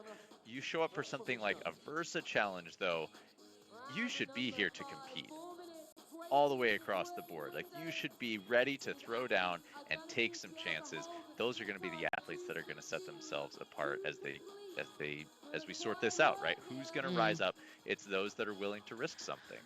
And it's interesting, Shay. I want to pick up on something that Eric said about this being cumulative towards that final Versa Challenge that we'll see take place tomorrow afternoon. As the final, sort of climax and conclusion to all of this. So the opening 4 challenges, with this one included, all sets up in order for you to be able to get a head start. The higher up the ranking, the more head start you get on that final challenge. And it's I guess it's a bit reminiscent. There's been a new TV show that's come back to life in the UK called Gladiators. And if you're tuning in from the UK, a lot of you are probably watching Gladiators every Saturday night. I certainly am. And it's sort of been rebooted back from a 90s competition. And that's the format there, right? There are challenges on the run up to one climactic kind of eliminator event where the person who scored the most points then is able to get a head start on the whistle for completing that obstacle course. And it's a little bit like that, right? Is if you know where your strengths lie in the 4 challenges leading up to that final competition, play to them, take the risks in those challenges. You might be a bit more conservative in other ones if you know that is the end goal and it's cumulative. Again, it's a bit like doing the heptathlon, right? Or the decathlon in athletics. You'll have stronger events than others. You'll have more strengths than others. But if you take risks on some of those events that you feel could benefit the cumulative the cumulative points and the cumulative scoring, where you could really exacerbate it and take that opportunity, I think you're right. That's where these athletes are going to succeed, is those that take risks when it's uncomfortable, perhaps in some of those challenges where they know they're maybe not quite as strong, or they've got to really precisely plan it in order to not fail. Now, I must say, these athletes all doing extremely well here. 12 minutes 38 seconds to go overall, 1.5 minutes left until the next beep of this challenge. Surely we're getting to the point here, Shane, where somebody is going to miss this next beep. Yeah, we're getting to that point. We're going to start to see our first drop-off happen here for sure. We are looking at a major difference between 1st and 11th right now, Elizabeth Gilmore and Ella Fox. We're looking at a 4 or 5 minute difference between them, maybe even 6 if we really round it up a little bit. But that's no small margin. And so when you're looking at a 6 minute difference here, 5 minute difference, somebody's going to drop off. and you're going to start watching the bottom of the pool have to start compete for those total meters, and we're going to see how many are able to finish the challenge. Clearly, if we're looking at Elizabeth right now, she's about to cross that finish line on that 950, whereas Ella Fox still has 157 meters to go, playing it a little bit too conservative in my opinion if we're looking at how this is going. We're going to have to, those athletes are going to have to start to step up. They're going to need to start making some moves. You can see Lena Bellinger there just made a move up, pushing past Charlotte Dixon on that last piece. There was one of those sneaky little moves there, taking a little bit stronger pace on that one, changing a little bit the standings as she crossed that line. Otherwise, looking at Jess Eddy set herself there in that third place position. She's been pretty strong and confident there. She may have a chance to go after Anna Mula depending on how these last pieces play out. Looks like all of them got through that beep. We're back off into our next interval here. But yeah, Elizabeth Gilmore sitting in first comfortably. She's got a lead on Anna Mula. Anna not looking like she's trying to challenge much for Gilmore at this moment in time. I think we're going to see a lot of shakeup between 5 and 11. Who's willing to go? Who's ready to go? So Eric, when in his interview there, was talking about, we have superstars of different sports and different elements of the sport. It made me think, if Camilla, if you had to choose any superstar to transplant into this, let's call it the Versa Challenge, its own thing. If you could transplant any athlete, any sport, to bring a superstar into the Versa Challenge, who would it be, men's and women's side? Or, I mean, for me, I'm from the UK, and I talked a little bit there about heptathlon, right? I think somebody like a Jessica Ennis-Hill, a KJT, a Katarina Johnson-Thompson, like people that are really good, well-rounded athletes. I'd love to see how they bring that perspective on tackling, their weaknesses, their strengths, on such a multifaceted competition. That for me would be a really cool athlete to see on the women's side. On the men's side, I don't know. I think it's challenging to think outside of this format, right? Like we're thinking very heavily about rowing. I think I'm trying to think of people that are really versatile in the types of sports that they do. I don't know, Shane, have you got any ideas? Was that prompted by someone that you particularly thought was like an absolute shoo-in for this? No, it just got me to thinking like how cool it would be if, because the Versa we've been having these conversations about how great it is to bring in athletes that are non-rowing athletes, or maybe they just find their way and they've been in it briefly, and all of a sudden they find themselves in the Versa Challenge and they can excel at this.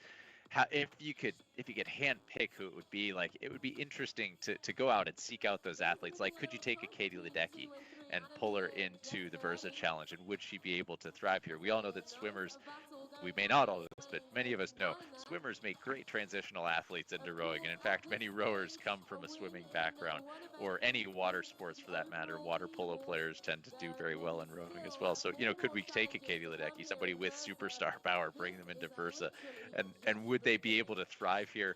Or would somebody like Elizabeth Gilmore, who's got she's cut her teeth here. She knows how to run this thing, and she's a dark horse in my opinion on this. Like, she just puts in the hard work, and she's no stranger to it. It just seems like it'd be a fun experiment. Yeah, and she was a runner, right? Elizabeth Gilmore was a runner. She bought a rowing machine in order to facilitate her running training, and here she is, going after the thought of being a back-to-back Versa champion on the ergo. That's how that started. So there really are no sports kind of precluded or no backgrounds precluded from being good at this. So yeah, really interesting to see. Now, still nobody has missed a beat. This is absolutely amazing. This group of athletes are really taking this head on. Lots of different styles. Ella Fox, like you were saying, she may be behind on the timing, but she's still making each of those beeps. And if she can continue to do that, if somebody's really burnt out higher up the ranking, it's better to make each of the beeps, but make it just, than it is to just miss one beep, because then you're automatically down the rankings, right? You can't place any higher if you miss a beep. Whereas at least if you meet each of the objectives, you can still beat some of those people, even if they go on in the further pieces to continue on and make the beeps in the future. So yeah, it's fascinating. And I don't know if I don't think we have had many sort of lead changes, but you were right earlier on, Shane, that grouping in the middle still remaining reasonably close. So yeah, we'll have to wait and see. Look, that was a very quick transition there. There was barely a second between sort of the pause on one and the start of the next beat. We're really getting into crunch time now.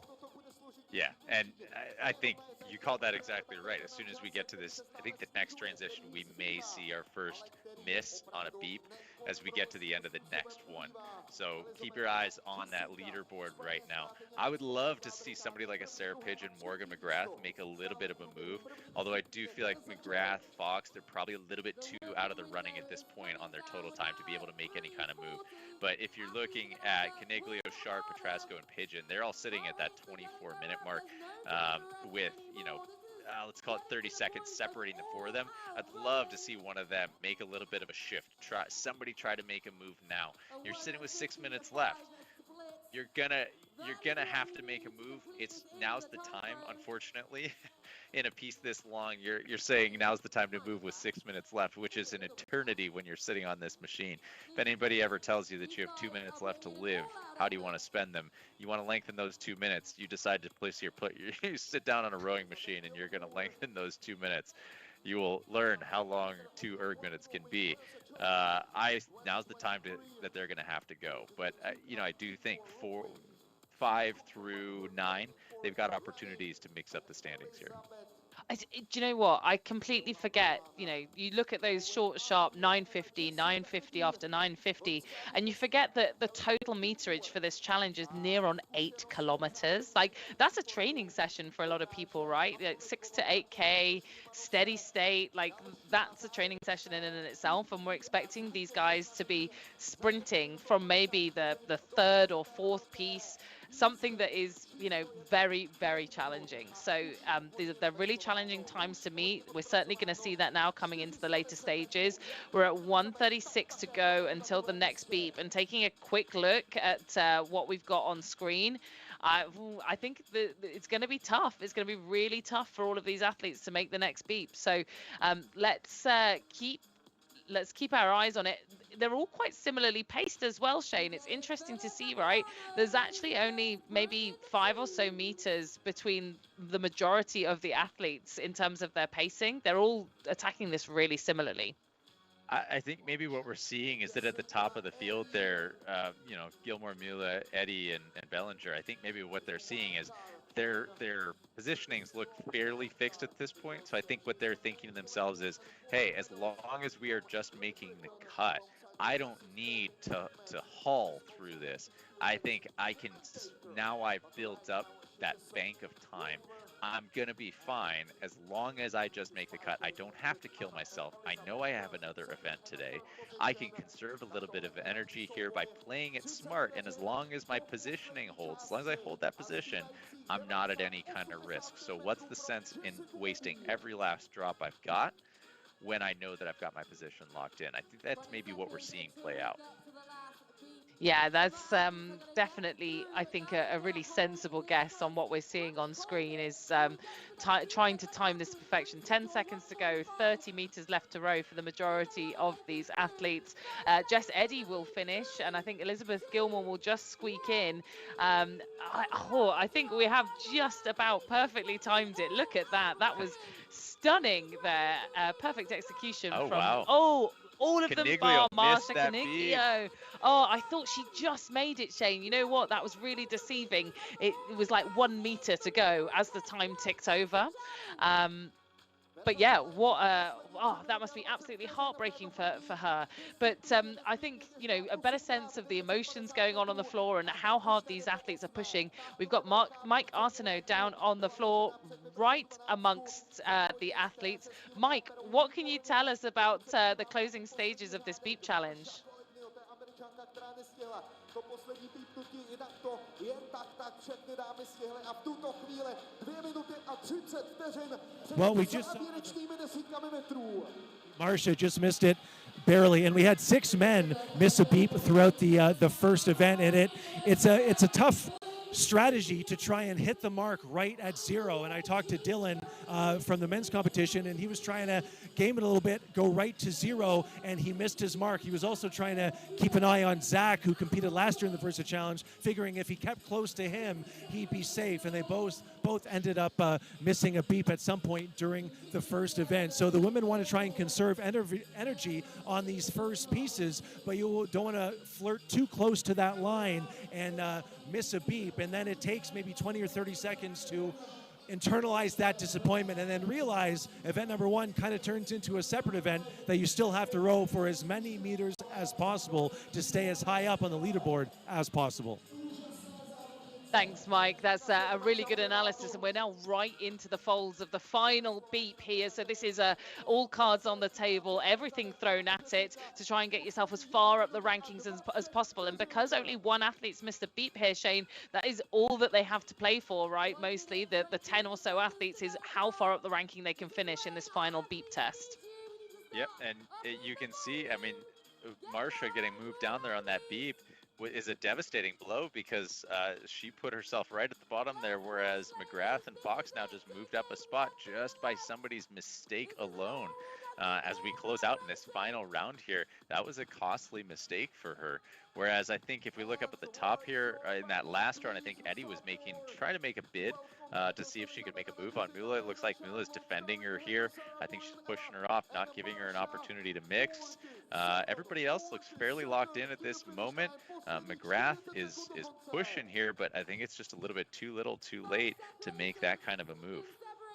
Yeah, I think just having a quick run down each of the standings, I think the closest here are the two Canadians, Heather Petrashko and Sarah Pidgeon, separated by just 4 seconds. So if Sarah Pidgeon can win out by more than 4 seconds on this particular piece, she might just push herself back up ahead of Heather Petrashko to take 7th as opposed to 8th, and each placing valuable points into the final round. So we'll keep eyes on that, and looking at the rest of the rankings, I think it would take some dramatic effort, some dramatic seconds in the bank for any of the other rankings to change. Things will remain as is. Poor Marsha Caniglio, who is just on that missed time, and like we said, we heard from Mike Arsenault, you know, it's strategic trying to go for that limited rest, but hitting the mark exactly with as little effort as you can do.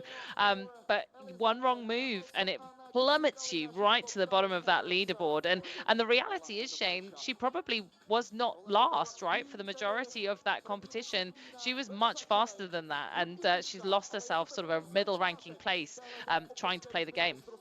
Yeah, she just ended up trying to get a little bit too close to that razor's edge, and it just did not do her any favors in that sense. And it's an example like that it shows you exactly how careful you have to be when you're out here. You have to have complete control of what's happening. You cannot leave anything to chance.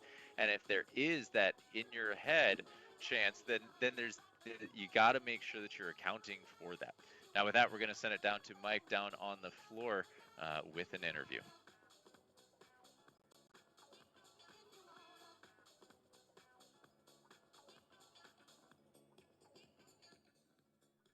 Okay, Elizabeth, it looks like experience is the main ingredient to be successful in the Versa Challenge. Joel won last year, won event number 1. You did the same thing, won the first ever Versa Challenge title in 2023, starting off with a win here in event number 1. Why does the Versa Challenge seem to so tightly align with your skill set? I'm a pretty well-rounded rower as far as being able to go quickly and, you know, for longer periods of time. And I'm sorry. And how did your training change from last year, going into the unknown of the Versa, to having a little more familiarity with it this year? I think most of it was really mental. I'm familiar with this test because I already did it, and a lot of what we were talking about really was strategy, knowing my paces and what I can hit. We have elimination coming up later today, and that's the same. That one's going to be really interesting because there really is no strategy. It's just going hard. But I think just knowing kind of how to approach the different events has been helpful. Well, I appreciate the interview. I know you're exhausted. Go rest up for elimination. We'll see you later. Okay, thank you. See you later.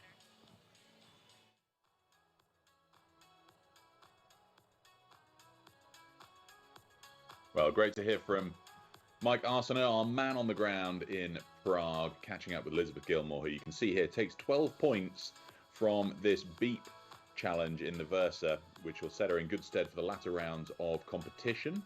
Of course, for those unfamiliar with the Versa Challenge as a whole, these points contribute through the first 4 of the 5 challenges. They can earn points, and that will lead to their position in the last of the 5 challenges, the chase. It gives them a bit of an advantage in the chase because the winner of the chase at the end is the winner of the Versa Challenge overall. So these points setting themselves up for that 5th and final challenge, which we'll look forward to tomorrow afternoon. So a cracking race from Elizabeth Gilmore, Anna Muller taking 2nd, and Jess Eddy in 3rd. Well, that was the last race of our morning's session of racing here in European time. Wherever you're tuning in from around the world, afternoon, evening, or perhaps even the middle of the night, we still have lots more to look forward to later on this afternoon. Shane, you're joining us from Hawaii, about 2 o'clock in the morning for you, I believe. I am indeed, yeah. It's a bright and early 2 o'clock in the morning. It's the perfect time to be racing. Well, we've had a cracking start today. It's been great to hear from you, of course, our founder of Dark Horse Rowing. Particular highlight for you from today's racing so far? Well, it's been fun to catch back up with the Versa Challenge and to see how it's playing out the second time around. And selfishly, I enjoy it because I love seeing the sport spread out, and I love to be able to see the variety that's coming to indoor rowing and the way that we're adjusting and playing with the variables and welcoming new athletes into the sport. And I think Versa does an amazing job of that. So for me, being able to tune in and see the Versa in its second coming is a really exciting thing for me this year. Me too, me too. Well, Shane, it's been a pleasure hearing from you all the way from Hawaii. Slightly better weather than I think we're experiencing here in Europe, I can imagine. We'll look forward to you rejoining us tomorrow. Camilla, how about for you through the course of today so far? Look, I agree with Shane. I think the Versa, great to see it back. And I think year on year, it's just going to get better and better. But for me, I think it was Miroslav Rastil and the world record there on home soil. I think there's no better feeling when somebody sets themselves a challenge and can do it in front of a home crowd. So I think that was very special, an opportunity that he's taken that he won't get for a very long time. So looking forward to seeing him in action as well in Paris this summer. Yeah, it gives people like me a little bit of hope. He's 40 years old. I'm 40 this year, and makes me feel that little bit younger when you see somebody like him competing on the world stage and still breaking world records. So very cool. Well, it's been a cracking morning so far. We've got a bit of a break for lunch now. So I think for the time being, we're going to say a huge thank you to everybody tuning in from home, to those at the O2 Universum, our venue in Prague, Czechia, to our awesome commentators of this morning, Shane Farmer and Camilla Hadland-Horrocks. Thank you, folks. We're going to have a bit of a break, and please make sure you join us again in about an hour's time for this afternoon's session of racing.